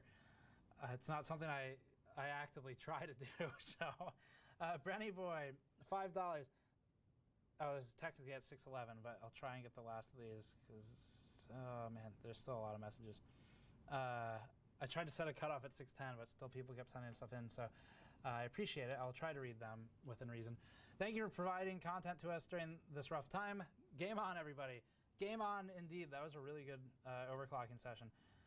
Reggie Reginato, $5. Thank you. No message. Zalix, safe voltage for 10920X. Not a lot of info out there. I'm at 4.9, 1.28 with exotic cooling right now. Happy to be Patreon sub.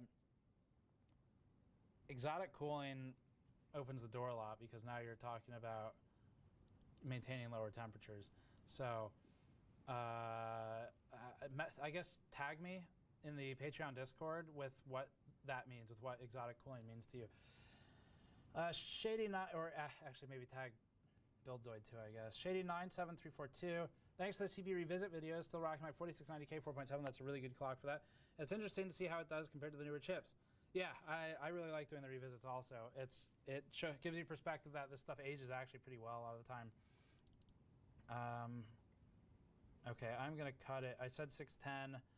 I think some people probably came in after that, but I'm gonna cut it in a minute here. Corey Albert, awesome stream. Don't OC much anymore, but proud of my old 4.1. Pentium 4, 1.6 gigahertz. I got to 3.0 back in the day. I have never overclocked a P4.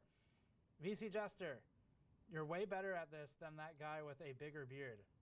I disagree with you for multiple reasons, one of which is he will probably hurt me if I agree with you. Chris Cannon, $2. Maybe this will help you buy some gloves. I don't want to use them for this. Actually mediocre overclocking. Just woke up. There's an OC stream going on. Sweet. Could you be convinced to play a match of MTG at something like LTX? I don't think I've played Magic probably in like 8, maybe 7 years. I was super into it for a while. I played in Standard around the Avacyn era, and I hated that set, but it's been a while. Maybe at something like LTX if there's actually time, but a Magic game is not quick to play. I'll tell you what, I'm not playing EDH though. I refuse to play it. Excalus Ogrelord. Join the bald, gain. No. Eric Lacasse. For forward compatibility, which chipset is better for the money, X570 or B550? Well, forward compatibility, it sounds like they're both about the same. So B550 if you're looking for the money. All right, let me skim. I've answered pretty much all these questions. Which CPU would you use as part of a cost-effective VR build? They're all mostly fine. 3600 maybe. Who's your favorite late-night TV host of all time? I don't think I really have one. Lately, they've been annoying me because they don't have to follow the same YouTube rules we do with disclosure of advertisements, so I guess that's cool. Axios. Steve, check your Discord DMs for something Iron Maiden-y. I will do that. Okay. All the rest of these are like, why are you using a 3100s? And I've answered that. So, and then a bunch of messages from ZDG. All right, cool. So yeah, recap then is 5450 is what we did. I'm really happy with that. It's better than I expected. So thank you for joining me. We really appreciate you making the stream fun and contributing. Also, those of you who contributed like to some of the suggestions, like disabling Procot or Crockpot or Tater Tot or whatever else you were calling it in the chat. And I have to figure out how to end the stream in the new interface. Okay, I found it. Thanks for watching. We'll try and do a recap for this shortly. Check back for that. Subscribe for more as always. Go to store.gamersnexus.net to help us out directly. And like I said, check back for the recap. We'll see you all next time.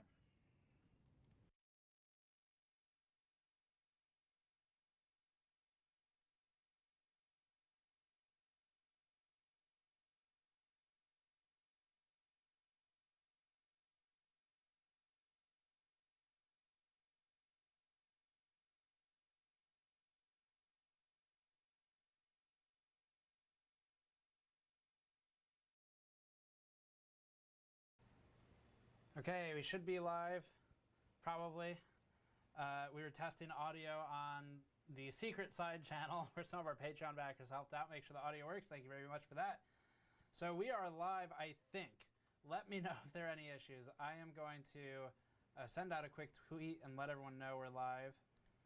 So while I'm doing that, just let me know if everything seems okay. I'm seeing tweets, so that's good, or mentions in chat. All right, so Twitter, we are live. Oscene 8086K. So that's what we're doing today. You're going to be live overclocking. Let me know. Audio sounds fine, they say. All right, cool. Thank you very much. So what we are going to do is overclock an Intel i7 8086K. I haven't done a ton of work on this one. I've done enough to kind of figure out loosely what my parameters are for overclocking. I want to see how far we can push it. So what we know for sure, yes, it's already delitted. I'll get to that in a moment. I want to let some people join into the stream first, make sure we've got people watching, and then I'll start explaining everything. The setup's really cool though. So basically, yeah, overclocking the 8086K. We didn't want to do a full standalone review of this processor because it's an 8700. So if you know, like, especially stock, they're the same thing. 8086K, 8700K, same thing stock, basically. The voltage to sustain a set frequency, much like Ryzen 2000, is lower with the 8086K than with the 8700K. But other than that, the frequency is the same stock. So it overclocks better. So that's the thing with the new CPU. And that will answer Bill Wanchallo. And with the first donation, you seem like you're on every stream. Thank you so much for being a consistent watcher of ours and super chat backer. The CPU we are using today is not, in fact, 7980XE. It is the 8086K i7 CPU. So it is a special binned version of the 8700K, which many of you are likely familiar with. So let me just make sure everyone's kind of aware of the stream, and I will tell everyone we're live. and then we're going to start playing around with this thing and see what it can do. All right, so what we have is Asus BIOS next to me. And I'm just going to reset. I think it's already been reset to default, but let's just do that again. And I'll show you what we're working with. If this, yeah. So 8086K. We currently have 2 sticks of Corsair memory in there. Later in the stream, I'm probably going to change out to this memory. This is some G.Skill Trident Z Black, which this helped us get top 5 world records with the Titan V and the 7980XE. So this is really good memory. We've already tested it. We know it can do 4,000 megahertz. So at some point in the stream when I'm kind of stuck on the CPU settings, we'll likely switch the memory and just see how much extra distance that can gain us.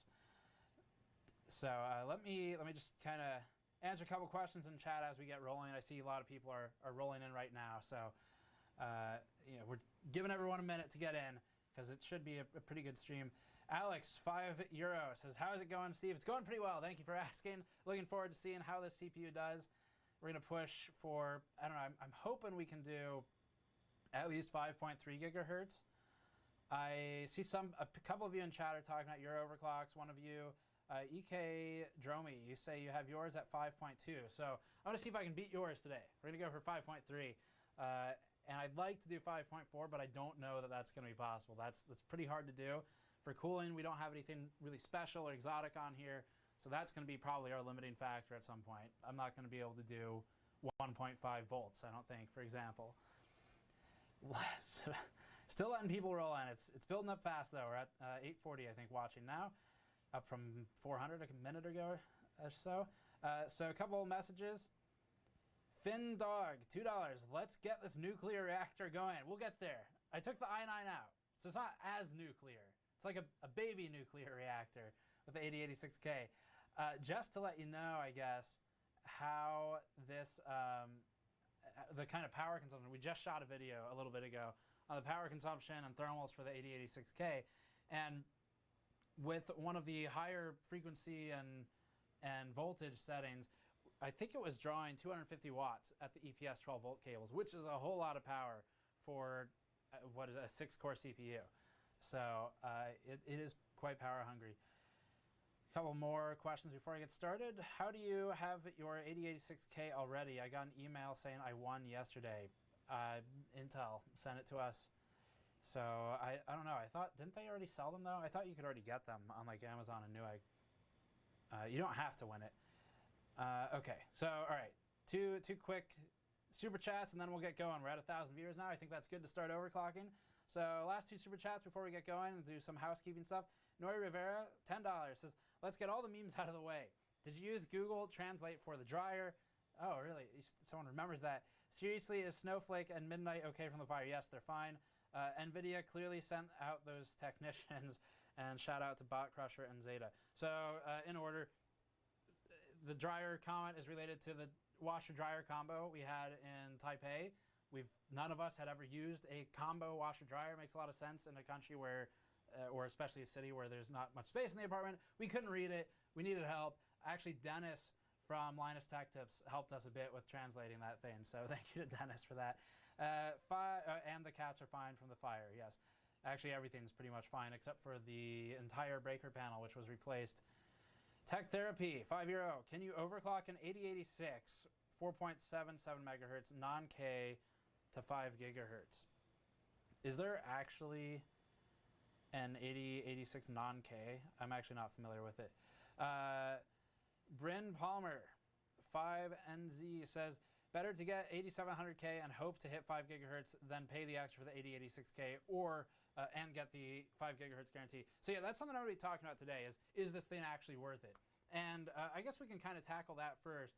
So one more thing, Bill Wanchalo says 5.4 gigahertz on his at 1.45 volts. So that's a high mark to beat, but we'll go for it. So, all right, we've got enough people in here. Let's do some of the housekeeping stuff.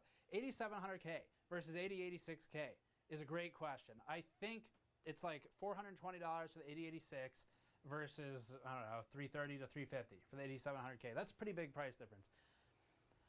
The way I look at it is it's the same CPU. Intel binned it. So they are doing effectively what someone like Silicon Lottery would typically do when you buy from them. if you would buy a binned 8700K from Silicon Lottery, it's really not any different. If you would not do that, and you're not planning on overclocking or not planning on overclocking and holding a high overclock, like 5G plus for a long period, then no, it's not worth it at all, because that's the whole point of the processor. But if you're doing any kind of competitive overclocking, it might be worth it. It's just, you know, worth is kind of a tough word, because the value in terms of if you're benchmarking competitively, yeah, I guess so. But if you're just playing games, going from 4.9 to 5.0 to 5.1, not a tremendous difference in that. Even to 5.3, not a tremendous difference, but enough of one where if you genuinely enjoy that type of thing, of overclocking and just getting a higher number makes you happy, then yeah, it's worth it. So that's I don't know, it's a little wishy-washy, but in general, I would say probably get the 8700K, it's fine. If you're legitimately going to overclock, the 8086K might be worth it, but it is quite a price jump, because at that price, you start buying higher core count CPUs. So you're balancing guaranteed high frequency versus do I want more threads? And that's going to come down to your use case. All right, so let's get started here. Let's get some baseline stuff. Quick note, we have our the limited edition foil shirt that I'm wearing now. The orders will close today. We are almost out before even starting the stream. If you buy any products from the GN store, as always, while the stream is going, I will shout out your first name and where you're from. When I see the email come in, we'll stop periodically and go through those and get obviously a lot of overclocking in between. But the limited edition foil shirts with the GN anniversary logo, the 10-year anniversary logo, will close for pre-orders at the end of this stream. And at that point, I think that's it. We're going to be out of stock. So if you want one, you got to buy it during the stream. Otherwise, we're not making any more. So once they're gone, they're gone. Let's get this thing started. All right, so we currently have an Asus Maximus board. It's a Maximus X or 10 if you prefer. And all I'm going to do is enable XMP. I am not going to do anything special, and I'm saying yes to the prompt beyond that. And the reason for that is we want a baseline. So I want to know how much we've actually improved by the end of the stream. I'm not even going to increase the fan speeds. It's not necessary anyway for what we're doing, but I will once we start overclocking. So all of this is set to auto right now. And we'll go through some memory and all that other stuff later. This is resetting everything, okay? So let's do that. Just doing some pre-show testing, and a lot of blue screens were happening, so hopefully I've saved us all some time. So this is restarting with just auto and XMP, and that's going to give us our baseline for Firestrike. I think we're going to use Firestrike today. The score I would like to hit by the end of the stream is going to be, let's go with 24,000 points in physics. So we're just going to run Firestrike physics. It'll be way faster that way, get a lot more benchmarking in.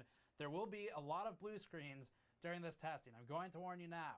That's the nature of overclocking. I'll do my best to minimize them. I've pre-tested some voltages just to speed it up. But you know, I apologize, there will be blue screens. We'll have plenty of super chats and fun things to go through though while that stuff is happening. So I will be sure to read your questions, whether they're in chat or super chat, when we have blue screens, just to have a bit of fun while we're doing this. So let's get our baseline in. I'll go through the components as soon as I get this thing running. So we're just going to do physics, and let me get a hardware info up, just kind of baseline thermals, and then I'll tell you about the configuration, the hardware configuration. So let's just pop up one of these, and maybe core 4, so we'll have 2 cores to look at once this is done. And it should be, okay, these clocks are probably correct. All right, just making sure the restore to defaults worked properly. We don't want to loop, we do want windowed. So, okay, first baseline benchmark here with the 8086K. What do we want to do about this glare? You got it? Nice, okay, cool. So we are not doing direct capture. Every time we've tried that with overclocking, the capture card eventually loses the benchmark system because it crashes a lot, and so that causes issues. So yeah, we got a benchmark going. All I'm doing right now is just making sure the thermals aren't insane. So the reason for that is because I've delidded the CPU, we've applied liquid metal. Our sponsor for the stream is actually Thermal Grizzly, who provided the Conductonaut liquid metal, and there's a link below if you want to pick up the liquid metal we use from them. We also use Cryonaut for thermal paste in a lot of scenarios, and it's something I might apply later in the stream if we need thermal headroom. But we're pretty good right now. I mean, physics is a really short test, so we're only hitting the 40s. I'm pretty okay with that. And for our physics score, here's what we got, 18,007. So I'm going to start a notepad file, and baseline for first test, 18,007. That is our 8086K OC stream. So what we're trying to do is get to 24,000 points. To give you an idea of what that means, there is, let me pull it up. I have a chart from someone. So there's a hardware bot submission. I'm just going to read you his submission. This is from Lefty23. I just picked one that was at an achievable level. So Lefty23 got 25,000 for a physics score, and that was with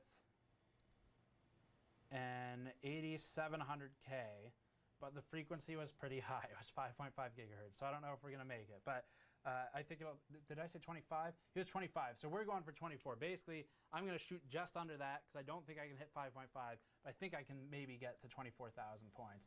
So that is our objective today. And we are going to, let's see, I think we're going to just go ahead and, yeah, I'll walk you through the components. So we come on the other side of here, and I'll show you the components we have, just so you know what we're working with as we get started. I have to crawl under all the lights. Move this one, I guess. And Andrew's going to go handheld on the camera, I think. So give us a second while it shakes and gets moved around. Okay. So everyone, shout out to Andrew for handing out to a camera with a bunch of cables sticking out of it. So here's our system. Kraken X62. This is just a standard test cooler we like to use because we know how it performs and we have a lot of them. So these are currently not at max speeds. They don't need to be, but they will be in a moment. So cooler is Kraken X62, and I've got it plugged in to USB so that we can actually read the liquid temperatures if we need them. Here's probably my favorite thing, and this is really stupid, but this is just a power and reset button, and it's just connected over there so I can actually reach it without having to. It'll speed up the stream a lot, basically. So it's just connected in. It's a really nice benchmarking tool. You just hit power reset. You can make one on your own if you wanted to. CPU is under there, obviously. 8086K for that. It is delidded. I scraped 100% of the silicone adhesive off, which is a big contributor to thermal performance, almost more than liquid metal in some instances, depending on the application. And it's also got liquid metal thermal grizzly conductonaut on it, a very fine layer that's working pretty well from thermal testing. 1080 Ti FTW3. The Titan V will be broken out again pretty soon. I have a use for it coming up, and I just put it under a water block. But for today, 1080 Ti FTW3, and then we have 2 sticks of Vengeance LPX memory. This is not the best memory I have, but we're going to start with it, and then just because it's stable, that is 3200 megahertz, CL16, and I think it's 2 by 8 gigabytes. Going with 2 sticks instead of 4 is going to help us out a lot in timings later on. And what I'm going to do, maybe later if I remember, is swap this memory from the Corsair kit to G.Skill and push it up to probably, I don't know, at least 3600, but I know it can do 4000. It just depends on the IMC and the 8086K. And then the motherboard, Asus ROG Maximus X, and then a Corsair AX1600i power supply for the power supply, which is in single rail mode so that we don't hit overcurrent protection because we might otherwise. So that is the bench system, and we can move back and start overclocking it now that everyone knows what's in there. Big thing though is that yes, it is delidded, and it does have liquid metal on the CPU. Is this where you want the light, or should I reposition it? And if we move the light again, just remember the fan is on. Okay, all right, so that's the system. Let me get this started, and I'll go through some of the super chats that just came in. So we're just going to go for something basic. I think on 8700K, we know 5.0, 4.9, pretty doable for at least one of those. So we have 2 things we can test. We can do like lowest voltage that is stable at a given frequency, or we can do we can do highest frequency that we can just push, and who cares about voltage. So I think we're mostly going to be going for a higher frequency today, but there is something to be said. Just like the Ryzen 2000 series, the 8086K it performs in a way that you can hit a target voltage between the 8700 or 8086, and on the 8086 you'll be at a lower a target frequency. You'll be at a lower voltage for a given frequency on the 8086K, which is one of the big things that I think is not discussed, and it's something we talk about in the video we filmed earlier today. It'll go live tomorrow. And that video talks about how using liquid metal and using scraping off all the silicone adhesive, all that stuff, it's not just about performance. You can also use those techniques to reduce your noise levels instead.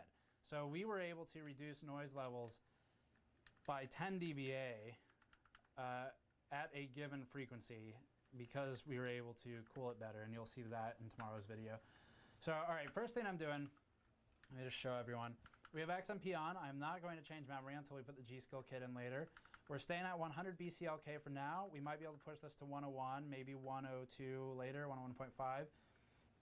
And that'll be useful if we get stuck on our ratio. We're going to leave a lot of this stuff auto for now. Multi-core enhancement will be overridden, so I can leave it alone. This is changing to sync all cores. And we're going to start, let's just start at 49, because for sure that will work. And that's going to give us a 4.9 gigahertz clock, and then we'll move up from there. So establishing baseline overclock. And from here, I'm going to disable SVID support. So CPU SVID support is a protocol that can be used for communicating between the CPU and the VRM. And disabling it is just helpful for a few reasons, one of which is over temperature and stuff like that. DigiPlus power control, this is a panel most people don't really pay attention to. So this is present on basically every motherboard. Just ASUS has one of the more complete ones, and it's named specifically. So what we're going to do here is just increase the LLC. So load line calibration will help us keep a stable voltage. I'm sure a lot of this is kind of review for some of you guys, but if you don't know what it is, hopefully I can provide some insight today.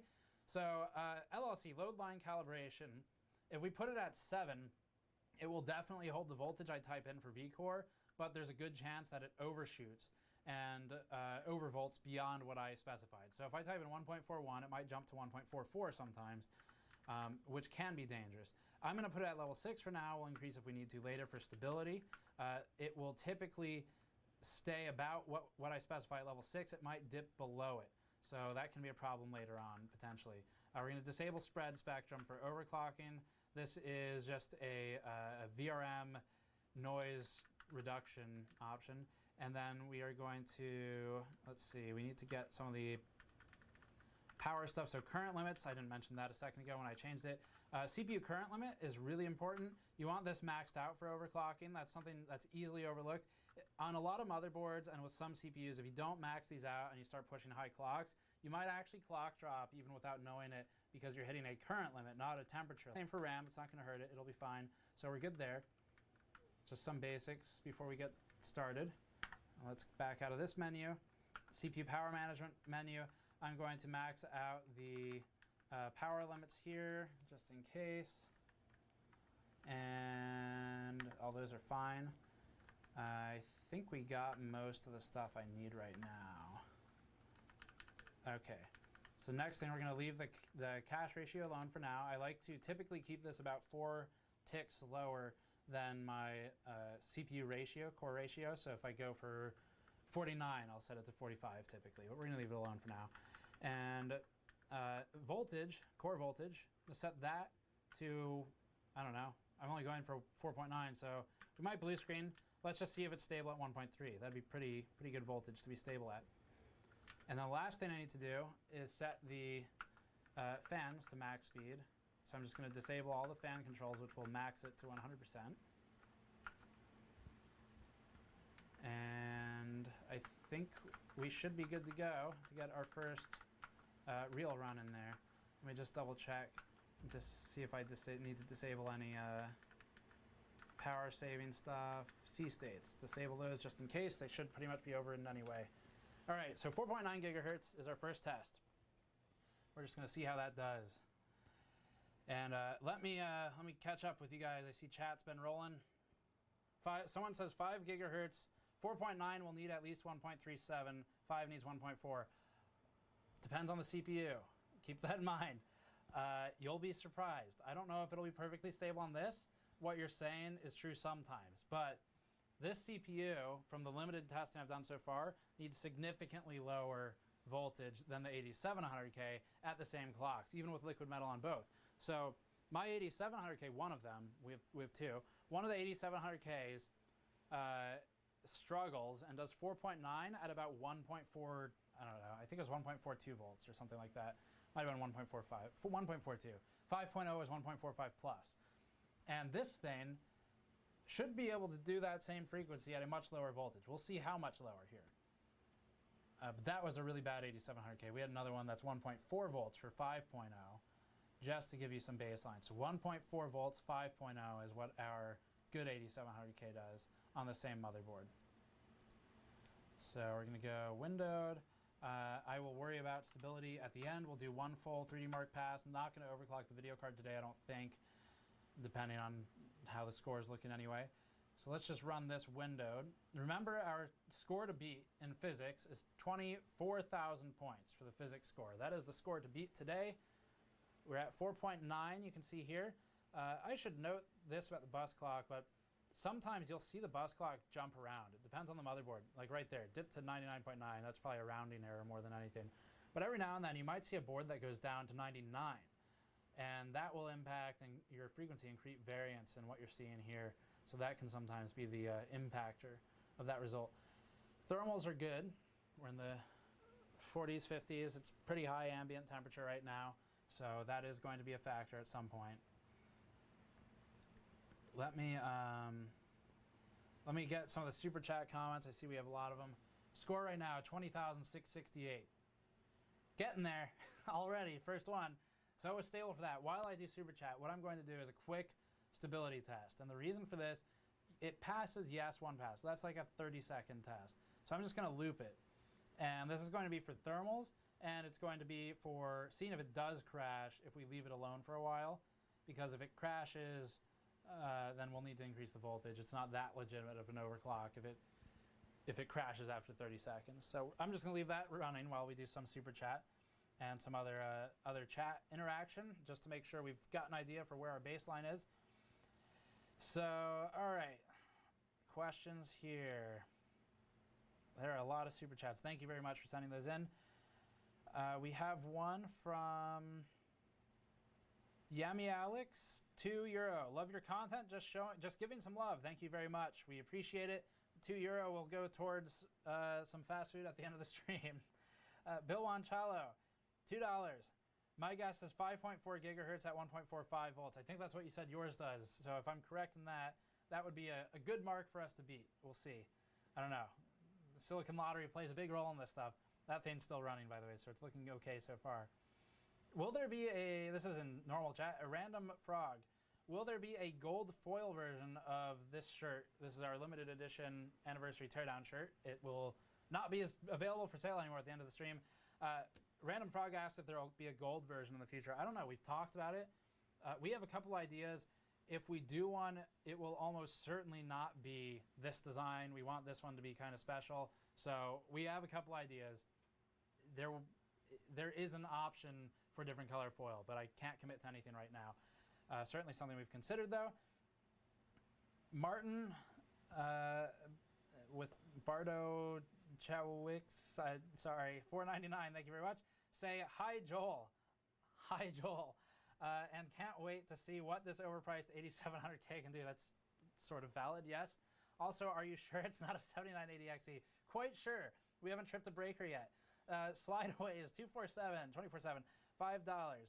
Can you daily 1.45 volts on Ryzen 2600X or keep it under 1.42? Supposedly it's written somewhere, but I can't find it. Can you run 2 AIO rads and 1 custom loop? 2 AIO rads and a custom loop. I know Super Chat's limiting on character count, but if I understand what you're saying, are you asking, like, for example, the Fractal or the EK semi-closed loops where you can expand them? Because you can expand a closed loop if it has like a quick disconnect on it. So I hope I'm understanding that correctly. If that's the question, then yes, you just have to buy one that will work with it. And you have to make sure that the pump is powerful enough to push that much liquid. That's the biggest concern. Some of them come with their own pump in each block. like a GPU block, CPU block. I think AlphaCool used to do that. So that would be the most sure way to make sure you have the pump speed required to do what you're asking about. I hope I understand that question. As for Ryzen 2600X overclocking, I haven't worked with the 2600X since we reviewed it. Keep that in mind. I would always advise checking our review to see what we got there for overclocking and what voltage we set it at, because whatever we put there is what we were comfortable with for 24/7 for the most part. And I can't remember it because we write a lot of content, but that would be my recommendation. As for voltage, though, Ryzen does have different voltage requirements than Intel. With Ryzen 2000 series, I like to keep it like 1.4 and under. You can go over 1.4. It's normally fine. Just be really careful about the SoC voltage. That's the one that kills IMCs, or the SoC technically, on AMD Ryzen chips. That's the dangerous voltage. Core voltage, it's nice to keep it around 1.4, plus or minus maybe like 0.02 or something like that. So, okay. Next question is from Alex. I'm going to limit this to maybe 2 more before I move on to the benchmarking. Alex, €2. What's a good Firestrike score for personal rigs? That is a great question. It depends on your parts. Let me pull up a quick chart that we have and just get a good answer for you. So what do we call like a good price for the average personal machine? Maybe like $1,000 to $1,500 would be kind of in the mid to high class of machine. So let me just pull up our compiled GPU benchmarks sheet and see what our scores are there for synthetics. Synthetic GPU benchmarks. Okay. So to answer your question correctly, I'm just going to check our actual data. So if anyone wants to play along at home while I'm doing this Firestrike benchmarking, feel free to. Let me give you some sort of ballpark numbers. We had a 980 Ti and 7700K with a total score of 14,865 and a physics score of 14,652. So with our 7700K, I think at 4.5 gigahertz, it seems like it does between 13,900 and 14,600, depending on the other components like the memory and the clocks and all that stuff. But that's kind of the range for the 7700K for physics. And with this machine, we were already at 20,000 points for physics scores. So that gives you a good baseline, 4.5 on a 7700K. It's got the 2-core differential as well. That's a big player in Firestrike. Firestrike scales pretty damn well, up to at least 18 cores, at like 16 a bit better.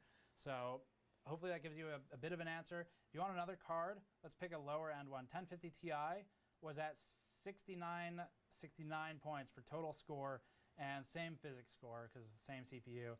So, 7,000 points for 1050 Ti.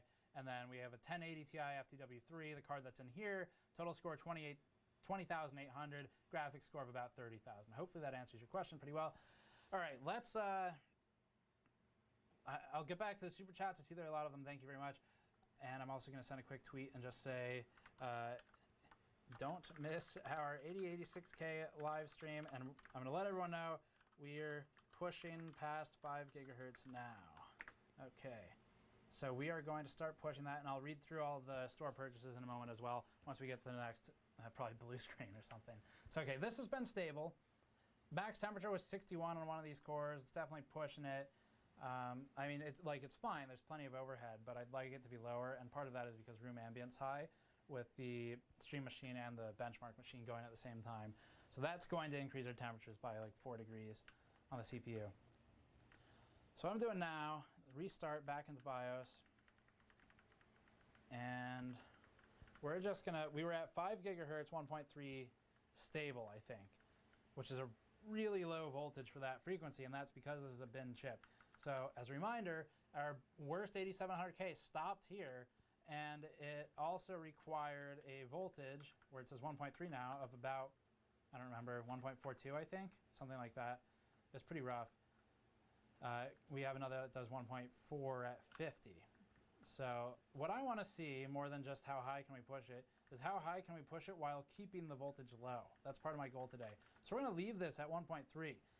If I were just trying to get a high frequency, what I'd do is set that to 1.45 right now and just type in 54 for the ratio and see if it's stable. But I don't want to do that. I want to see what's the lowest voltage we can sustain at a given frequency as well. So let's just leave it here. This is probably going to be too aggressive, and it might blue screen. But I think this'll give us a good idea of the voltage requirement for an overclock on this thing. Someone's saying he's probably on the latest BIOS. Yes, I am on the latest BIOS for this motherboard. Let's see. Just reading some of the chat comments. Prime 95, someone asked. So Prime 95, especially with a couple things about Prime 95. With the AVX versions, anything after 26.6, it's a really good benchmark. It's awfully aggressive, and it will crash on probably the voltage and frequencies that I've been setting, because it's a lot more aggressive on the CPU, and it's AVX, so it's way hotter.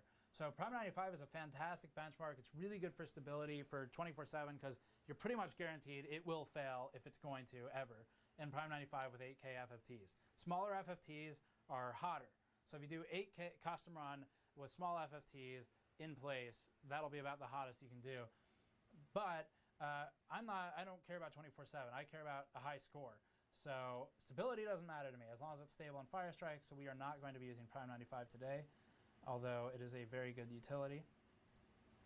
Windowed mode, disable all of these, and let's get hardware info up just for some monitoring. If you want to play along at home and kind of get some software going yourself, or maybe this inspires you to do some overclocking later, I can highly recommend Hardware Info 64. It's probably my favorite monitoring application, and it is free. So that's great too. It just has, I mean, this is, just to give you an idea, this is Hardware Info 64, and this is all of the stuff that it tells you. And most of it's pretty damn accurate, actually. So there is a lot of information in here.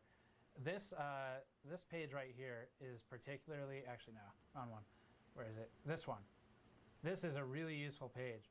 If you ever like see your clock dropping and you're like, I don't know what's going on, my temperatures are fine, but it's dropping from 5.0 to 4.4 or whatever, check out this section, and if it says like yes in any of these columns, then go find that toggle if there is one and disable it. So a toggle for power would be a great example. If there's a power limit, turn it off. We did that earlier, so we're not going to hit that.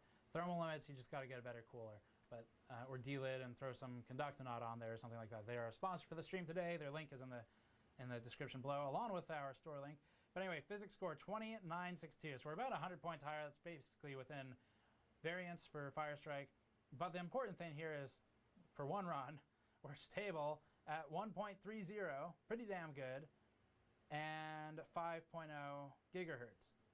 So that's pretty crazy. Let me let this run for maybe about 2 minutes or so, just to kind of see if it's real. If I were to run Prime, it'd probably crash, but you know, whatever. We're doing Firestrike today, so.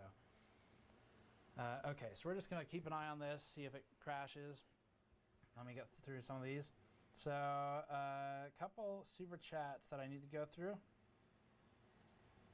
Did I get? Yes, I got that one. I got Alex's question. Bill Lancialo, $5. I wish I had an 8086K. My guess is 5.4 gigahertz for yours. I hope so too. Nasty with a knife, 5 Canadian. Thank you very much. We've seen your name around here a lot. I appreciate your continued support. Nasty says, I purchased a signed mod mat and a limited edition shirt yesterday. Thank you very much for doing that. Anyone else who wants to grab one, it's in the store, in the link in the description below. You go to store.gamersnexus.net. Our mod mats are a highly durable 4-foot by 2-foot modding surface in Freedom units, if you measure that way. And it comes with wiring diagrams that we use pretty regularly, actually. And it's resistant to things like water. It's fine with thermal paste and fine with liquid metal, all that stuff. So I actually love the product. We did a great job with it, if I say so myself. Disturbed Medic 167, $5. Thank you for reminding me to order an LE foil anniversary shirt today or yesterday. Hoping your 8086K does as well as mine. I hope so too. Michael Kelly, $5. Love your channel, great stuff. Thank you very much, Michael. Jack Reitman, $5. If we see arcane electricity and the stream suddenly goes out, is it safe to assume no GN for a bit? Please don't burn down your house. We'll try not to this time. That was the fault of the electricians. Thank you very much. And we weren't even running any benchmark machines. In fact, this is something I should have pointed out. The load on the panel at that time was super low, because that was actually right when we left for Taipei. So I think, I don't know, we had some idle computers for remote access or something, and like a router and maybe a printer, but there wasn't a lot of load on it. So bad install, I think, by the electricians. Augustus, 5A. I don't know what that means on YouTube. I don't know if that's Australian or what. $5A. How do you think overclocking will be affected if the flat earthers are proved correct? I'm not going to comment on that.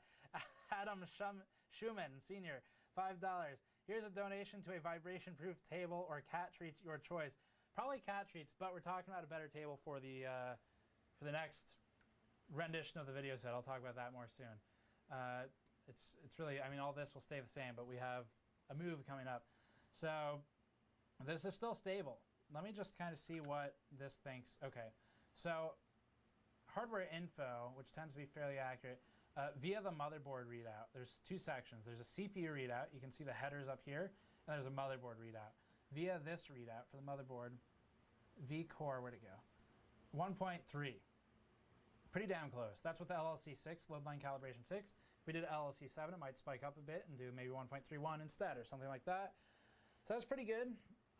Measuring at the back of the socket would be the most accurate, but it's a huge pain to set that up, so we're not going to do that today. And it's not really stream friendly. So we're pretty stable here. Again, it probably wouldn't be stable for almost literally any other benchmark, but for Firestrike, or I shouldn't say for any other benchmark, but for games, it is stable. So that's fine for me. We're at like 2900 earlier at 5 gigahertz, 1.3 volts, I think. So let's just kind of leave that there. Let's restart, see what else we can get.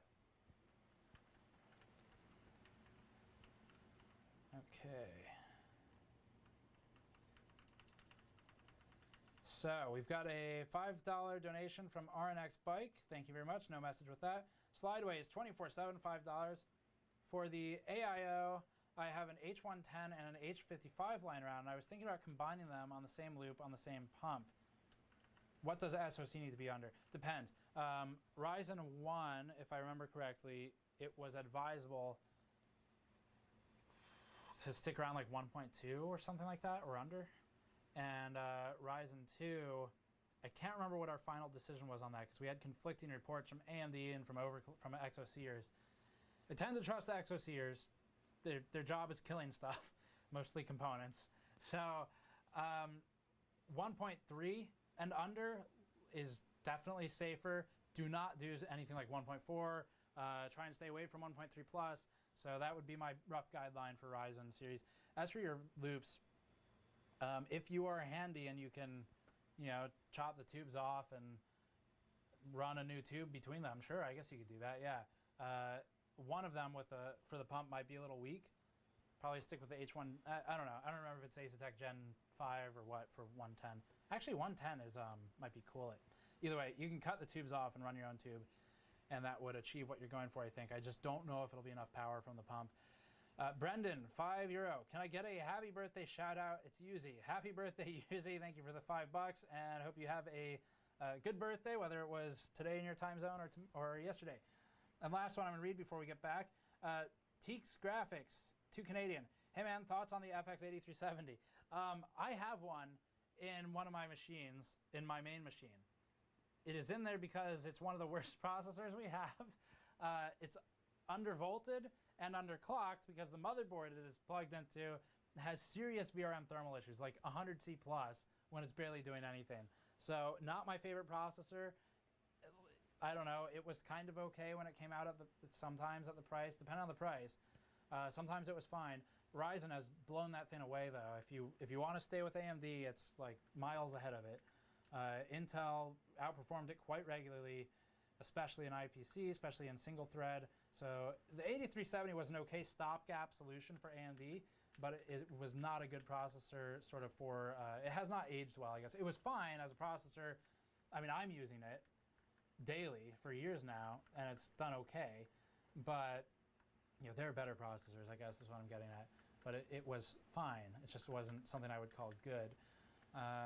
51. So what I'm going to do, I'm going to keep pushing. We're going to stay at 51 1.3, or we're going to move to 51 1.3. We're at 50 1.3. I'm just going to keep doing this until it crashes, at which point I'll increase the voltage. Then we'll know our volt frequency baseline. Someone says, so who is this? Two things. Nathan, $5, thank you. Surprised that you didn't lose any electronics in the building when the panel failed. Were you just lucky, or was there a reason for that? I don't know. I mean, I hope we haven't lost any electronics. I haven't tested every single thing, but that was certainly one of my thoughts as well. We have anything important is behind a UPS, uninterruptible power supply. So we have CyberPower, not CyberPower PC, but CyberPower and APC UPS is on like everything. So I would imagine, and line conditioners and things like that. So I would imagine if anything were to die, it would be one of those, and then hopefully it would protect the actual components. So I don't know. I haven't seen anything yet. It's possible something died. We have a lot of stuff. I don't always turn all of it on. So yeah, not sure. Not looping, window mode, physics test, launch hardware info. We're at 5.1 on an 8086K for anyone wondering. At only 1.3 volts right now. Let's see if it crashes. That's the real kind of the big thing here a lot of people I think forget about is that it's not just how high does it clock, it's how low can you get the voltage for a given clock, because that will reduce your power consumption significantly and your heat significantly. Actually, I have a table that we'll be publishing in tomorrow's video that talks about all of that. So it's a very, you should definitely tune in for that video tomorrow. Subscribe if you are not subscribed and you're new here, because that will help give you some great information on voltage, frequency, and thermals, and power. And noise, actually. Got all of them. Cores are still doing okay right now. It's a short test. And it is indeed 5.1 gigahertz. See what our score is for 5.1 at 1.3. 21,133. So score to beat is 24,000, if you recall. So that is the score we are going for, 24,000 today. And so far we are at 21,133 at 5.1 gigahertz, 1.3 volts. Pretty damn good. And also LLC is still 6 right now. Okay. So let's push up a bit more. Actually, I'll go through the BIOS settings again for anyone who's just tuned in. I'll try and make it quick if you've already been here. Just if anyone wants to overclock and you need some ideas of what the heck all those things do in BIOS, I'm not the best overclocker. Someone like BuildZoid is great for that at actually hardcore overclocking. Der Bauer both of them are experts. But I've picked up a lot from them, so hopefully I can give you some great starting points for your own overclocks. So let's go through some of the settings. I'll go quickly. First of all, fans are maxed out, so that's important for today. And that puts our cooler at about 51 decibels if you're curious. And then I've only enabled XMP. I haven't changed any of the memory, so it's just CL16 right now. We can improve that later with different memory. 100 BCLK. This setting, base clock, affects a lot of things, affects basically everything. So if you increase this to 101, it would also increase the effective DRAM frequency. So what I want you to do is look up here. 3200 right now is what it says. If we go to 101, you'll see 3232. I know this is review for a lot of you guys. If you are familiar with it, we'll get past in a second. So you can see it affects pretty much everything. And for that reason, I do like to try and avoid adjusting BCLK until the last second, because I normally don't want to introduce all the variables of memory and cache ratios and stuff. Multi-core enhancements are relevant. We're overriding it today. SBID is an interconnect or a protocol, I suppose, between the VRM and the CPU. It's used as a communication hub, and I think it does a few other things I'm not familiar with, but that's the main one. So like over temperature would be an example, or over current protection on the VRM. Cores, you go per core if you have some stronger ones, but I'm going for all core just because I prefer that. It's easier. You could bin individual cores if you really wanted to go crazy. DRAM, we're ignoring all this stuff right now. And then this is a great menu. I already showed it earlier. DigiPlus power control. It's on basically every motherboard. Asus has a special name for it. But any motherboard, look for your power settings. Doesn't matter which board it is. Hopefully they have some. You want to max out your current limits and set load line calibration. I would recommend, generally speaking, setting this to the not max settings. So like Gigabyte, I think calls them like turbo, extreme, stuff like that. Set it to the second highest one and check what the voltage readouts are. In hardware info, you should check back of the socket, but this is easier and good enough. So going to the extreme settings can sometimes, it will cause an over voltage scenario rather than an under voltage scenario, which is less safe in the former. And then the rest of this is all pretty standard, and later on I can talk about it more if we need to. So let's go to 52 at 1.3, see if it's still stable. I'm expecting a crash at some point here because we're getting pretty aggressive. Let me just check some of the streaming information, or chat and all that stuff. YouTube. Okay. All right. 2321 viewers, thank you very much for tuning in. Just saw a comment pop up in chat. John says, hey Steve, did you, dang it, got pushed off. Hey Steve, did you just buy this retailer, or was it a special sample? There's the blue screen. I don't know if it was special. It was a sample sent to us by Intel. I would imagine it's not, I don't know. I don't think it's special, but it's from Intel, to answer the question. Basically we said, you know, I don't particularly want to review this one. I'm very interested in the processor anyway, so what if we do an overclocking live stream, because I think that'd be fun and I want to see how high it clocks. But from a review standpoint, it's the same architecture as Coffee Lake. It's pretty similar to an 8700K. It just clocks a lot higher, so overclocking live stream made the most sense to me. So we just had our first blue screen of the night. Hopefully not of many, but we'll see. And that was at 52 for the ratio. So our ratio of 52, 5.2 gigahertz at 100, which, you know, let's kind of not let it get away from us how high of a frequency that is. 5.2 is a great frequency to be at for this kind of architecture. So we're going to go up to 1.35, see if that's enough for 5.2. It's a 0.05 increase in our voltage. Okay, let me get through. I'm just scrolling up to find the last question I did. You know what we should do is some of these store shout outs. So anyone who grabbed something from the GN store today while we're streaming, oh my god, that's... How do I... we've got a good amount of orders. Take me a minute to get through them. Thank you very much. As I was saying, almost scared to now because I don't know how long it'll take, but this limited edition shirt, we're closing sales at the end of the stream.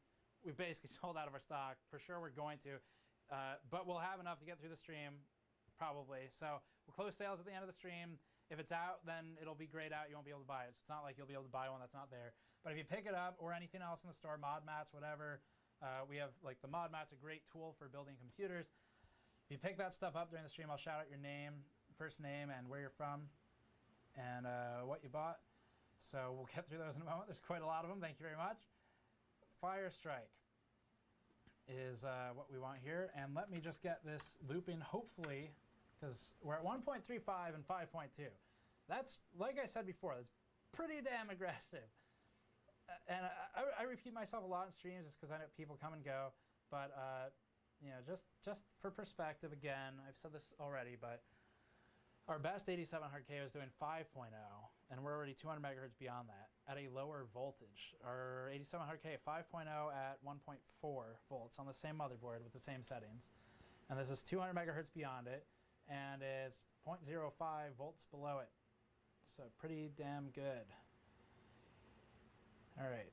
See if this blue screens or not, and if it does not, then I will let it run a stability test while by which I mean just looping this, not prime, and then I'll get through some of the orders that came in. Thank you very much for the pickups. So okay, there it is. That's it. That's our run. It was stable for 30 seconds, which is all we need right now, but not quite good enough. 21.7. God, come on. Windows 10. All right.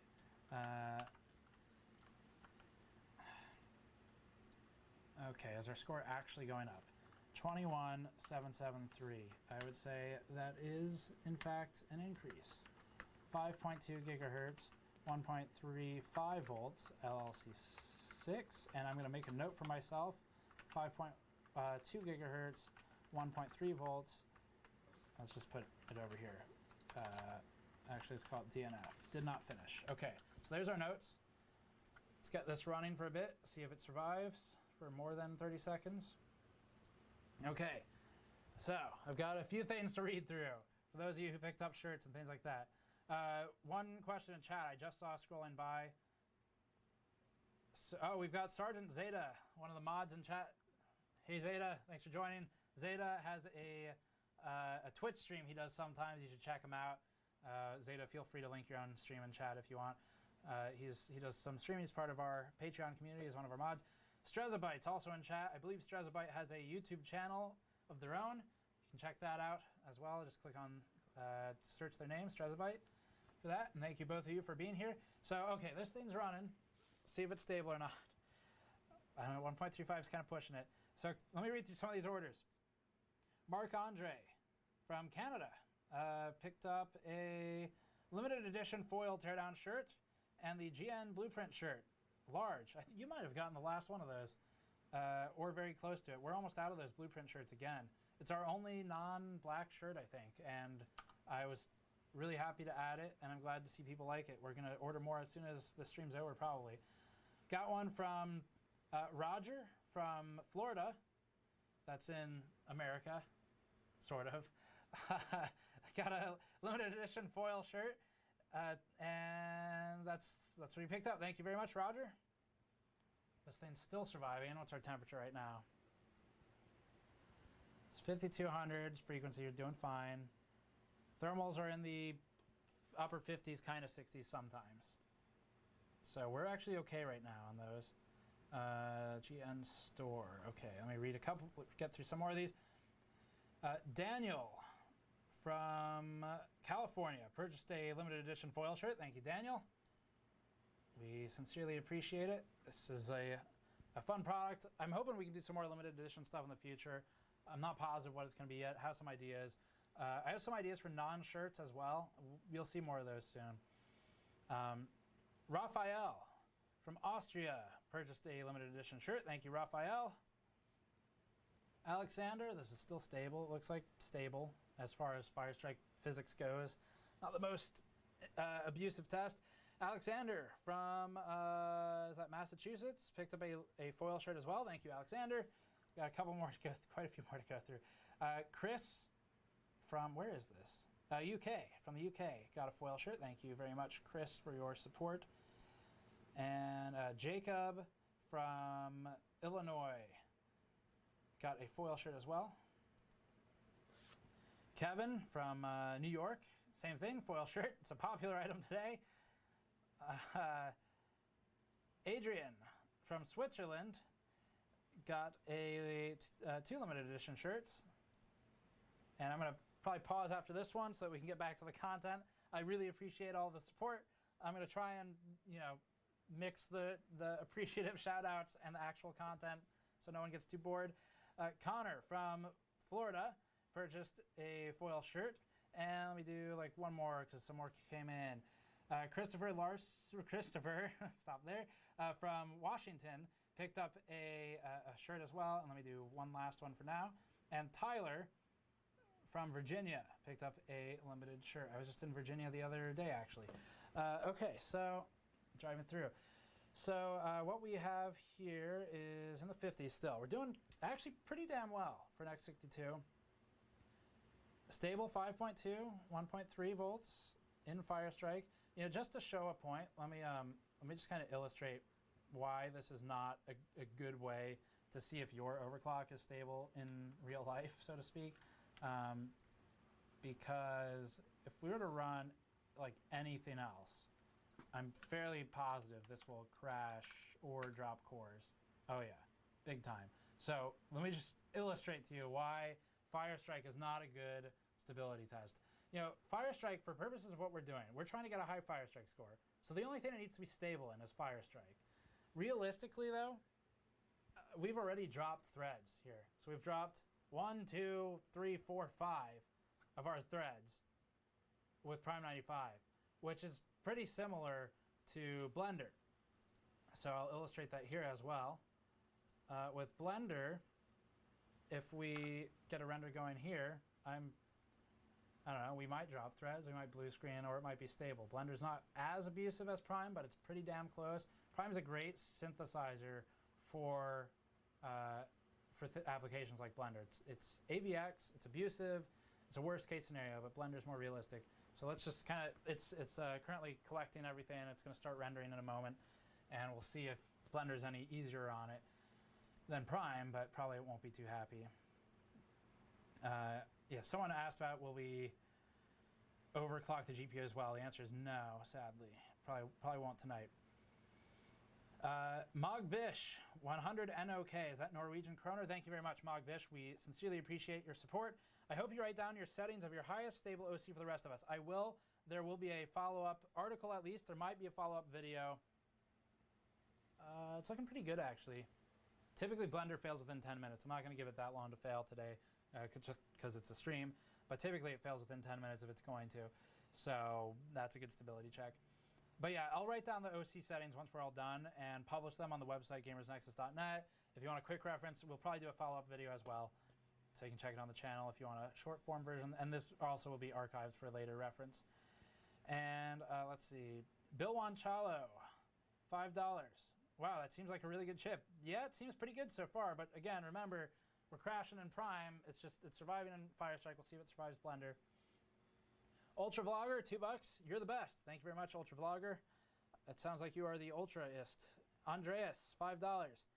Can you start a weekly GoFundMe to upgrade people from older AMD and Intel? I'm a disabled vet and can't afford it, and see if AMD would pitch in. I don't know if we get away with weekly. So typically, we don't really do giveaways, but there is something that I'm going to be contributing a mod mat to. So like on the YouTube channel, as a rule, I know what you're saying is different. Like I actually like that idea. Just to separate that first. I like that idea. But just a general rule, we don't often do giveaways, and the reason is because I really like having you all here as like genuine people who like the content, and not people who are just flooding in to try and get something for free and dilute everything. So I really support all of you being here without actually needing free stuff all the time. But as a break to my rule, I am providing an autographed mod mat, one of the signed mod mats, to the what do they call it? Wholesome giveaway or something? Cooler Master and Cooler Master, Corsair, ton of vendors. All the vendors got together on that PC Master Race subreddit and started a giveaway. So we're going to provide a mod mat for the giveaway, maybe 2 of them. I don't know what the rules are, honestly. I just told them I'd give them one. I'm sure it's on the PCMR subreddit, though, if you want to join in and try and win whatever they're giving away. So that's the exception to my rule. We're not really going to announce it on the channel or anything. This is kind of a quick side mention. Ben, $2, just got here. How are these looking versus 8700K? Great question.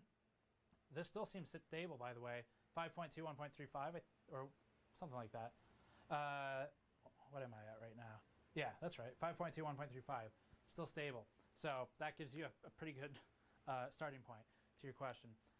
As for the rest of it, again, recapping, but 8700Ks, we have one that does 5.0 at 1.4. We have one that does 4.9 at 1.42, roughly, give or take, like 0.03. I guess mostly give 0.03, not take. So that's our 8700Ks. This is an 8700K, but it's been binned, or pre-selected is the more appropriate term.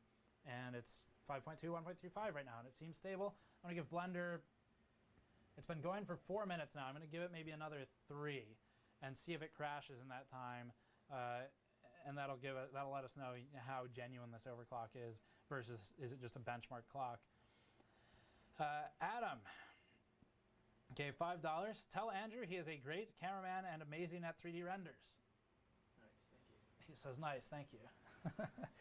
Adam's one of our Patreon guys.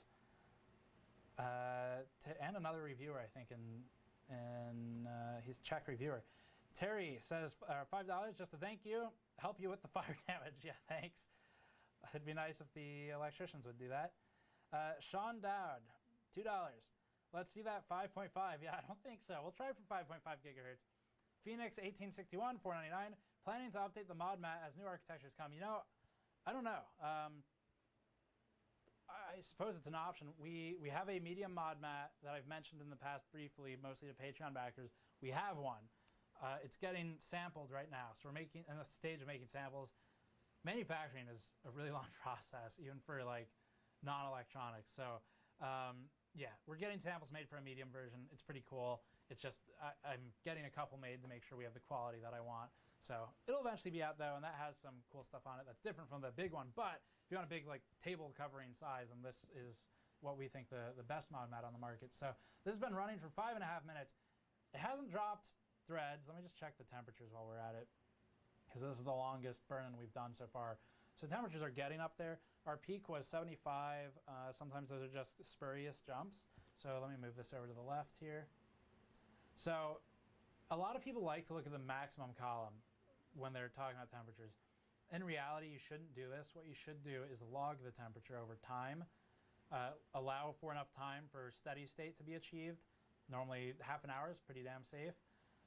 And the max can be a spurious jump, so it can just be a spike. It might have hit reported 75 for a millisecond, or well, yeah, I guess 1,000 milliseconds for like a second. It might have reported that, but in reality, we're in the 60s. And this can often be from when you're just starting the render or the application, collecting all that data. So realistically, we're in the 60s to 70. It's getting warm, but we're actually doing really damn well, and that's because the voltage is only 1.35 right now. So another 2 minutes on this, see if it dies. If it doesn't, we'll push up to, I guess, 5.3 gigahertz.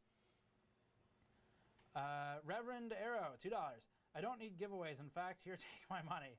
Thank you. I guess we do takeaways, and I guess we're robbers. There are a lot of store purchases. I'm going to read as many as I can in between overclocks. I'll probably push a lot of them to the very end of the stream, but I'll do my best here. So for shout outs, while this thing's running the last few minutes of its stability test, let me go through those. David from Kentucky picked up a limited edition foil shirt. Thank you very much, David.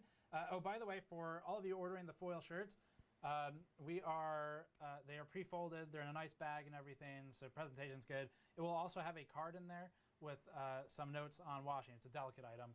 I've actually washed this one a lot and dried it a lot as benchmarking. Can't get away from benchmarking. Haven't made any charts yet. Probably should, but it survived really damn well, as you can see. So it's been through the wash a lot. Some of you were asking about foil. Foil is inherently a delicate item, but we are including a very clear card with just some notes so you can make sure it lasts a long time. So just to address that question, if anyone had it, this one survived quite a bit of washing. And I have notes on the website as well with how you should take care of it, because it's delicate item. So held up extremely well, though. Next one's from Hollis from California. Picked up a limited edition shirt. Thank you very much, Hollis. Charles from California. We've got a lot of California people today. Limited edition shirt. Thank you, Charles. Thank you, James from North Carolina. Actually, we've met up for pizza before. Who picked up a limited edition shirt as well. Thank you, James. Good to see you around. Gabriel from New York. Limited edition shirt. It's a very popular item. Caleb from North Carolina as well. Also limited edition shirt.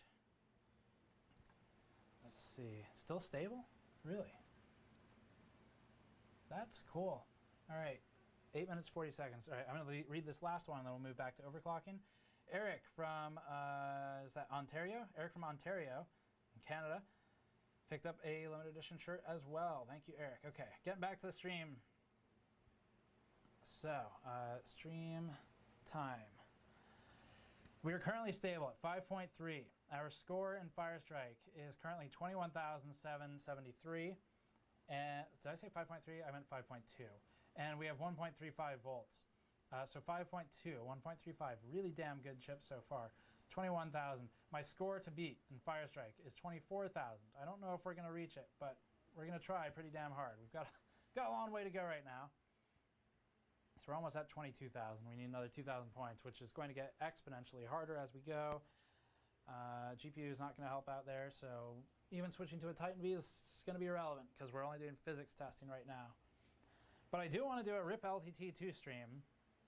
Actually, I'm curious, how many of you have seen or saw our RIP LTT stream or saw like the aftermath of it with our follow-up, anything like that? If you know what RIP LTT is, just type hashtag RIP LTT in chat, just so I can get a gauge of how many of you know what it is. We're currently at 26 messages a minute, so that'll be my benchmark.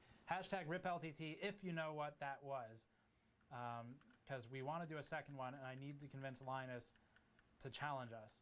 And you know, I don't want to say he's scared, but I think he's scared. I think he. That's a lot of RIP LTT. I think he is frightened, especially with this response. I'm going to see Linus in a few days, actually. So I'll probably I'll lay down the gauntlet gently there for him to pick up, and challenge us back. I don't want to throw it. Might scare him. But, okay, so we've gone up to like 45 messages per minute. It's definitely more than that, but I think it's like averaging over a longer period. That's a lot of RIP LTTs. Just gonna sit here and take it in for a second. So I'm gonna be seeing Linus on Saturday, actually, for his LTX thing, his LTT Expo. If you're near Vancouver, I think it's in Vancouver. You know, stop by. I'll be in there. Come say hi. Bring something if you want me to sign it or whatever. I know a couple of you wanted Mod Match signed. That's a lot of RIP LTTs. RIP LTT shirt when? You know, let's get them to respond. What do you see? Oh, that's a lot of messages a minute. 149 messages a minute from 24. So a lot of you have seen RIP LTT, I take it. Thank you very much. That was probably the most fun I've ever had on a stream. We'll do that again soon. That was a 7980XE and a Titan V. And RIP Vince Lucido. I don't think so. Vince Lucido is Kingpin, if you don't know who he is. When you're looking at Firestrike scores, if you ever like, you know, I think I can get to top 100, and you want to compete. And you look at the scores and you see Kingpin at number 1. What you're really shooting for top 100 is actually top 101, because he doesn't count, because it's impossible to beat him. He made the RoboClocker that we saw at Computex, and it's like the most insane overclocking setup I've ever seen. He's claimed 4 at least world records with it now. So it's very impressive. His work is extremely impressive. It's the best in the world for some of these tests. And sadly, we can't count him as a competitor because it's just impossible to beat him. So no, there will not be a RIP Vince Lucido, but I have asked EVGA actually if they would be interested in flying out at some point and doing a live stream overclocking with us. So I don't know if that'll happen. It'd be really cool though. I don't know, tweet at what is his Twitter name? Let me see what his Twitter name is. Twitter EVGA Jacob F. If you want to see like Kingpin come out here and you want to show EVGA that you're interested in it, tweet at EVGA_Jacob F on Twitter. There's a blue screen. And he will just tell him like, I don't know, fly Kingpin to GN or something like that for an overclock stream. All right, so this has crashed clearly. So I tried 5.3, it's the highest we tried, at 1.35 volts. That's really, really aggressive volt frequency. Aggressively low on the voltage and aggressively high on the frequency. So, not surprised. Let's see if we can do 5.3 at all. Let's go up a bit. I'm just going to go up by 0.05 once again. 1.35 to 1.4. Let's do that. All right.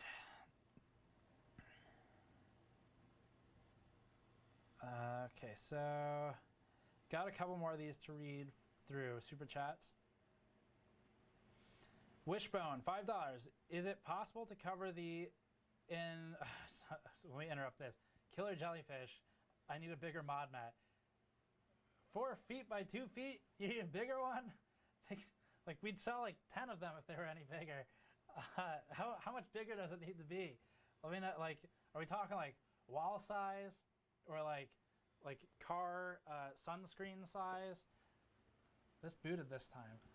Okay, so anyway, Wishbone, $5 was saying, is it possible to cover? Shoot, I just scrolled past it. Is it possible to cover an entire motherboard with Thermal Grizzly's non-conductive paste for better out-of-the-box thermals and liquid metal on the CPU GPU? It's a good question. You would need something to conduct like anything out of it, because just covering it in paste, like first of all, you don't need to cover the entire motherboard. I'm sure you know this. Obviously, it's probably a joke question, but hypothetically, covering the whole motherboard doesn't gain you a lot in most instances, in almost all instances, because a motherboard is like fiberglass and copper. Basically, that's what it's made out of, and it's a lot of layers of it. So it's a natural heatsink. And this is why if you have an SSD, like an M.2 SSD, one of the best ways to heatsink it, if it's dual-sided, is to socket it and put a thermal pad between the motherboard and the modules on the underside. and obviously the controller is ideal to sync, not the modules, but whatever. And that'll sync it into the board, which is a natural heat sink. But the answer to your question is basically no. Because you're going to end up blocking more air than you will be dissipating through conduction in terms of heat. Okay, so let's run this. Let's get hardware info up. And that's always, it's an interesting challenge where you put heat sinks on stuff. It'll help, but if it's not like a proper heat sink and it's just obstructing air, it'll actually be worse, even if it is thermally conductive more than air is. But airflow hitting something is always the best. You can actually run VRMs without VRM heat sinks in a lot of cases just by blasting them with air. So 5.3, we're trying 1.4. We'll see if it lives.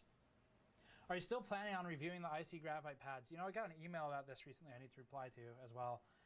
And the answer is I hope to, but we're slammed right now. So I'm trying. There's a lot of travel right now. So doing my best to get to everything. I still need to do thermal pads on GPUs and stuff like that. We're pretty behind, but I'm working on it. Hashtag I saw Linus crying from RipLTT, I guess. Okay, so is it running? Oh yeah, it ran. Cool. I read one of these. Brewman, NZ $5. I'm going for an SFF build, so temps and therefore voltage are important. Will you be able to do an 8700K versus 8086K measuring at the same gigahertz? That's a good. We could probably do that. I think so.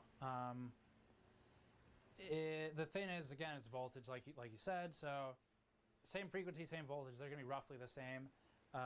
The thermal paste isn't really different as far as I'm aware.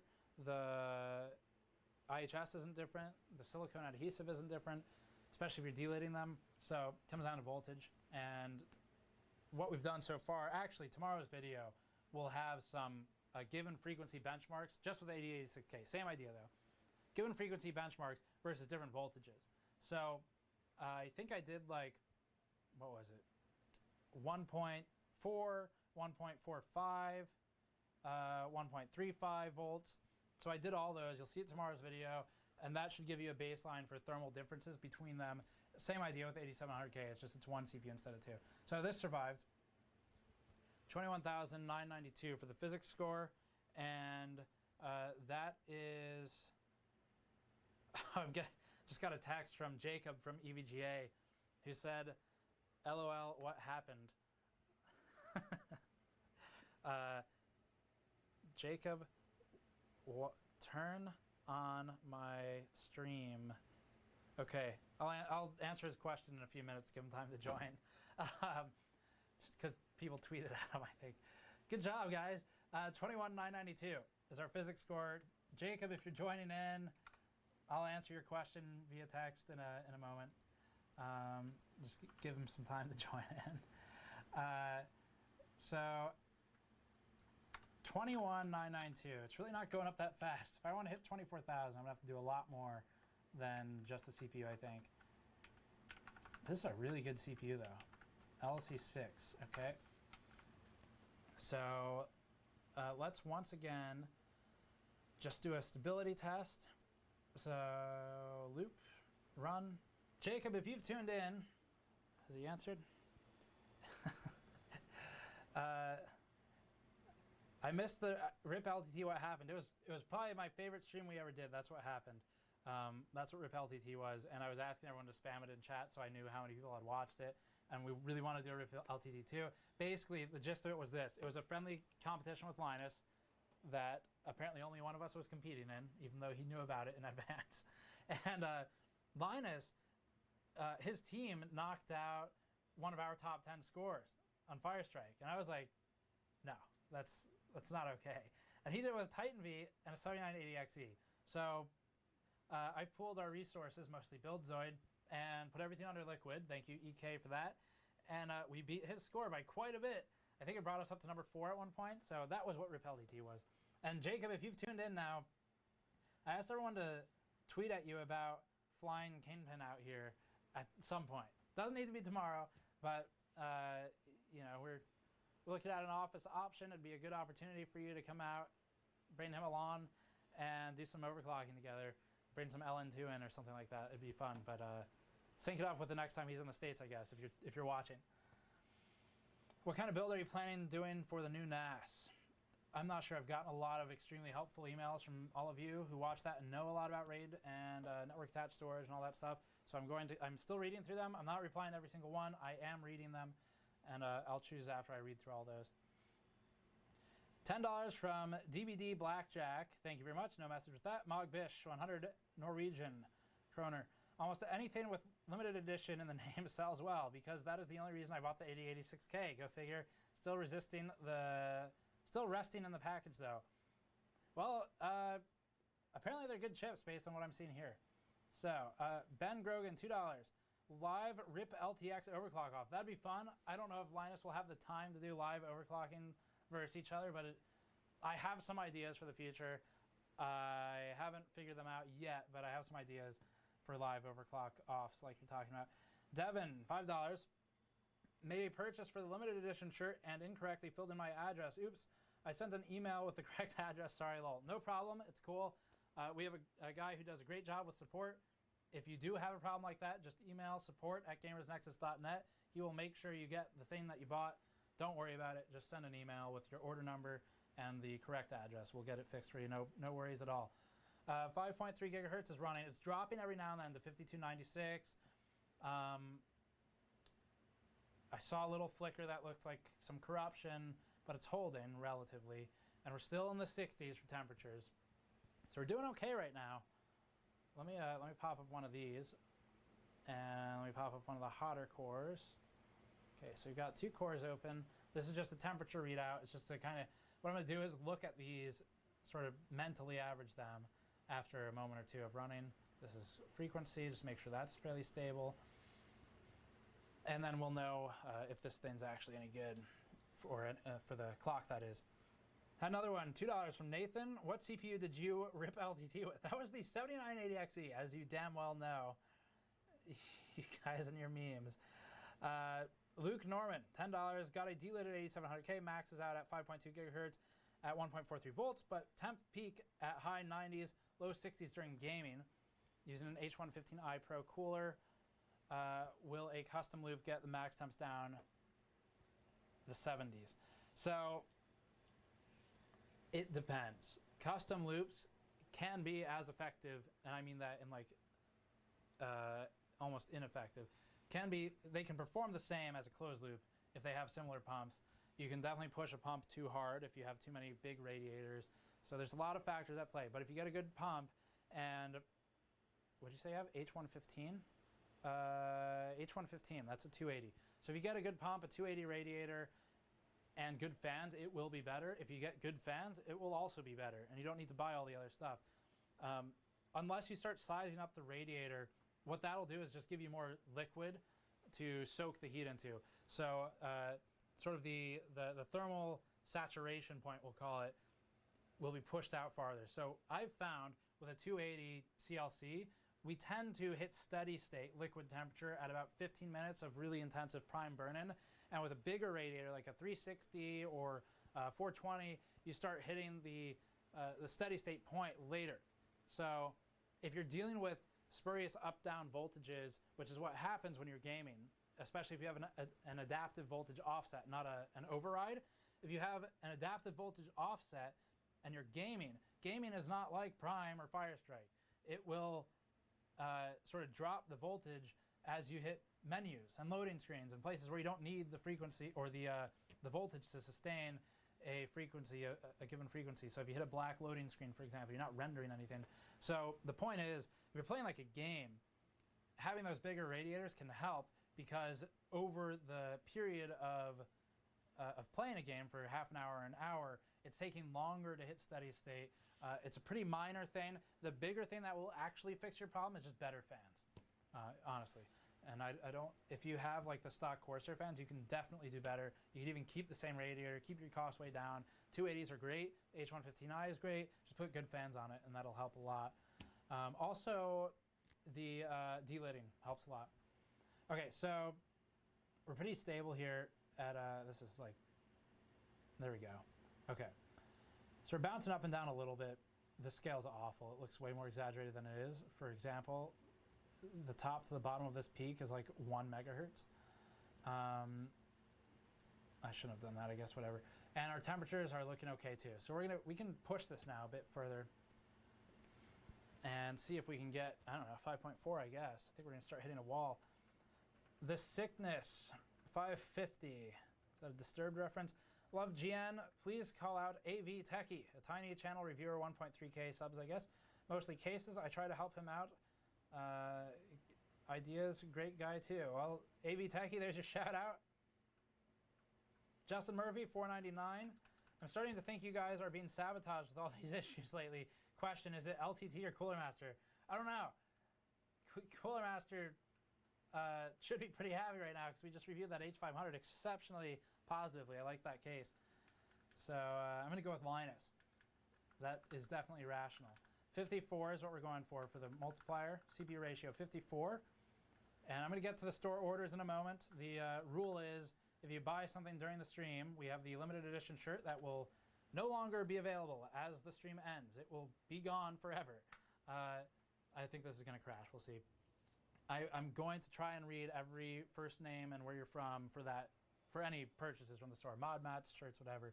But some of it's going to get pushed to the end. So right now we're pushing for 5.4 gigahertz. I'll get through some more of these questions. There's some good ones here. 5.4 at 1.4 volts. I think it will crash. We will find out though. Gerald, $2. Thanks for the great content. Thank you, Gerald, for the $2. Alex, $2. Time for bed, almost 1:30 here. 19,463 on Firestrike, by the way. Nice. Good job. Depending on your components, that's a pretty good score. Tiger Bob, $20. Wow, thank you. Will you sell a new hat design, possibly something with the Graph logo? We had, it's not a new design. We don't sell these currently, but this is the Graph logo on a hat. So, I don't know. If there's interest, I guess let me know in chat. We don't sell as many hats as shirts and other things. So if you like this one, do let me know because it's kind of like, it's not discontinued, but I'm not actively ordering them. So if there's interest, I'll order more, certainly. We can do other colors and stuff too. We can do different designs. All right. I'd buy a hat, someone says. This is not booting. So now I get to use my special button over here. And that's just a reset button that I wired up to the motherboard so it's a bit faster. I think I hit reset. Yes. It is cycling right now. There we go. All right, so let me read through more of these. Tim LLL. Voting buy on a hat. Hat, yes. Blue GN shirt and the cube. I like the Graph logo the most. Yeah, a lot of people like that one. I'd buy a hat. Okay. So there's enough interest. We can order a couple, I guess. Are you going to LTX? Yes, I will be there. If you're there, come say hi. I think Linus has me on a like a Q&A panel with him. Did you see, did this blue screen or did it just go black? I think it just went black. Just went black. So we're gonna try booting again, just in case it was a fluke. 5.4, 1.4 volts. Tim LL, $2. Thank you. Brendan, $5. Live Rip LTT at LinusCon. Buy one of his shirts and Hulk Hogan the shit out of it. That would be embarrassing, probably mostly for me, because I don't think I'd be able to. I'll like pre-cut it with scissors. Ryan Johnson, $2. Buy or delid 8700K now, or wait for i9 9900K. I don't know. The answer to this, yeah, that's gonna crash. The answer to this always for me is, are you happy with your current system?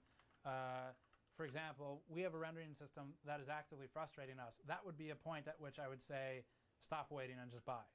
If you're pretty happy with your system and you don't have noticeable things that are bothering you or slowing you down, or like if you notice that the system is a problem in any way, then just buy. And if you're pretty happy with it, just wait. That's how I do it. Everyone kind of approaches that differently, but I think most of the YouTubers will tell you the same thing. We're trying 1.42 volts at 5.4 gigahertz. Our multiplier is 54 right now. So right now we're just trying to get it to boot. MB, $2. What's your take on Gigabyte 370 Aorus Gaming 7? Thanks. X370.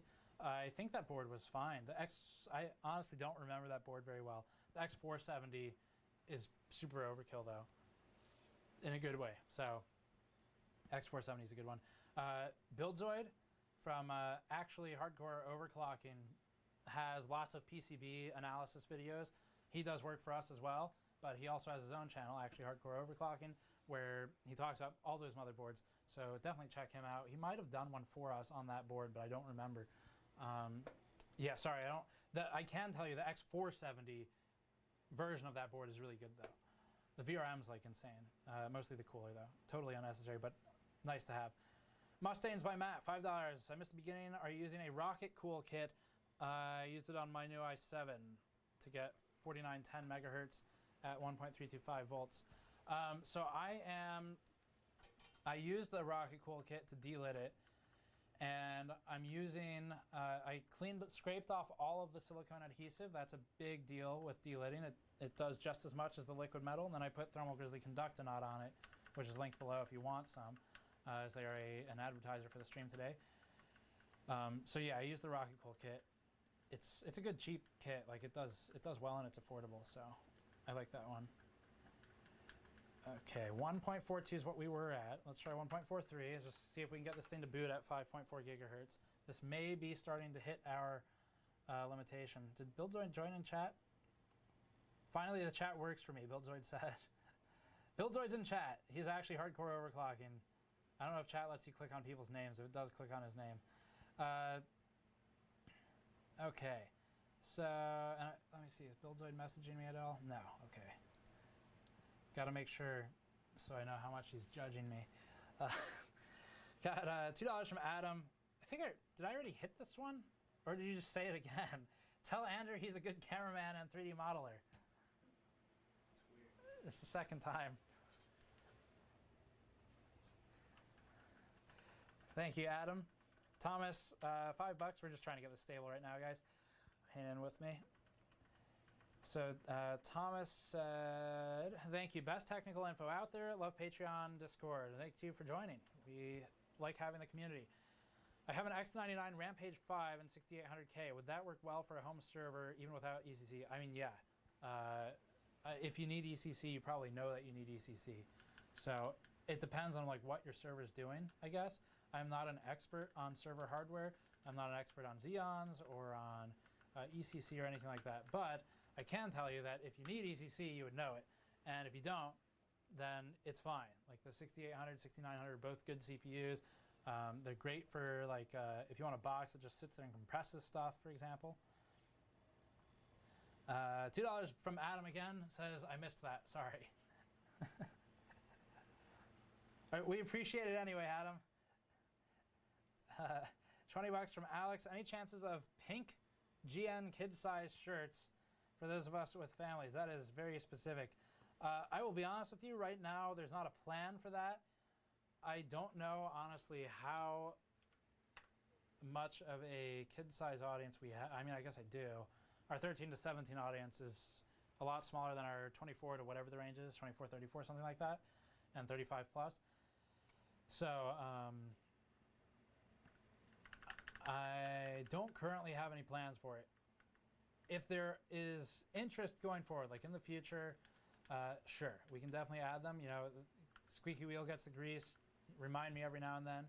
We can look into that stuff as we grow and as we get more viewers with kids who want something like that. But no current plans. 1.45 was no good for us. I'm kind of hitting my comfort zone here, so you know what? Let's just leave it at 1.45, and let's go down let's go up to 101 BCLK. Let's go down to 53 core ratio and see what that does. That'll get us to 5350 megahertz. So it won't quite be 54, but it's pretty damn close. Got more things to read. The Martin 123. What CPU is that? Also Cube? Question mark. The CPU is the 8086K. Thank you very much. Meme Masters all over chat today. Try removing memory OC. There isn't a memory OC right now. Tomfoolery, $5. Learned how to delid from GN. Oh yeah, I guess the cube reference in that previous one was for our teardown cubes. These things right here. This is the medium size one. These are awesome. So they're like 3D laser engraved cubes that have our teardown logo in it. It's the same logo that's on my shirt actually, except in 3D. And let's see if we can. So you can see it's 3D. So I think that's what that reference was to. We've actually, I think we sold out of these. We have more coming in this month. Yeah, there you go. That's a great shot.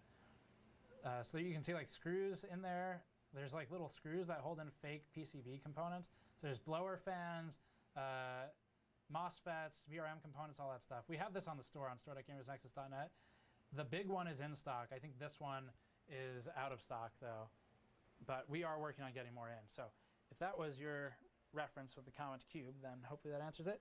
I think we only have 2 more super chats for me to get through, so that I can look at some of the store shout outs and we can get to this. Booted, by the way.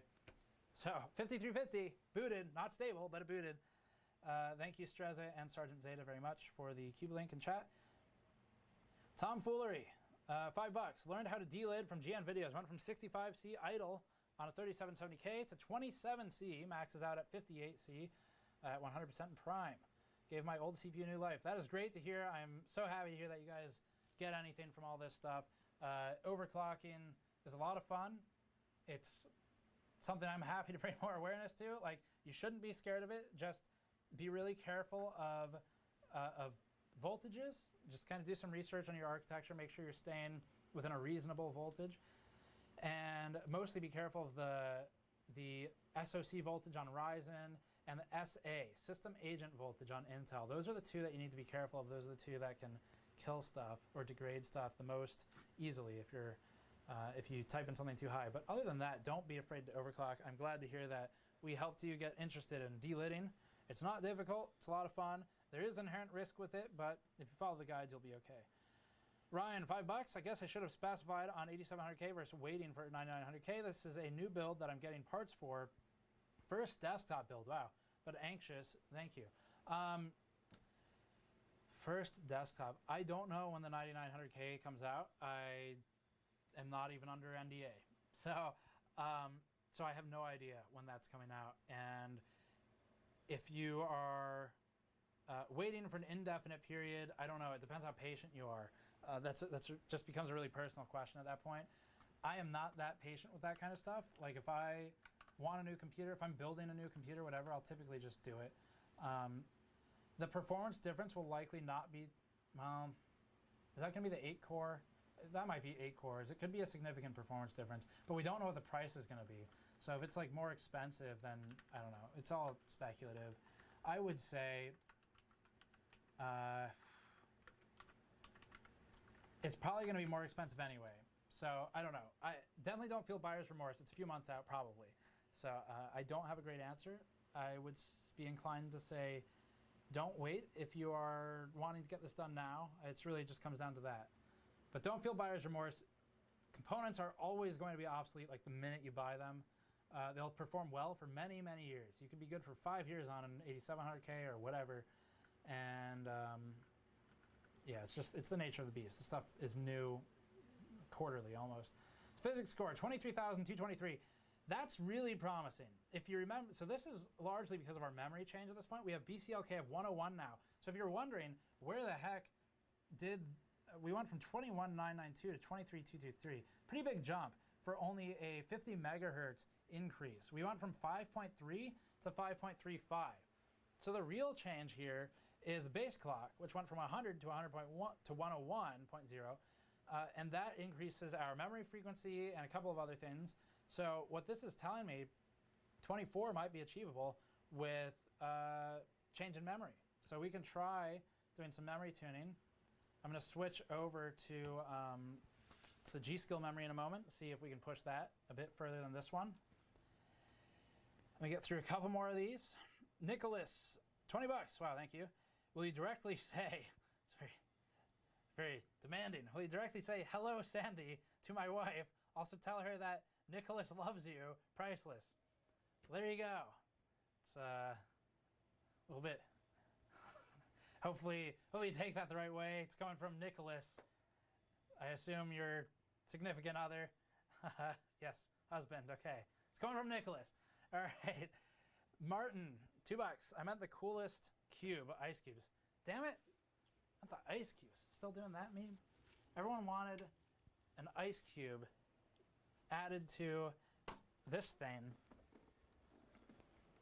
This right here. This is one of my favorite systems we've ever built. Everyone wanted us to add an ice cube to this reservoir to try and get an extra couple megahertz out of the clock. So if you missed that live stream, that's the reference to Cube, I guess. And this will come back into use at some point. I have some plans for it. Let me read the last two before I switch over. $2 Bill Wanchalo with interchanging capital letters. Tell Andrew he's a good cameraman, 3D modeler. $5 from Dudley. My cat Schrodinger, it's a dangerous thing to name a cat, wanted me to send some money for Snowflake to get some catnip. Thank you, Schrodinger. We appreciate you making your human send us money for our overlord. Okay, so I'm going to switch the memory. I don't know, we probably don't really need to show this on camera, but all I'm doing is pulling out the Corsair stuff, which is right here. And I'm going to drop in 2 sticks of the G-Skill memory that I know does really well. Corsair's gotten us pretty far for this stream, but we need more. I do have 4600 megahertz Corsair kits here, but gets to be an IMC debate, and then you're going to be watching me change memory timings for 6 hours, which no one wants. So we're just going to go with something that I know kind of what the parameters are, because I'm not a memory expert, but I can do the basics. All right, so we just switched to the G-Skill Trident Z Black. Boot this thing up. And start tuning memory. Try and get our 24,000 score out of Firestrike. That is the score to beat. Yes, 5.35 gigahertz is where we are right now. So we were at 101 BCLK. It's actually been a very smooth overclocking stream so far. 101 BCLK, knock on wood. And that was 53x 1.4 volts, 1.45 volts, something like that. Pretty damn good though. 52 was really good. 5.2 gigahertz. That did super well. Okay. Memory time. So a couple things here. I want to get through the last. Oh, I got through the super chats. Nice. Okay. So the store has few orders. Didn't know what I was getting myself into. Thank you very much, though. So I promised everyone I would read first name, where you're from, and what you bought. I would do as many as I can while we're doing the most exciting task in the world, memory overclocking, and then or timings tuning, and then we'll get through a bunch at the end, I think. So Diogo, that's an interesting name, from California. Got a limited edition foil shirt, lightweight raglan hoodie, which we just restocked, by the way. If you've wanted one, they're now in stock. And another limited edition shirt. Thank you very much, Diogo. Got one from Michael from Ohio. Limited shirt. Thank you, Michael. George from UK. Limited shirt. Backspace doesn't work, apparently. Joshua from Texas. Limited edition shirt. Modmat, thank you very much. Joshua, you're one of the few who bought one during the stream this time. And a keychain. And the mod mats will be in stock very soon. They should be on the way to us. Limited edition shirt from Andreas in Germany. Thank you, Andreas. I'm going to get back to the memory overclocking in a second. Give me a moment, guys. I did say I would read these. GN Modmat autographs. Thank you very much. William from, is that Germany? Oh, no. US, but it looks like it's, oh, gotcha. Yeah. US. Sorry about that. I saw DE and I just jumped to Germany. Chase, US, purchased a limited edition shirt. Maybe a couple more. Ben from the US, limited edition shirt. It's a very popular item. We, good call to close the sales today, I guess. Jeffrey, US, also Pennsylvania, good state. Got a limited edition shirt. Okay. All right, so what I'm going to do is reference our previous overclocking thing. RIP LTT was where I got these numbers. So the hashtag RIP LTT stream is the last time this memory was really pushing numbers for us. And we had it at 4,000, this is on a 7980XE, mind you. We had at 4,000 megahertz, VDIM 1.85, pretty aggressive, TCL 16, 16 for TRTD, 16 for TRP, 26 for TRAS. So let's just start setting some of those. I don't know if we're going to do 4,000, but it kind of depends on the IMC. I know the memory can do 4,000. I don't know what the CPU can do. Let's just train it a bit first. So we'll boot it at 36. And let's do 16. What else do we do? TRCD, we can do 16. TRP, act time, RAS act time. I think we did 26 last time for TRAS. Pretty damn aggressive. And command rate 1. A couple other settings we can do here. 16, 16, 26. Frequency's at 3600 right now. What else do we have? We had secondary timing, so TRRD underscore S 4 and TRRDL is 6. Let's just see if those hold on this this CPU. Ref cycle time, TREF. What did I have for TREF last time? 32727. Nope, that's the wrong one. Thinking of TRFC or something like that. TRFC I had 300 and 32727 for TREFI. There we go, TREFI. 32727, that's the refresh interval. I think I'm going to stop here. I have some more written down that I can set, but I kind of want to stop here and just see if it even boots. So let's do that. Are we still at 101? We're still at 101 BCLK, I think. Yes. Okay. 53, 101 BCLK, 1.45 volts for the core. I haven't done anything with cache yet. I should probably do that, but one thing at a time, I think. DRAM voltage, we're going to need to increase. I don't know, 1.5, why not do that first? Let's see what that does. DRAM can take a hell of a lot of volts. You're just talking about the IMC surviving at this point, but I don't care about it because I'm just overclocking for a bit. So it just needs to survive the overclocking. Oh yeah, this is a great point from Buildzoid. Actually, hardcore overclocking said, if anything, 8700K chips probably now range 4.9 to 5.1, since all the better chips would be 8086Ks. That is absolutely true. A lot of the, all of the 8086Ks are binned 8700s, so that's true. It's cycling right now. I'm gonna let it cycle a few times, see if it trains the timings into working. So we'll just give it some time to think about its life. But yeah, 8086Ks are allegedly limited edition.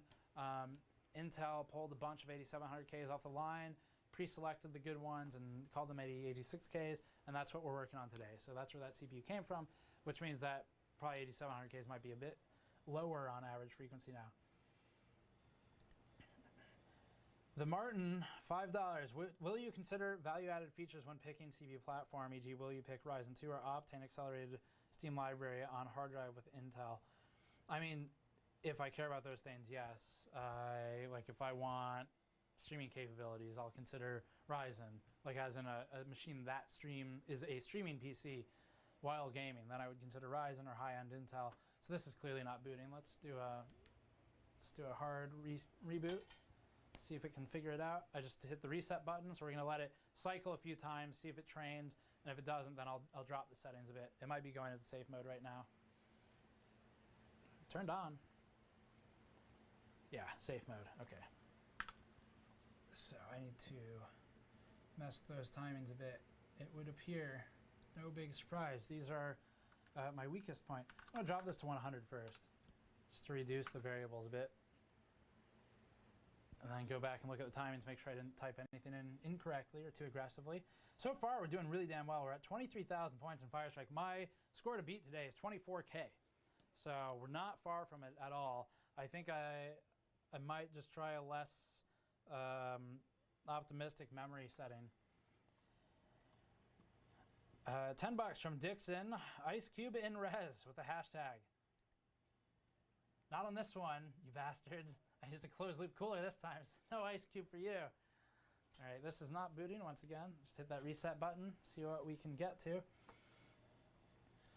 Okay, got an order in from Caesar from the US. Limited edition shirt. Thank you very much, Caesar. Got one in from Thomas. I think I saw your name earlier. Super chat maybe? Thomas from the US. Graph logo shirt. That's a good one. We're almost out of those too, I think. That was the Tri-Blend Graph logo. Limited edition shirt from Logan, I think in the US. Christian from California. Limited edition shirt. This is still, let's try a boot again. reset one more time before I do a hard boot. Thomas from the US picked up a foil teardown shirt from Indiana. And Stone from US also picked up a keychain. And oh yeah, I haven't actually talked about these too much. The mouse pad, the blue and white mouse pad that we have on the site is technically hasn't really been formally announced, but we're making a mouse pad. We're gonna make more later. So that's on the store as well. Those are in production already. It's having trouble. So I'm gonna hit the red button. This is like the best button in the world on these things. It is a safe boot button if your motherboard has it.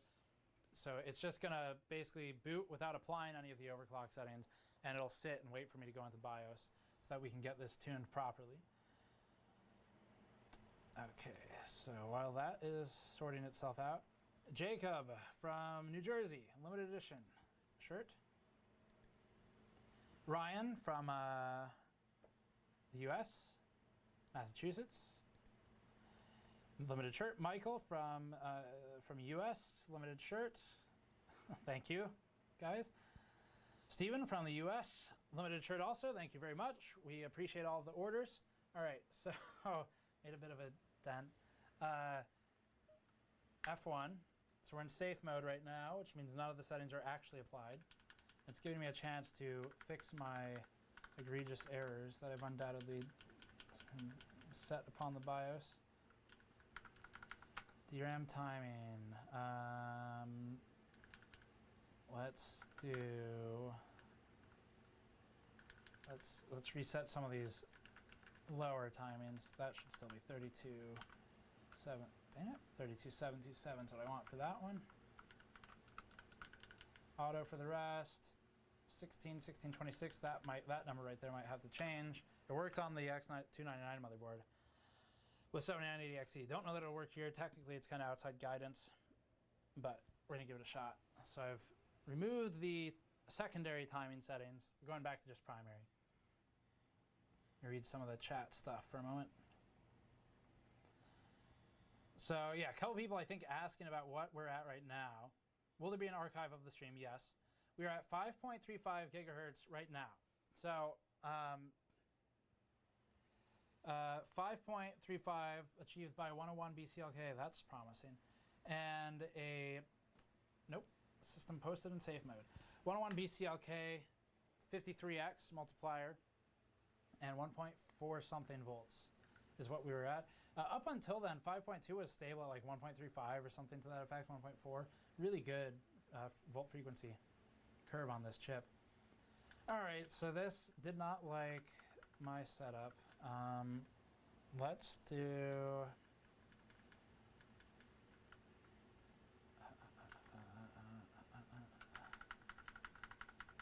let's do a bit more voltage. Let's do 28. See how that does. Okay. We've got more. We have a new meme, Andrew. It's happening. Sergeant Zeta, $5. Kindly communicate to Andrew that he is a skilled camera operator and three-dimensional graphic artist. Andrew says, oh no.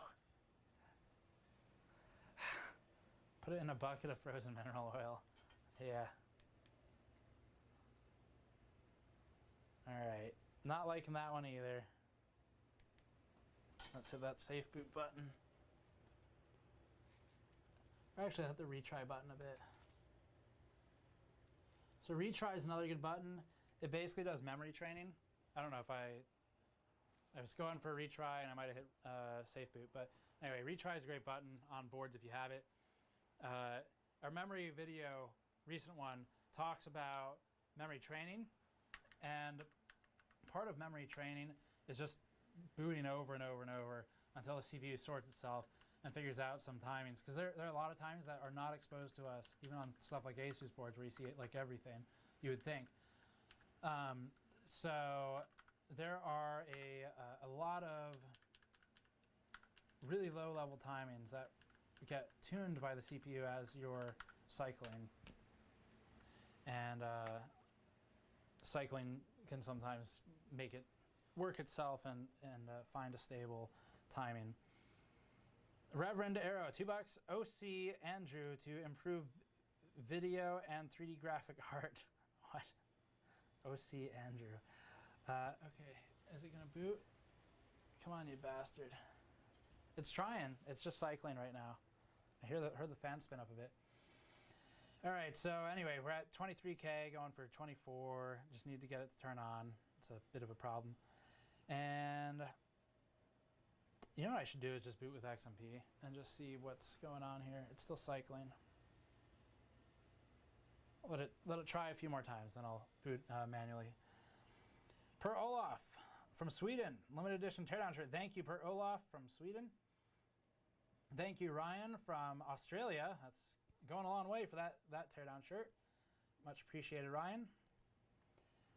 Brandon from Texas got the GN Blue and White microfiber cloth mouse pad, one of the first few. Tom from Ohio picked up the decal and stickers on the store, 2 large stickers going to Ohio, thank you. And John from California picked up a teardown shirt. Thank you very much. Hey, it turned on. It's probably safe booting, but we'll see. Almost definitely. Okay, so what we're gonna do is very simple. I'm gonna get rid of all the stuff I'm not positive about. And you know what? Let's just do this. Let's do auto, and let's do XMP. Yes. Okay. And we're doing 101. And we're doing 53. And all of my power settings should still be in there. Yes, they are. Okay. My voltage should still be here. Yes. All right. So let's do just that. That really isn't asking a whole lot. So if that's a problem, then I might switch to 2 other sticks of memory. Okay, so oh, it sounds like it's booting this time. Excellent. Andrew from Kentucky picked up a limited edition shirt. Thank you very much, Andrew. Different Andrew. James from, what is that, Wisconsin, picked up a limited edition shirt. It's booting. Okay, we can do Fire Strike again. It's at 3600 megahertz with no real tuning right now. Maybe that'll be enough for 24K. Matthew from Canada picked up a teardown shirt, foil. Andrew from New York picked up a teardown shirt as well. Thank you very much. Adam from US picked up a lightweight raglan hoodie and a keychain. Thank you, Adam. All right, 3D Mark, here we go. It's been a little while since we've done one of these now because I was trying to get stuff stable. Not a whole lot has changed, but maybe it's enough. 24K is what I would like to see by the end of all this for the physics score only. And we can get a bit by closing all these applications, run it full screen, all that stuff, but just running it like this for now. CPU is jumping up a bit in temperature this time. Read through some more of these. Jeremy from Canada picked up a shirt as well. David from New Mexico picked up a Graph logo shirt. Got some variety in there. All right, I'm gonna check out chat. So Buildzoid's talking. He says, if I remember correctly, EK ones are basically supremacy blocks, the VRM block tacked on. I think I know what you're talking about, and if so, that's true. So we got one. I was wondering if surrounding the liquid metal with TIM when delidding would be a good idea to prevent spill, or does the liquid metal react badly with TIM? Just don't put a ton of, that scores lower. Don't put a ton of liquid metal on there, and you don't have to worry about spill. And like conformal coating or captain tape or nail polish work better if you are worried about spillover. There are instances where you'll kind of coat the entire thing. I've seen it for some overclocking setups. I'm sure Buildzoid could maybe identify when you might want to coat like everything with thermal pastes, but no, I wouldn't recommend it. You just, don't use a lot of liquid metal. You'll be fine. Let's run this again. Let's run this without some of the stuff in the background and see what kind of real score we get. Run. All right.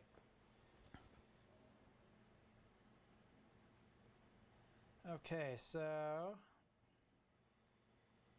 couple more super chats. Oh, hey, these are yes, got this one, got the Andrew meme that has popped up now. Brendan, $5. Were you doing some downhill mountain biking? Your arms are tan as fuck and your hands are super white and you've got a big boo-boo on your forearm. That's extremely, what do you call it? Observant of you. There you go. Yeah, I mean, I wear gloves, and then like this part's not covered by arm guards. Yeah, I was doing some downhill biking last weekend actually. I'll be doing some more coming up. Those videos will be going to the GN Steve channel this season. I'm saving up a lot of them. I'm gonna start scheduling downhill mountain bike videos on the GN Steve side channel. 23217. Run it one more time just so we get an idea what kind of variance we have run to run here. So that was 22,500, 23,200. It's a bit of jumps. Am I getting spammed on Discord or on my phone? Everywhere. Oh, I need to give Buildzoid mod status so he can answer questions faster. Yeah, so we've got that running another pass. Where do I create moderators? Channel? I don't remember where to create moderators. Community settings? I think that's it. Yeah, that's it. Okay. Moderators. Actually hardcore overclocking. Damn it. No match was found. Actually hardcore. Score 23,339. There's your variance. So 22,500 to 23,339. That's quite a bit. So we're getting really close. About 700 points away from what I want to see tonight. Why is it not finding you? That is super annoying. Let's try a channel link maybe. Buildzoid's in chat, by the way. Actually, that's actually hardcore overclocking. I believe. There we go. Gotcha. Okay, Buildzoid, you're added as a moderator now. You should be able to respond to questions faster. All right. How did you and Buildzoid meet?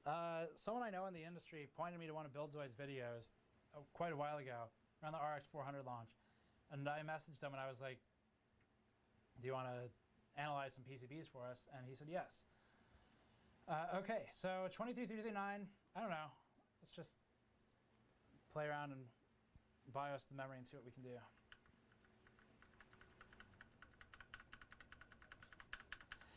Yeah, so the mountain biking question was good because it lets me point to the side channel.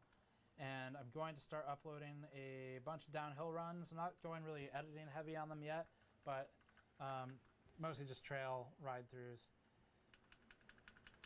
And I'll be at Whistler briefly after Linus's Expo. After LTX, I'll be in Whistler doing Downhill Park, so if you're out there, come say hi. Okay, so let's just do the simplest thing and increase this a bit. Let's increase that to 3770, see if that boots, see if it's stable. Okay. Just always wear your helmet, Steve. Yeah, I wear quite a bit of armor. Neck brace, full face helmet, everything. Okay, so replace Tim with whipped cream. You know, that would probably be more thermally conductive than some of the stock thermal paste we've seen in the past. Acrid Axid, $2. Over the years, I've developed a fine set of... okay, we're going to stop reading there. Cat Herder, $5. You might improve your viewership and score if you featured cats in this live stream. Hashtag give us Snowflake. Snowflake is a scary variable to introduce near like a streaming computer on the floor and a benchmarking computer. She would be fine. I don't know how the computers would be. She likes to crawl like under benches or really anywhere she can that gets a lot of attention from everybody. So, although she's good for A-roll shots for like news, unfortunately, she's a bit of a liability when we're doing live streams. Run test. What are we gonna get? I want 24,000 points. Bill Wanchalo, $5. If you'd be kind, please inform Andrew of his impeccable performance in the art of arranging 3D objects. Andrew says he likes this new meme. I didn't say that. And and that he would like to see it continue. I think that's what you said, right? All right, let us see that 4600 megahertz. That is what's making me want to get a new build. Snowflake will eat the cables. No, she should leave the cables alone, but she'll crawl into stuff next to the power supply. Damn, lower score. Starting to hit heat issues too with room temperature at this point, so that's always a concern. Let's run this again just for sake of variance. Get rid of hardware info. Okay, see how that does. Why isn't dry ice used for cooling? You mean like now or always? Probably obvious why you wouldn't use it like day to day. There you go. But I'm not using it here because I don't know. I don't have any. Plugged in a closed loop cooler. It seemed easy. All right, so we crashed there. So close. It's always this last like hour of just fighting for the last 10% of the score that I want. It's when the pressure is on. Okay, so that was not really stable. So let's do some of this. Where is... Okay, so I had 4,000 megahertz. This is on X299. VDIM 1.85, TCL 16, TRCD 16, TRP 16, 26 somehow for this one.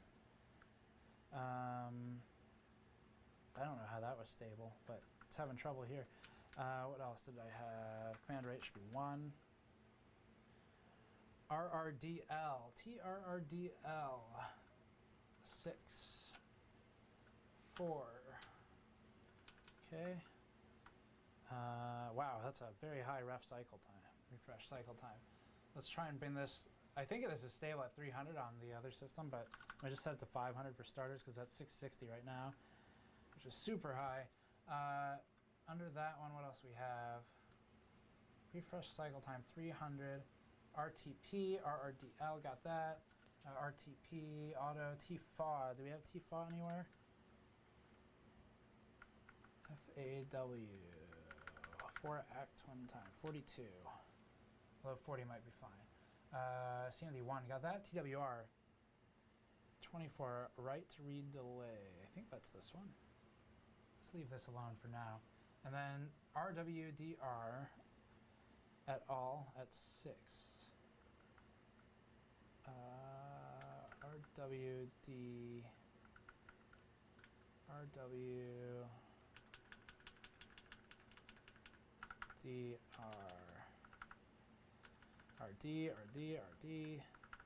RDWR.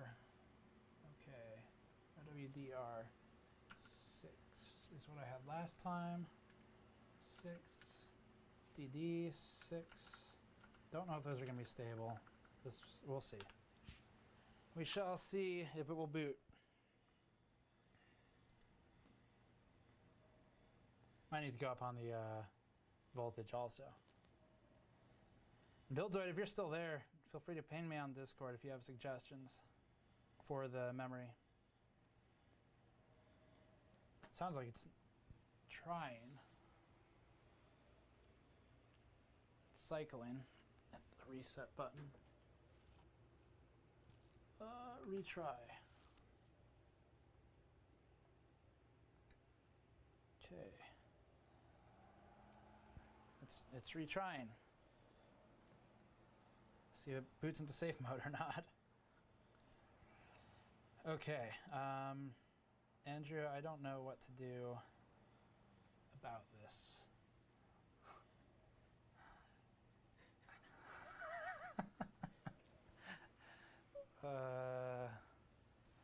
The store order thing, the shoutouts for store orders thing. I gotta find a solution for it.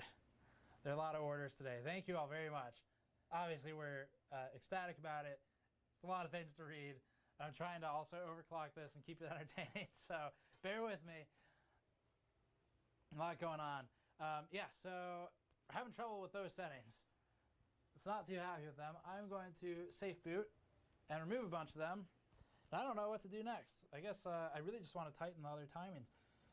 This kit should be pretty damn good. I wonder if I...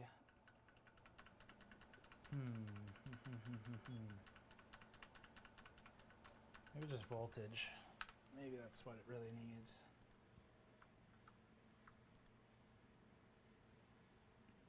Do you think AMD would ever do a low-cost Threadripper APU? $10 from Jacob. APU. I don't know. I don't think so. I'm going to go with no right now because all that die space is kind of dedicated to being Threadripper. That's like the whole point of it is a lot of CPU cores and stuff like that. A lot of cache, a lot of cores. Start pulling that away and giving 40% of the die to an APU. I don't see the value really. No, we don't want 13 volts. Don't want more volts than coming out of the power supply. Yeah, I don't really see it, to be honest. I could see why you would want it just so you don't need a GPU to boot and see video, but it doesn't seem like it fits the product.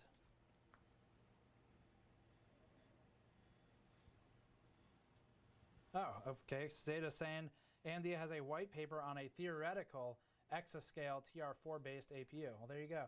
I don't know if it would still be like proper Threadripper at that point. It's just if it's just a TR4 socket. I don't know. Apparently, there's white paper out there for something though. Okay, we're gonna get rid of those timings. What are we at on the CPU now? 5350 is where we are right now. We're at 5350 megahertz for the CPU at 1.45 volts or thereabouts. So we're doing pretty damn well. It's just the memory is what I'm trying to do, and this is always like the most boring part. I'm also not the best at it, so takes a bit longer, but we're gonna get somewhere eventually. So DRAM timing, let's try 36 right here and just see if that boots. I'm just kind of changing things one at a time right now, see what it'll take. We got a couple things here. $2, Bill Anchalo. Get yourself some Taco Bell after the stream. Thank you, Bill. I don't know. There might not be any more streams if we get Taco Bell. Jay Jordan, $5. Save us $500 and bench with that 4600 RAM kit you have to see if it is worth buying. We've done it. Did we publish that information? We might have done something with it. The problem with 4600 megahertz RAM is you need good RAM, which they should have guaranteed. You need a good motherboard.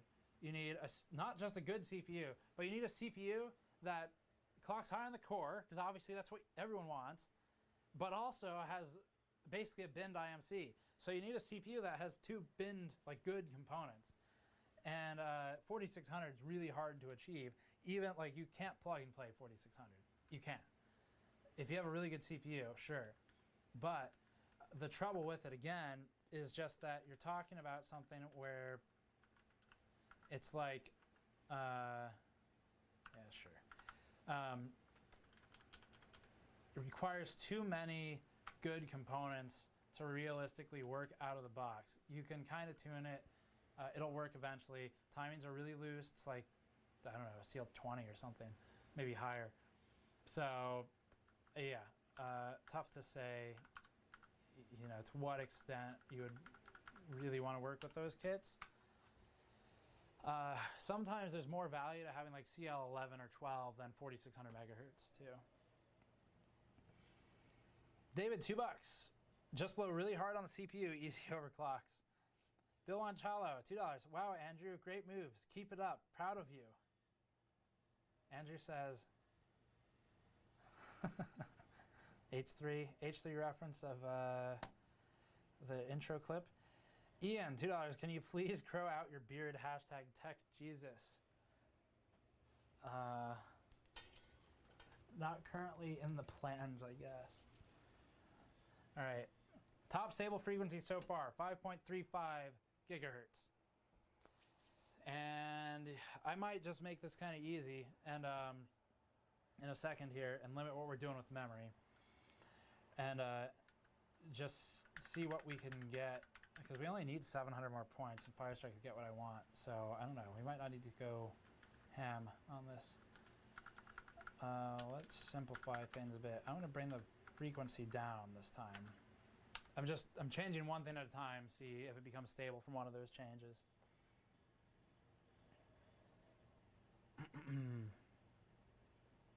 Okay. Does anyone know a good way to check what die is in your memory kit? The best way, well, you Google search it. Some kits are guaranteed, B die or whatever, but they're not always guaranteed. So the best way is to carefully take the heat spreader off and look at it, and then look up the number on it. And it should be online somewhere. You'll know it's B die, E die, whatever. It's booting this time. So, I don't know. Didn't like the frequency. And my timings are not very good right now because I was loosening them up to try and figure out what the problem was. But let's just run a Firestrike run anyway. It's been a little while. See if our score's gotten worse from all that, or better, because I have not really improved anything, but I've gotten it booting. Physics, not looping, windowed, no. Turn all those off. Physics, run custom, okay.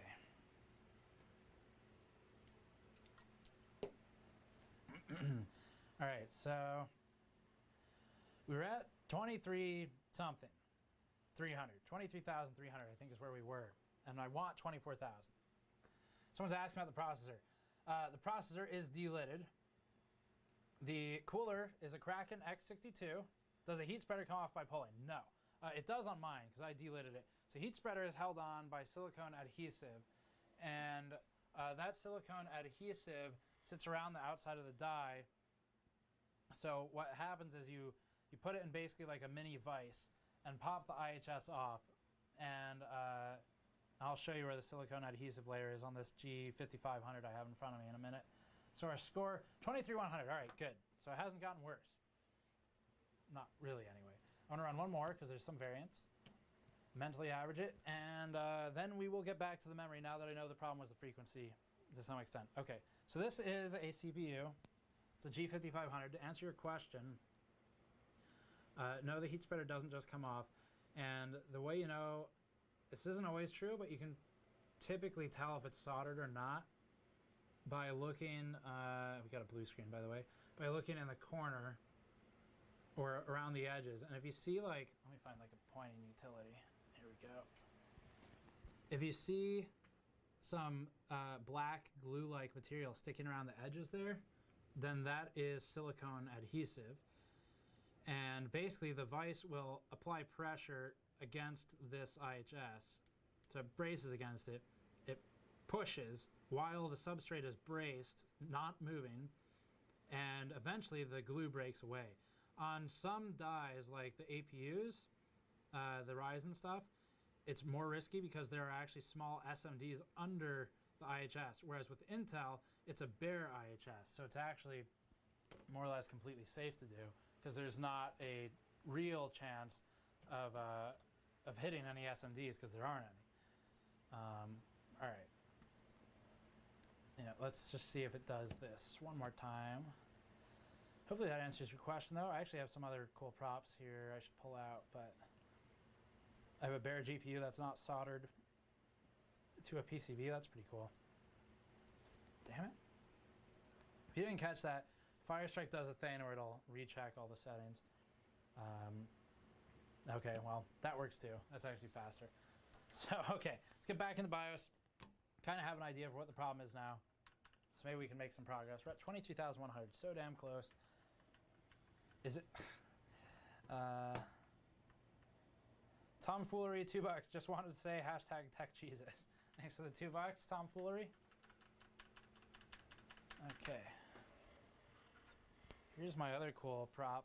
I'll show that off in a minute. Okay, so What do I want to do? Drop BCLK?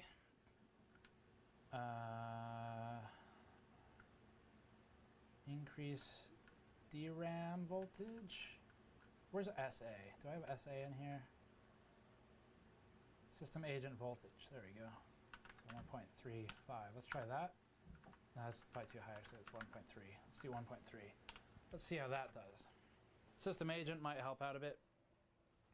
Kind of pushing high on everything at this point. Steve, better buy tasty food with that money. Are we voting on what you get for dinner yet? I like this meme. This meme gives me something to greatly look forward to after streams. I love doing the streams. I also love getting food after them because for some reason this is a lot more demanding than doing the videos we do. Like the shorter videos, which is just a lot of testing. So, all right, this is while this is like sorting itself. Here's the prop I was talking about.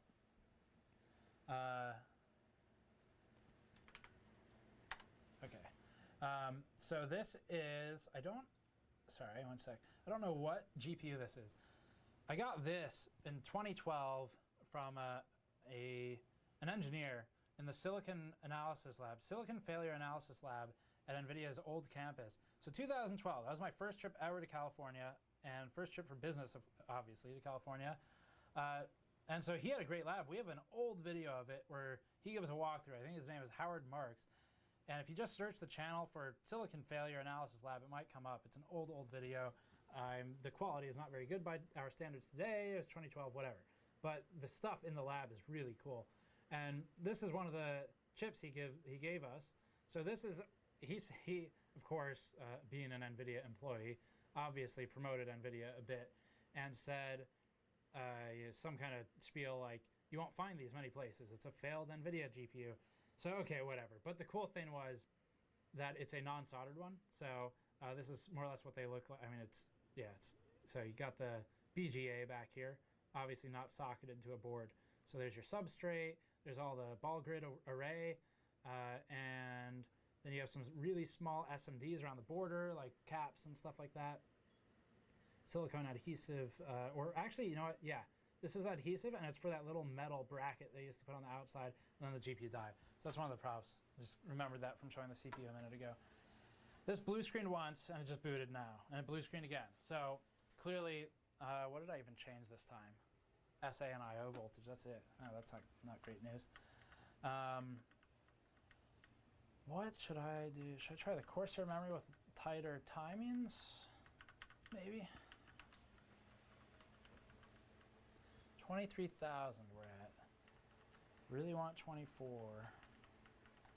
But yeah, that GPU is pretty cool. I'll check chat and see if anyone commented on it. But see if there are any benchmarking tools for Linux. There is. There's a great benchmarking tool by Phoronix.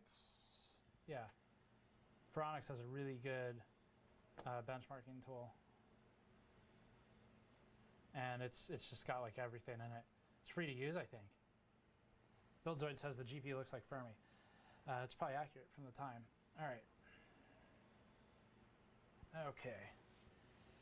Buildzoid, I see you're in chat. Any suggestions on what we should do? I need like 700 more points. I know it's doable. I'll check Discord and see if you messaged me. I could use your help at this point.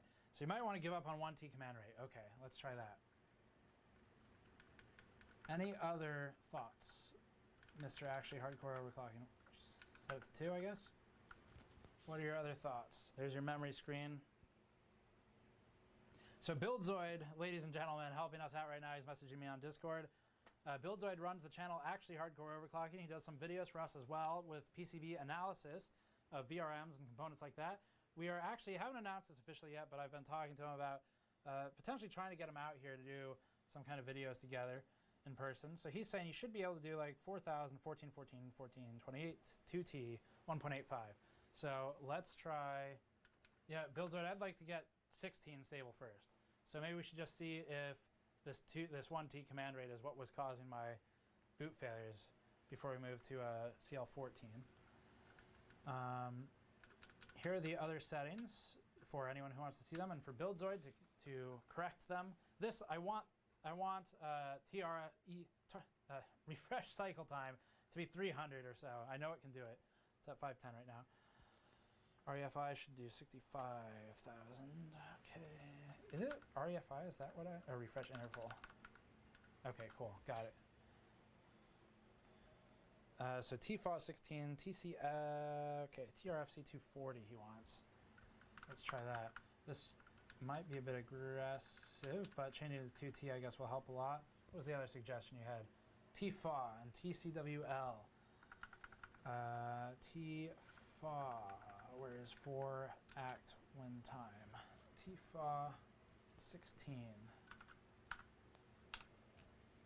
Oh, wait, 1.85 I want for the volts. 8.5. Buildzoid, thoughts on IO, SA voltages, things like that. There they are if you have any thoughts on them.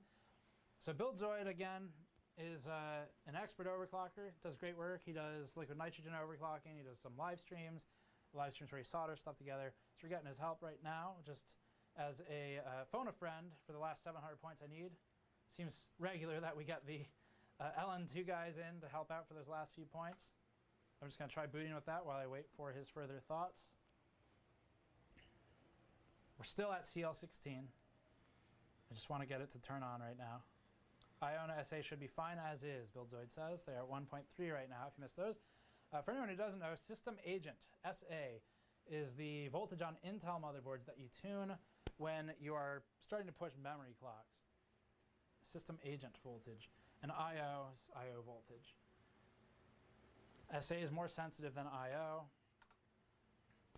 in that if you push it too hard, you'll get IMC, or integrated memory controller degradation on the CPU.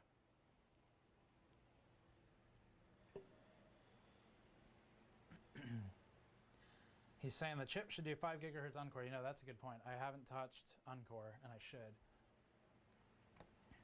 And that is definitely a very good point. All right. We have a lot of, so we got a blue screen Buildzoid. We have a lot of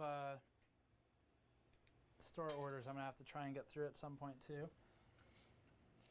Hopefully once this thing's running benchmarks for stability. Okay, there we go.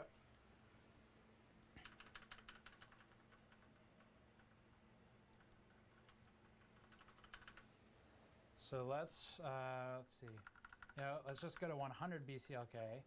Just to simplify things.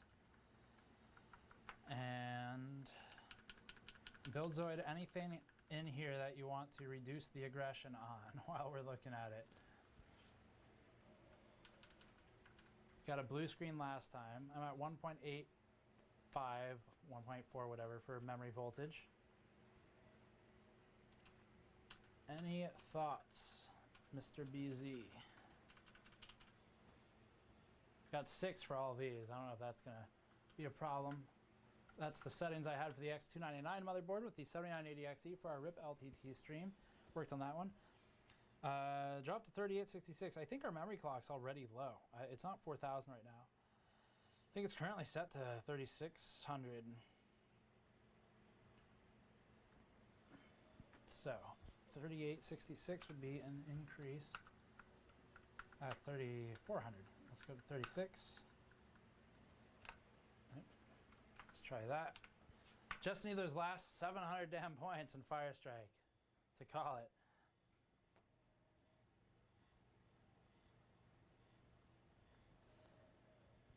Okay, what's chat saying? Steve showed a G200 Tesla 2.0 chip. Is that what it is? I didn't know that's what it was.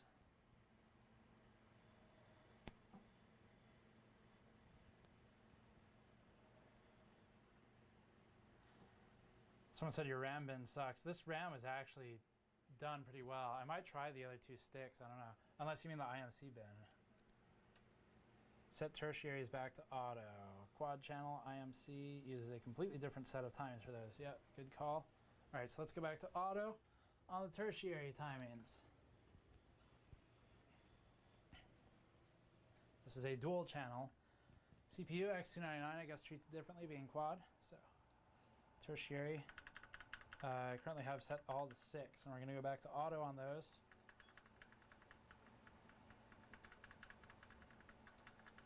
Okay. All right, here's hoping something stable. So, DRAM timing control, tertiary. Gonna go back to auto. Auto. Okay, those are done. Okay, let's try that. This is the hashtag RipLTT memory kit. Yeah, so this one did really well on the quad channel platform. And again, I'm not a memory overclocking expert, so we're in the area where this is what I like to do with like the overclocking streams. I knew I could hit 23,000 points, and I thought I could maybe hit 24,000. So what I like is setting a goal that's just outside of my reach through methods that I know forces me to try and do things like memory overclocking so I can learn more about them because it's my weak spot. So like choose kind of like just outside of reach goal and then fight for it and hopefully learn something. That's kind of the way I try to do these. The RAM is capable of 4,000. It's done it. And I've only got, for reference, Buildzoid and others, I've only got 2 sticks in there right now. So I don't know if the other 2 might be a better bin than these 2, but they've all done 4,000 before. Okay. Let's see. So Firestrike. Get out of here, Steam. Windowed mode, Firestrike, and we're going to do physics only. Let's click away, see if it tries to, okay. First time running 3D Mark in a little while. Kept crashing. Hopefully it doesn't do it again. We'll see. Okay, so we got some super chats. Reminder, Douglas earlier said, are we voting on what you get for dinner yet? We got some other messages. Wishbone, $2. Flash and Overclock, an old Atari Jaguar. Bill Anchalo, $2. I vote Mexican food. Dick Carlson, SEK 20. Swedish kroner? I don't know. Read Buildzoid's comment. Love from Sweden. Yes, he's messaging me. $5 from Anathema. Can you show a close-up of your Firestrike settings so I can mess with my 8700K to compare for like? It's really simple. I'm opening 3D Mark. We're going to do it anyway because it crashed. Opening 3D Mark, I'm clicking benchmarks, and then the page is white, and that's it. I don't know. I might need to reboot. I need to reboot for that one. Yeah, that's a reboot for sure. All right.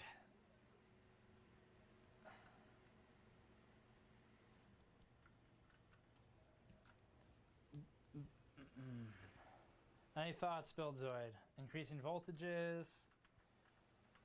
It basically just, the application crashed, so it wasn't a blue screen this time, so that's good.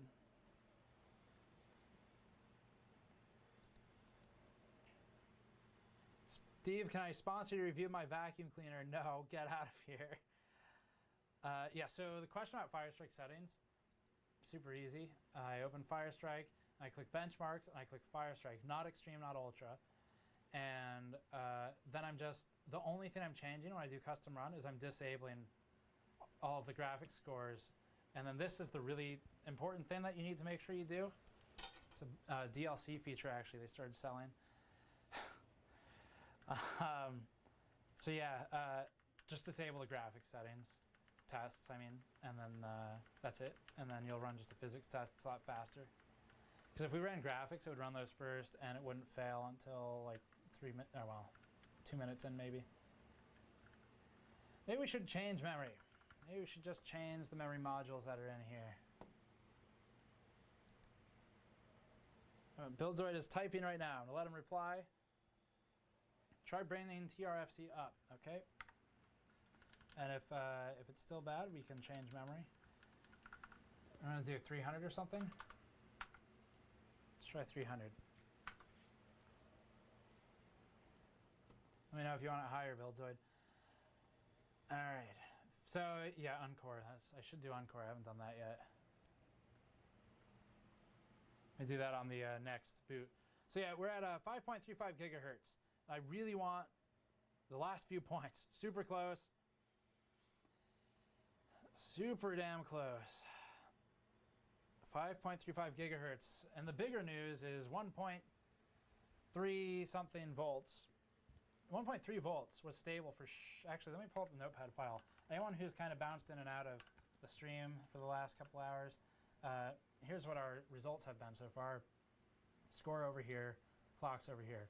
So the biggest item of note, 5.1 gigahertz at 1.3 volts. That's super good on effectively a binned 8700K. Like it's this part that's impressive. It's the voltage that's impressive. Because this is like 1.4 plus on 8700Ks. So anyway, let's see if it crashes. Or ideally, let's not. Yep. Really doesn't like anything now. Now I'm going to switch memory and just rule out that variable and see if this is like, see if 3D Mark needs to be reinstalled, maybe it got corrupted, or see if it's just the overclock doing this. If it's just the overclock, that's easy. But I've had 3D Mark corrupt sometimes when doing repeatedly, crashing and blue screening and stuff like that. All right, so I'm restocking the Corsair memory. One more stick. Okay, that's in. Let's get into BIOS.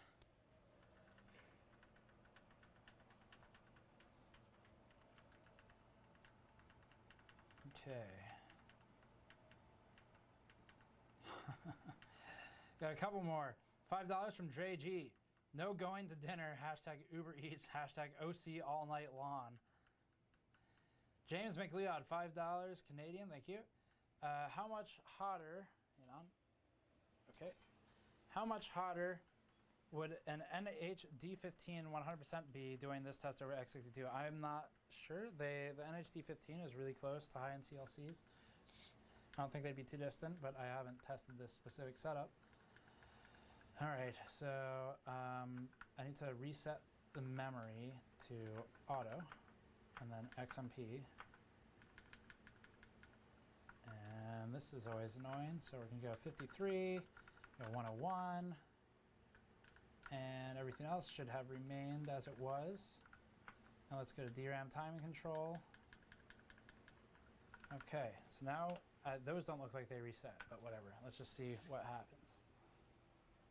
See if it doesn't crash this time.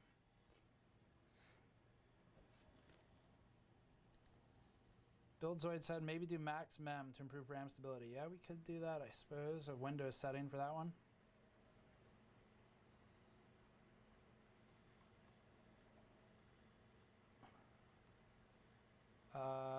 Just looking at the store orders, I'm going to try and shout out a few more.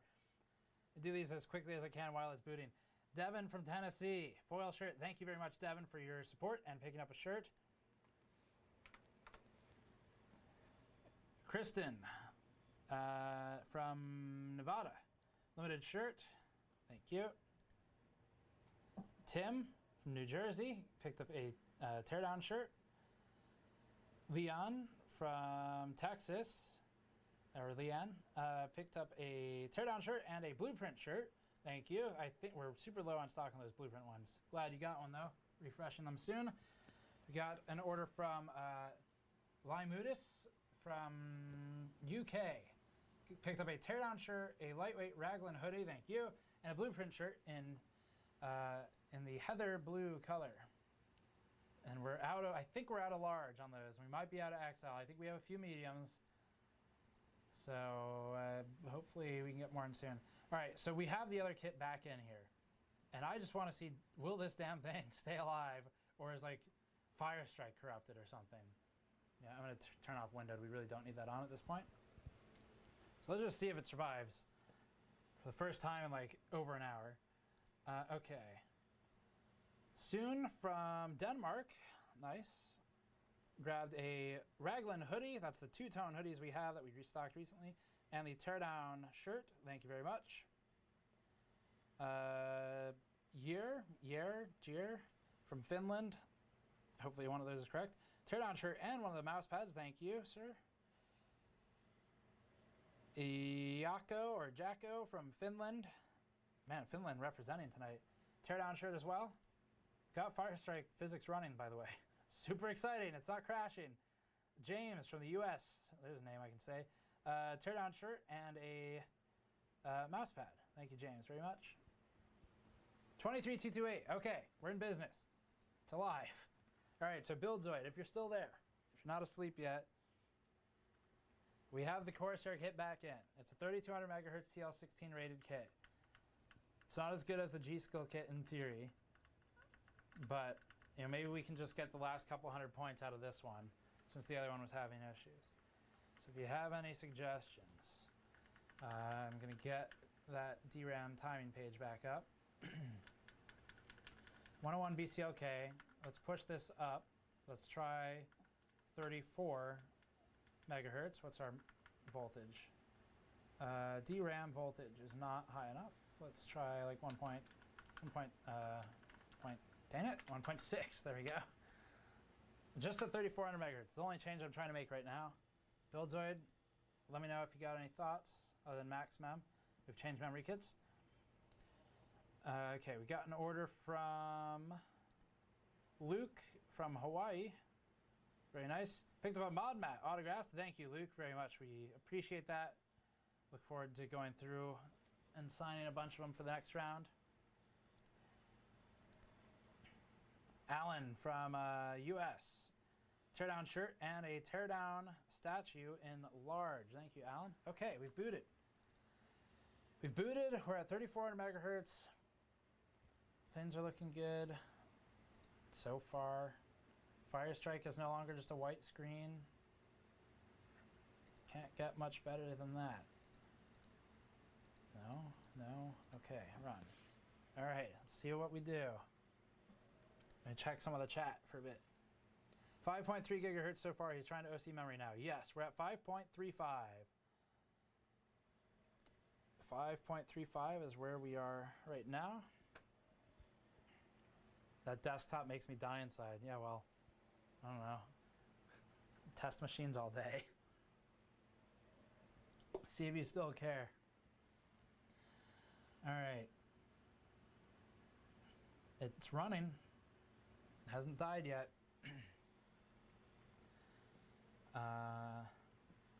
Steve, I think you need to drink some water before your voice fails you later. I just drank some. We're good. Thank you for your concern.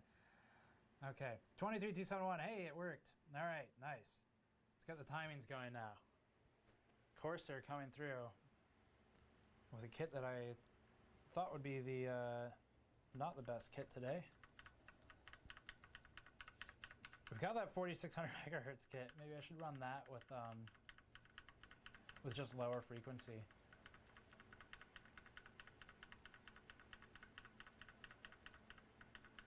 Actually, just in case, Andrew, can you ask if Patrick's still here? Can you ask him to hand you the 4600 megahertz kit? Yeah. Corsair kit, or just the whole tray.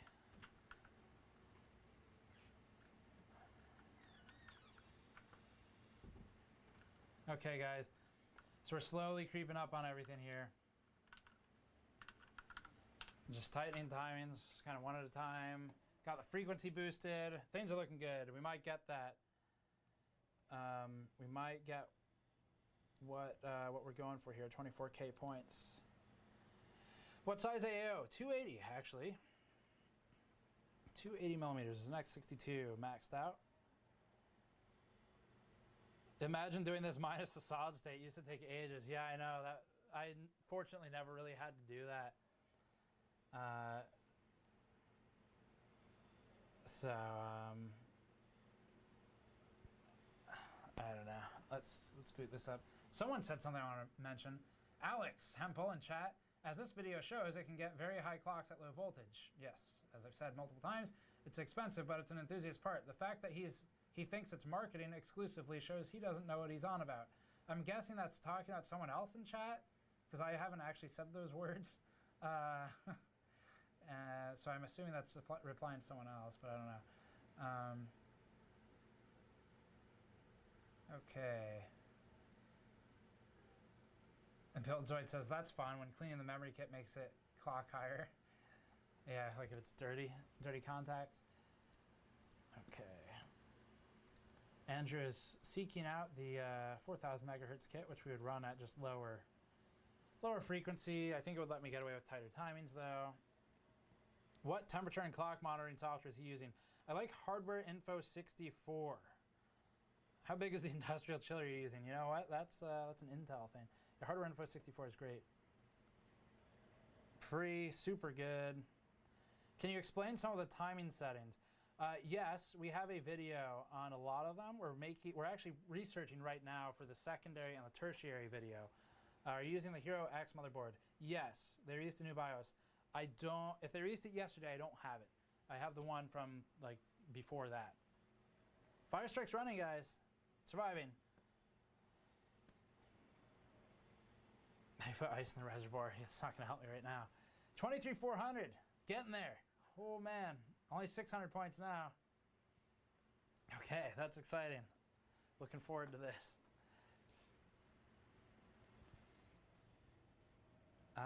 Okay, we got some comments. $5 from Filth E Casual. Is it necessary to seal when delating for liquid metal and installing in an upright case? No, it is not. Socket the CPU into the motherboard when it's flat, and it's not going to move. Don't worry about it at all. Is it one of these? Yeah, is Patrick out? Yeah. Yeah, that's understandable, being that it's 9 o'clock. Okay, guys, we got a memory delivery. It's going to be one of these, yeah, thanks.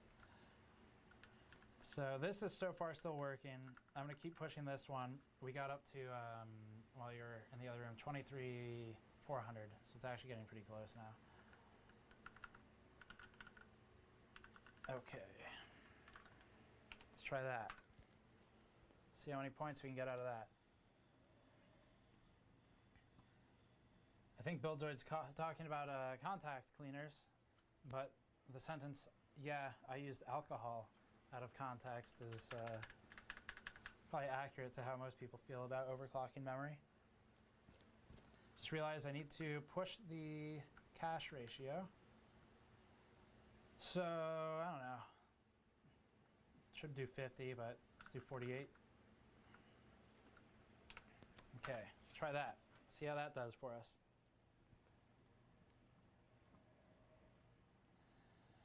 Filthy E Casual got that question. RNX Bike, $5. I vote Italian food, maybe sausage raviolis and Alfredo sauce. Sounds like you know what you want for dinner. That sounds pretty specific. Tomfoolery, $2. I've got a kid on the way. GN1Z when? GN1Z.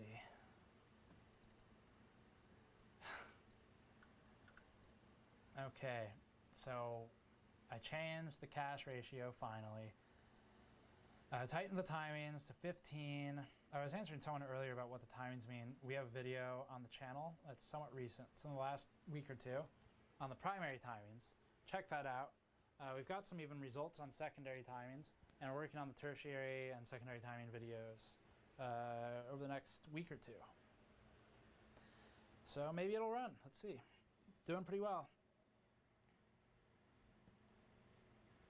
Strezabyte says adult GN1Z when. And Sergeant Zeta says get that man some ravioli.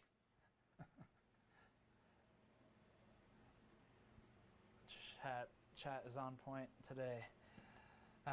Okay, so while that's going, let me do a couple more of these store orders. Thank you again. Tyler from US.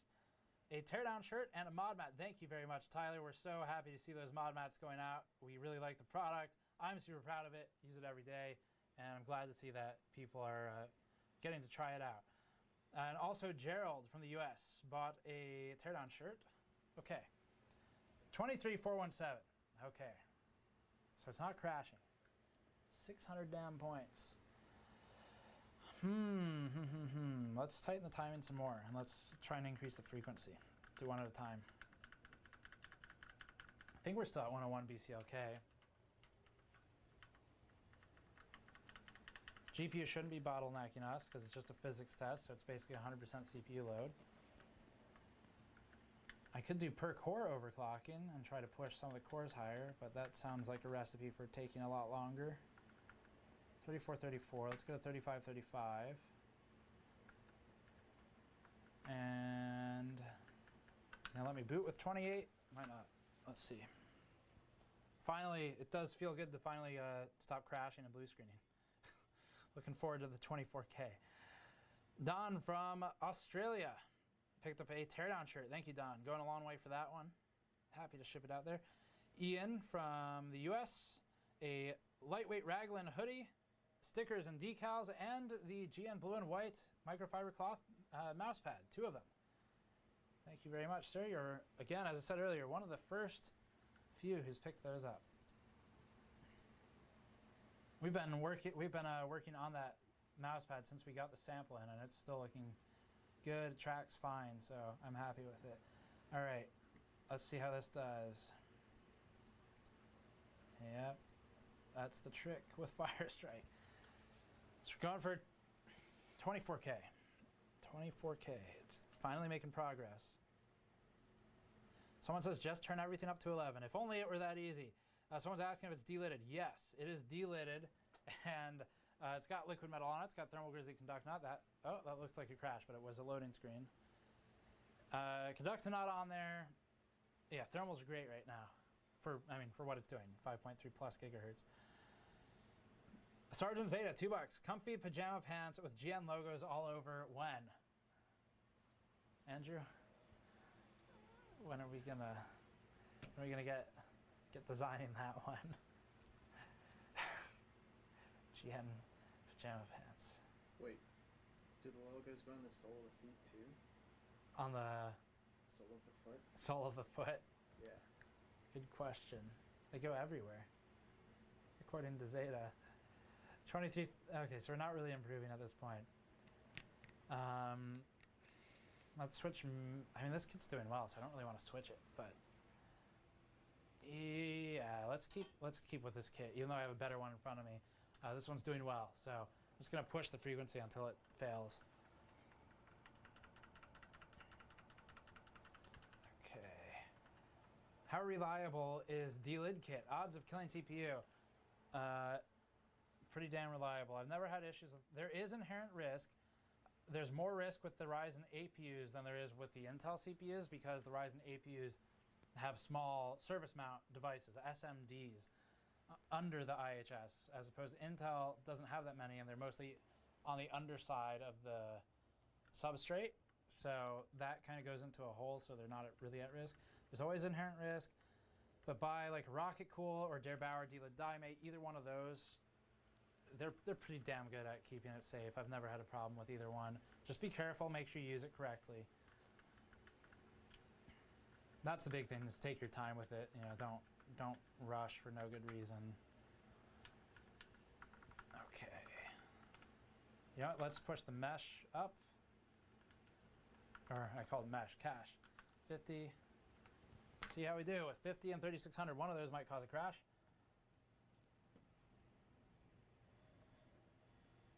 Clell Biggs, a GN toolkit would be cool. That would be cool. Gary Wolf, +1 on the onesie suggestion. I too have a forthcoming child unit. You have until mid-October.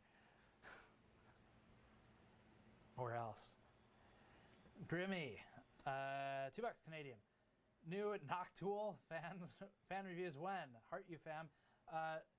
Noctua fans, yes, so finally got some progress on the fan testing stuff, but there's a lot going on. No ETA right now. Something I'm still kind of working on. I might have to send out some of our fan testing stuff to an engineer friend of mine for some troubleshooting help, because one of the custom PCBs isn't doing exactly what I want it to. So if we can figure that out, then we'll be ready to go. But that's the holdup right now. $5 Aaron, +1 on PJs. Do it. It'd be cool. All right. Reading some of the other comments. ModMat onesie. Mesh underwear sounds pretty nice, actually. Ice. Put ice in the water. #GNPJs. Build a mouse mat. That's something we're looking at, actually. Seen a lot of out-of-stock items in the store. Yeah, sorry. I don't know. There are a lot of orders today. We just got, like... Actually, let me ask our distributor. We just got a bunch of the blue teardowns shirts in, like this shirt, except the older blue one. 23,452. Damn, so close. What do I have to do for those last few points? I think I need to push the CPU higher, like the core. Might need to do that. I don't know how much memory is going to get us. I'll do some more memory timing stuff and see how it does.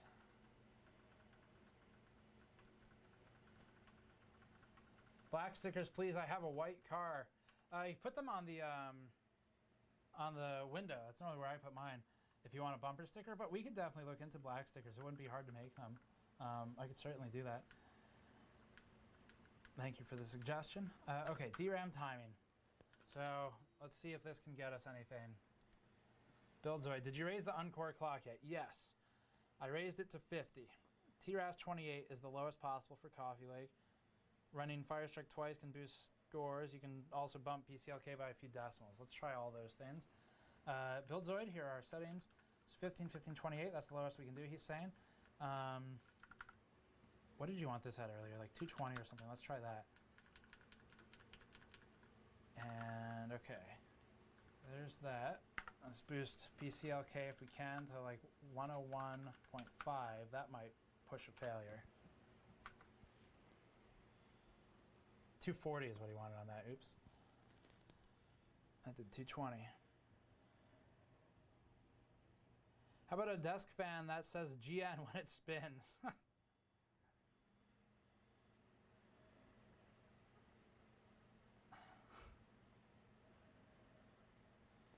You know there's...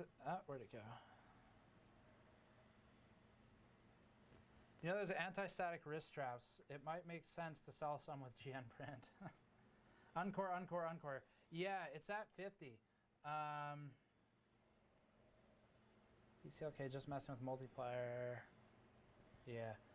I'm just reading some of the chat messages. Reading some of the suggestions on overclocking. We might be kind of stuck. I don't know. So I think what I'm going to do is, I don't know, 51 on core. See what that does.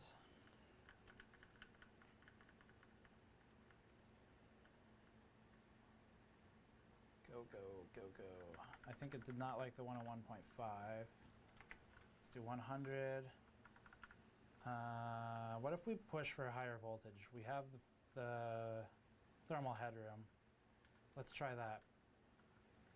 Let's try that with 101.5. Assuming it wasn't the memory that caused the crash. Oh, and TRFC changed to 240 from 220. 240. Okay. And Uncore. It's kind of breaking the rule, changing a whole bunch of stuff at once. Uncore to 51. Okay, let's try that.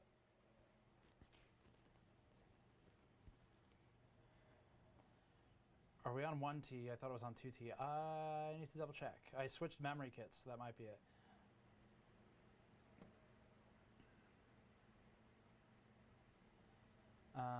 Okay, so see if it even turns on. Felix from Berlin.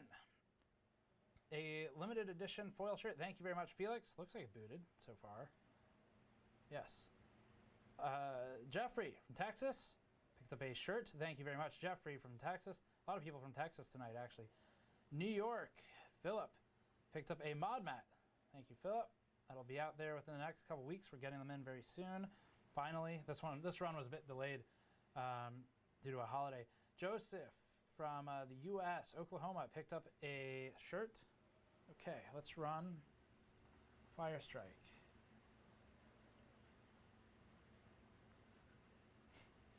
See how it does. If it's 23,400 again, I'm gonna be out of ideas. Other than pushing the core higher. Okay. So it crashed last time with settings similar to these. I just increased voltage a bit. And it's going to run physics. Zachariah from the US picked up a mod mat. Thank you very much. From Ohio. Austin from California picked up a shirt. Okay, good. That was a black loading screen. I thought it was a crash. It might go down. Nicholas from New York picked up a shirt and a keychain. Thank you, Nicholas. Robert from Bayern, Bavaria, Germany, picked up a t-shirt and a GN Blueprint shirt in the Heather material. All right. So what is it going to do? 23,745. It's so close. We actually made real progress here, guys. So that's plus 300 or so points. Finally making moves. We're stuck at 23,400 forever. I want 24,000. We're like 200 away. Dang, okay. Getting there. I probably should have run that a second time. It might have been 24. All right. So damn close. We're fine. It's good. It's good, like, to finally not get stuck anymore with boot failures. Took a while. Thank you for bearing with us, those of you who are still here. All I did was increase the voltage. What was Buildzoid's? I think it's Buildzoid's shirt on his store. Keep calm and raise V-Core or something. It's basically what we're doing right now. Okay. So, what am I going to do? Frequency. Let's try frequency there. We're going to hit a blue screen at some point. Buildzoid, any thoughts? If you're hanging out still, pin them to me on Discord, please. We're pretty damn close. 23,745 was the score. Looks like it's failing to boot with 3,700 megahertz memory. So we'll go back down to 36 and find something else to tune. Can swap in the 4,600 megahertz Corsair memory, or if memory is not going to help, can try and push the ratio higher, I guess. We can push for 54.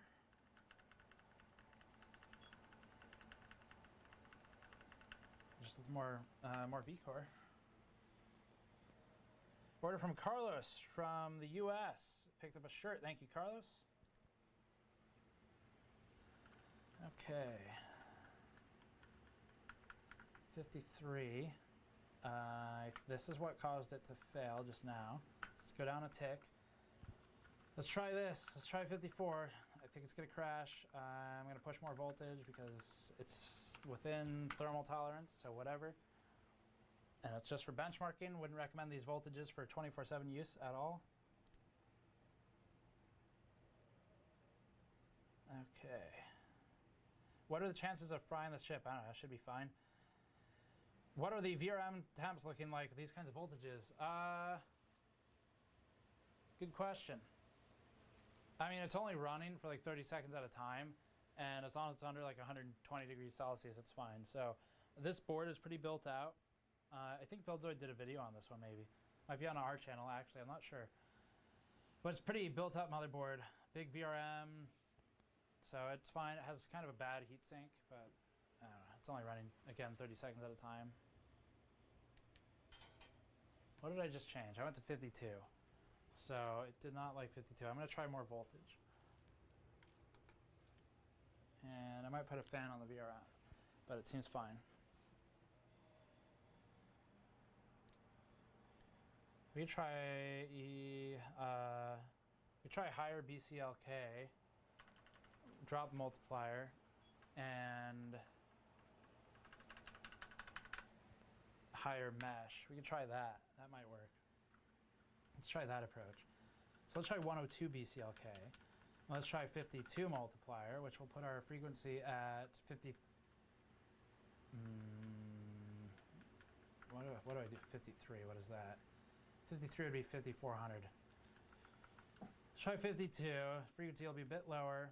And let's try the higher mesh, 52. And let's see if that boots. I don't know if that'll be a lower score. It's 50 megahertz slower technically, but everything else is faster.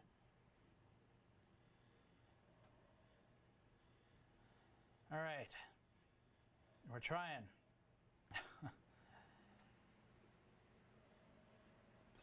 We got a couple super chats. Alex, $5. My comment was in reference to someone else. Oh yeah, figured. Also, any reason you don't do more open loop content? Too time consuming, not enough interest. Space. I don't have enough space. We're kind of maxed out on our benches. Open loops take a lot of space. Cleaning them takes a lot of space. So we can do it, but you know, need a bit more space, which we're working on. That looks like a no-go. I'm gonna leave it alone for a second, but it looks like it's not gonna work.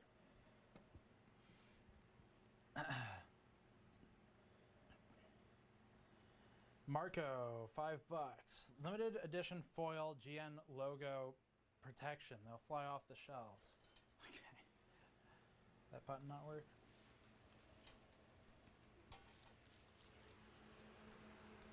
Okay. Safe boot once again.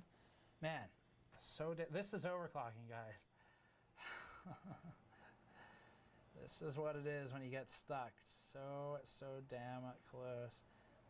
Dude, where are you at? I took an hour-and-a-half nap and came back. You're still going. Welcome back. We are at 5350 megahertz on the CPU.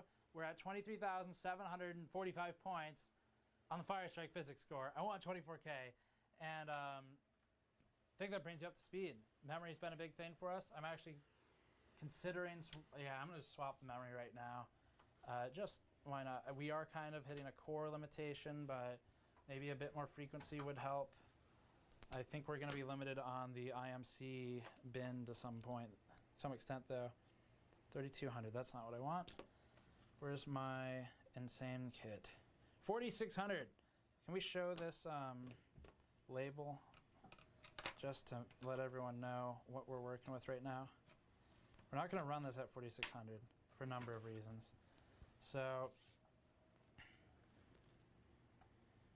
it's really small, but on that label you'll see 4600 C19, 19, 26, 26, 46.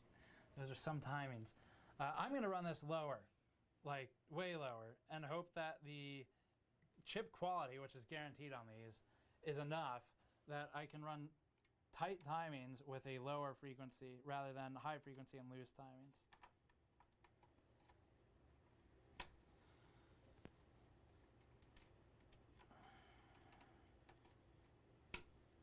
Okay, there we go. Want this damn score. Okay. So that's that Corsair kit. We've talked about it before. Manual versus offset for volts, which is better? That's a great question. Offset's really good if you want to keep some of the power saving features, because what offset does is if you tell it to offset by X, 0.1, then whenever it's doing something, the CPU will still pull whatever amount of voltage it thinks is appropriate for that task and then offset it by 0.1, as opposed to a manual override, which just always pulls whatever you type in. So if you're like actually using it daily, offset makes a lot of sense because it will consume less power and you'll get the same end effect. It's just sometimes it's a bit less stable, so that's the trouble with it. And leave all these alone. So we're going to try 15, even though it's a CL19 kit. And we're just not going to run it at, we're going to run it here where it was. And was it unstable with this? It might have been unstable because of the CPU settings. I'll check in a minute. I think BCLK might be unstable on this one. Yeah, we're at 5.35 gigahertz. We're just swapping memory, see what we can do. Are you going to restock GN logo keychains? Are they out of stock? If they are, the answer is yes. We have a lot of them actually coming in right now. They're in production, so they'll be here within probably 3 weeks or so. We're going to have a whole bunch of them in stock. I'll make sure to let everyone know in a news video or something like that. We're restocking a lot of stuff right now. We sold out of tons of stuff in the stream.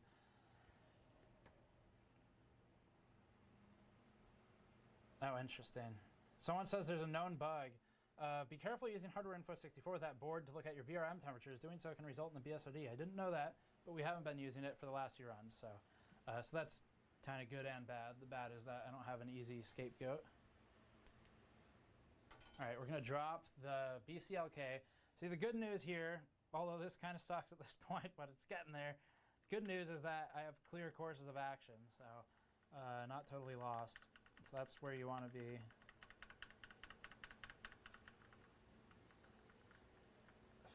.101.5, and let's drop this back down to 51. Okay, try that. Okay. A couple more super chats. Easier, $5. Great. Now I want a GN onesie too, and some pajamas. $2 from Douglas. Seems like GN PJs are in demand. Could you do a Geekbench run on this thing? I don't have it installed, I don't think. Shmimey. Hi, Steve. 350. Hi, Shmimey. Wishbone. Gave $2. Thoughts on Google Yeti console next gen or 2025 plus? I have no idea what that is. Do you know what Google Yeti is? No idea. I'm sorry, I don't know, but I'm gonna look it up when the stream ends because I haven't heard of that. There's a lot of technology every day. I can't keep up with it all. Okay. It booted. That's good. All right, so $10 from David. Oh, what does CPU cache ratio actually do? CPU cache ratio, so that's like uncore, so everything but the core. So that's going to affect like the interconnects and stuff like that, how fast things can communicate. You have mesh ratios on the i9 CPUs that are interesting to overclock as well, same reason. David, $10. Question about my 6850K. Do you think 4.5 gigahertz 1.385 is too much? Honestly, I don't remember the 6850K's safe voltages. IMC isn't great because I can't push uncore past 3.2. Is this the case with most Broadwell E chips? I wish I had a good answer for you. I can really only like remember the last 2 generations or so. That's pretty close, but we never worked on the 6850K. It was I was buying all my own Intel chips at that point. I still buy a lot of them, and that one at the time it came out, it was too expensive for us. So unfortunately, I don't have hands-on experience with that one. Overclock.net and Overclockers forums are really good places. They have complete guides. If you ever need an OC guide, you have a question, what's the safe voltage for my CPU? Look up the CPU and then Overclock guide. And there are really good forum posts with people who do that stuff all the time. Is it gonna work? Maybe. Once it starts running, it's typically okay.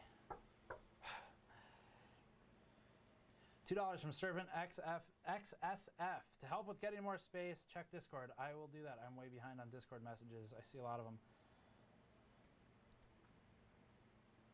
$5 from Eric, who said, wish I had money for right now for a foil anniversary shirt. Looks great, thank you. Hope you do something similar again. We will, for sure. Yeah, that's a downgrade. Okay. So, why?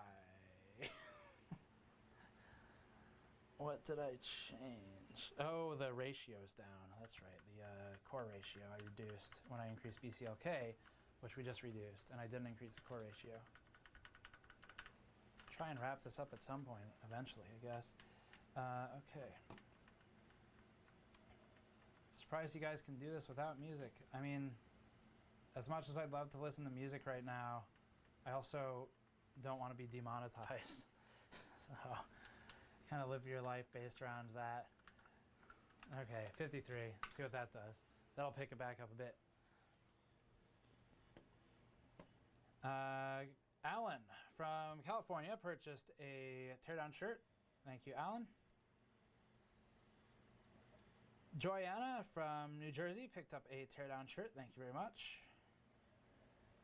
And Allison from New York picked up a teardown shirt as well.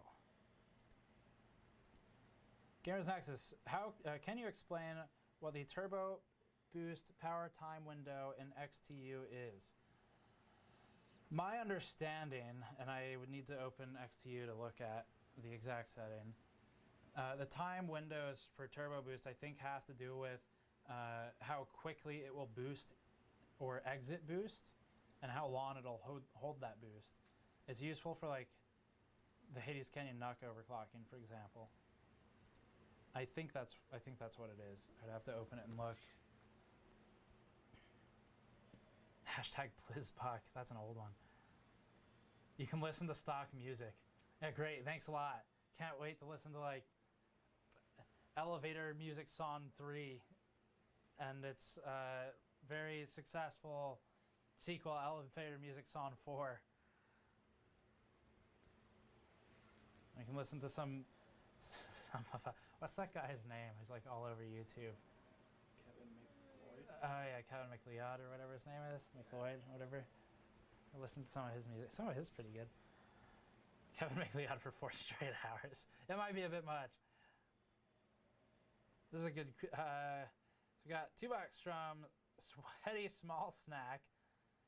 GN shirt. Dang, 23,543. Okay, at least it's going up. GN shirt in white, please. We could probably do that. 23,543. We're freaking going back up.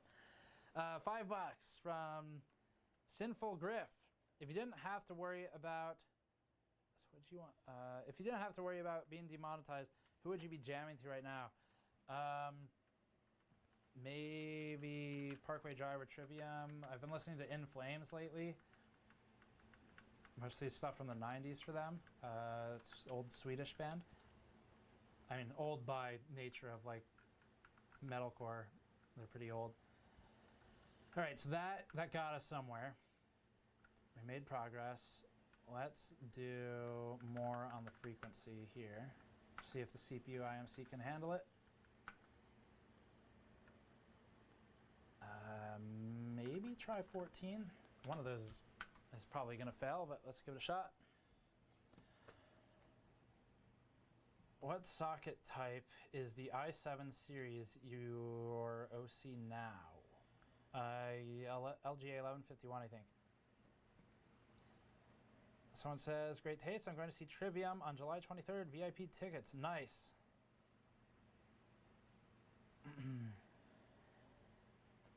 What are your expectations on 9000 series CPUs? Worth it or another disappointment? Not sure. I don't know really anything official about it or unofficial. And I don't really follow leaks, so you probably have seen more than I have. Dang, okay. So that was the memory.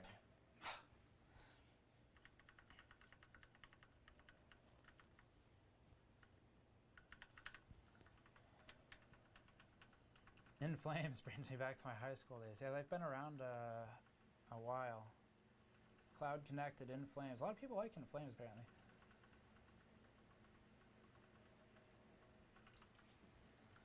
Yeah, In Flames, Parkway Drive, Trivium. Used to listen to a lot of Maiden, still do occasionally. Where did I was at 3654. Oh, I also did the, I did a lot of things at once. So let's leave the frequency where it is, and let's bring this back up to 15 and see what that does.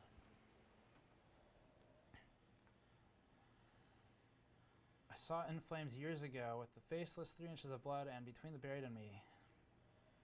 BT Bam is good. Protest the Hero is really good too.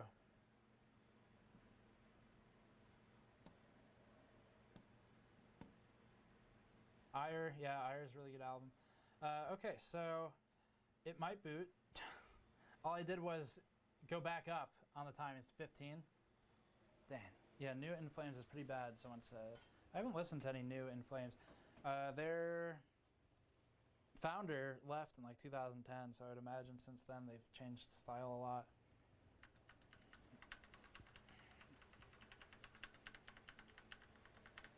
All right, so we're gonna go back down on something, or up on the voltage, or something like that. Let's do this, 1.8. Try that. More voltage.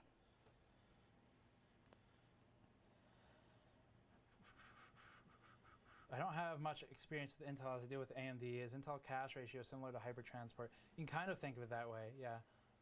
BCLK, well, yeah, or like Infinity Fabric or something to that extent, I guess, kind of. It's Uncore.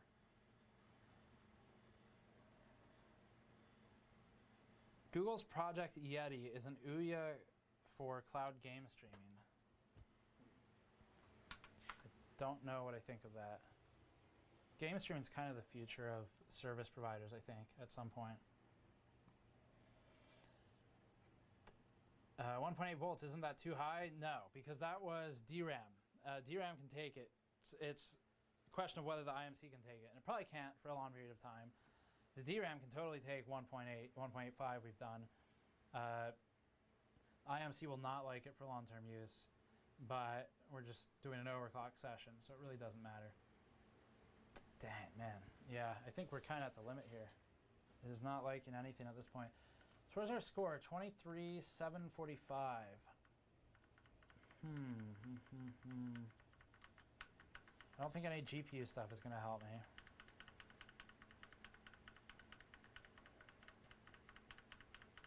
What else can I even try?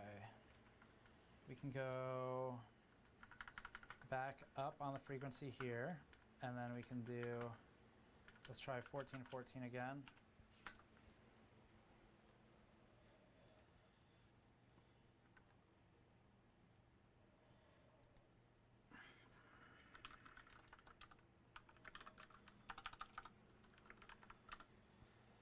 All right. $5 from Hardcore Jason. Gamers Nexus, where tech and metal unite. Texas represent. Okay, there we go. Booted. No, it helps overclocking double base. Which RAM slots are you using? I'm using the ones you should be. 2 and 4.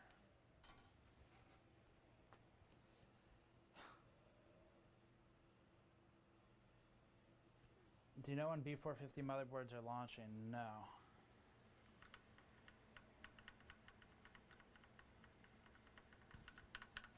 Okay. What do I need to do at this point?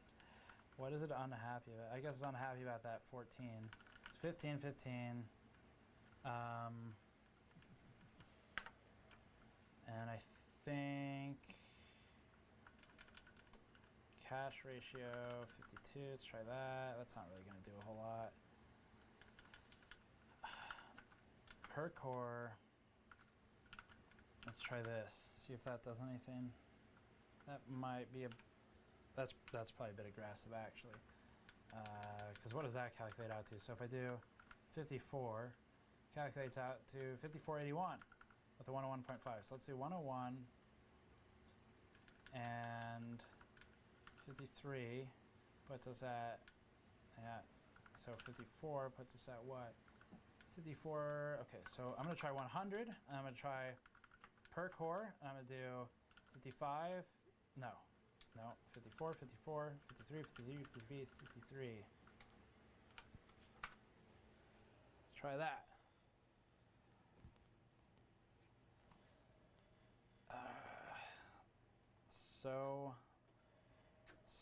The CPU is actually doing fine. It was the RAM I was having trouble with.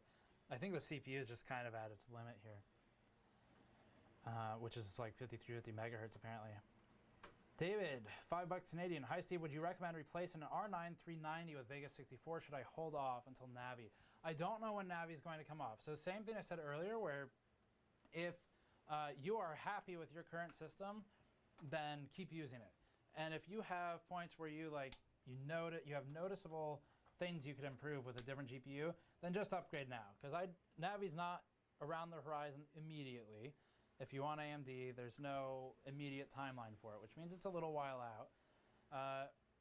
I wouldn't recommend necessarily Vega 64. I like Vega 56 a lot, and it can more or less become Vega 64, especially if you're willing to flash BIOS on it and apply an overclock. Like it's within single-digit percentages of Vega 64. So I like that card. 56 I like a lot. 64 I never particularly liked at the price. AMD kind of killed their own value. Yeah, I don't know. this is more or less done, I think.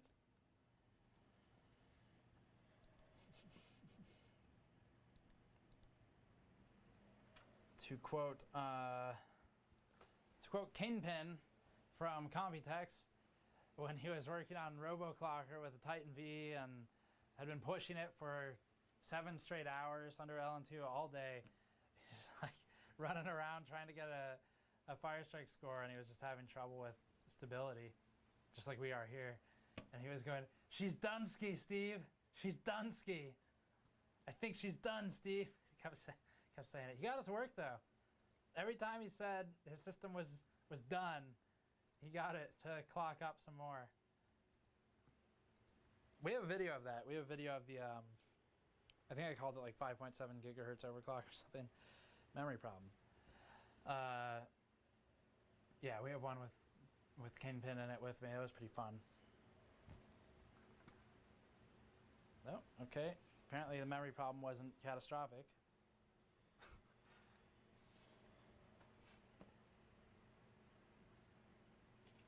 No, not done.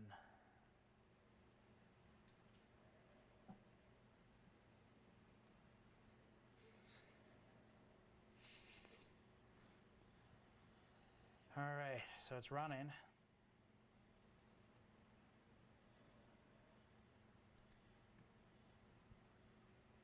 Dang, man. Downgrade again. I don't have a ton of ideas here. This memory is really good.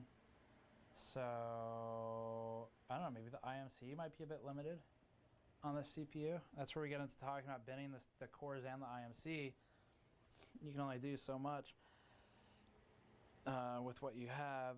So, don't know. I've got memory timings to where I'm pretty happy with them as far as I know timings.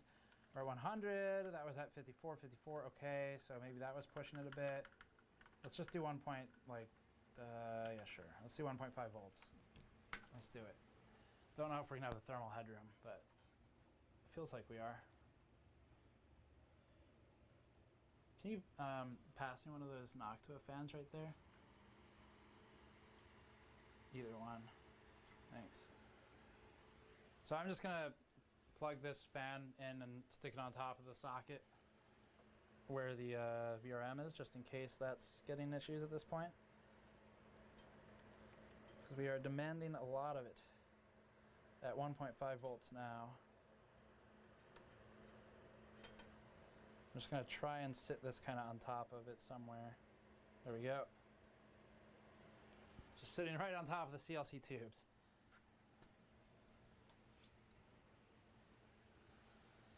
So that'll help the VRM at least. Might cool down the socket marginally. Firestrike's dead. Come on. I like how Firestrike just says ... when it can't launch. Benjamin from Texas picked up a shirt. Thank you, Benjamin. Colin from US picked up a shirt as well. Eduardo from California picked up a shirt and a blueprint shirt in the Heather material. Thank you, sir. Andrew from Arizona picked up a teardown shirt. Okay. Let's go back over here. Firestrike, we're at 1.5 now. We have 2 cores at 54. Oh man, we have the rest at 53. Yeah. This is looking like, again, the quote Kingpin, that it's Dunsky.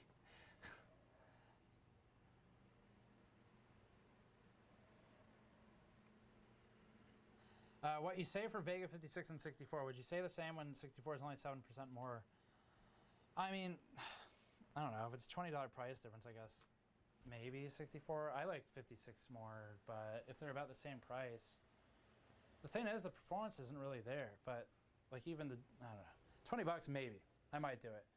You can tend to overclock 56 a bit higher in frequency because there's less thermal density if your cores to worry about. But yeah, other than that, I guess maybe it's worth $20 or something. Not worth 100 though. Okay, I think I'm gonna do like, I gotta limit it at this point because we're not making a ton of progress. So, let's see. I think this memory is good. No point changing that. IMC might not be great, so I think what we're gonna do is back down on the per cores or change which core it's on. Like maybe do 54 on just one of them.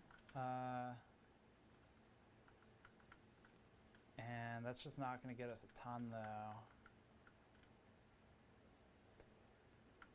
We can probably come down on this a bit.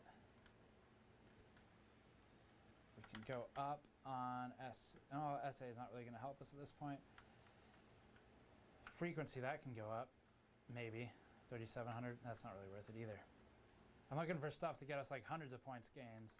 I think we're going to be under because we've lowered BCLK. So there we go. That'll help that. 53. I'm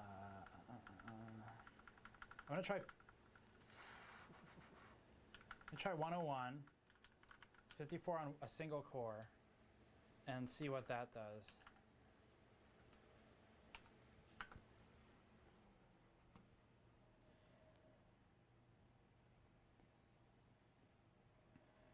Okay.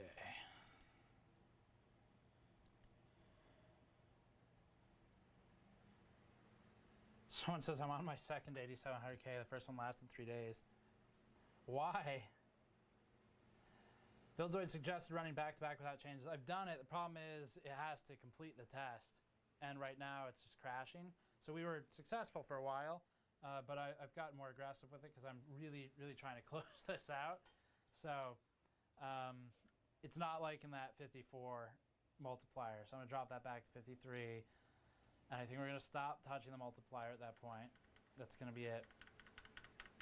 And it's just BCLK and memory, which I can't do a lot more with.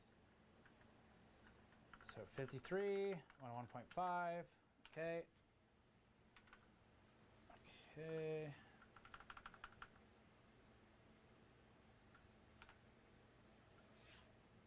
All right, try that.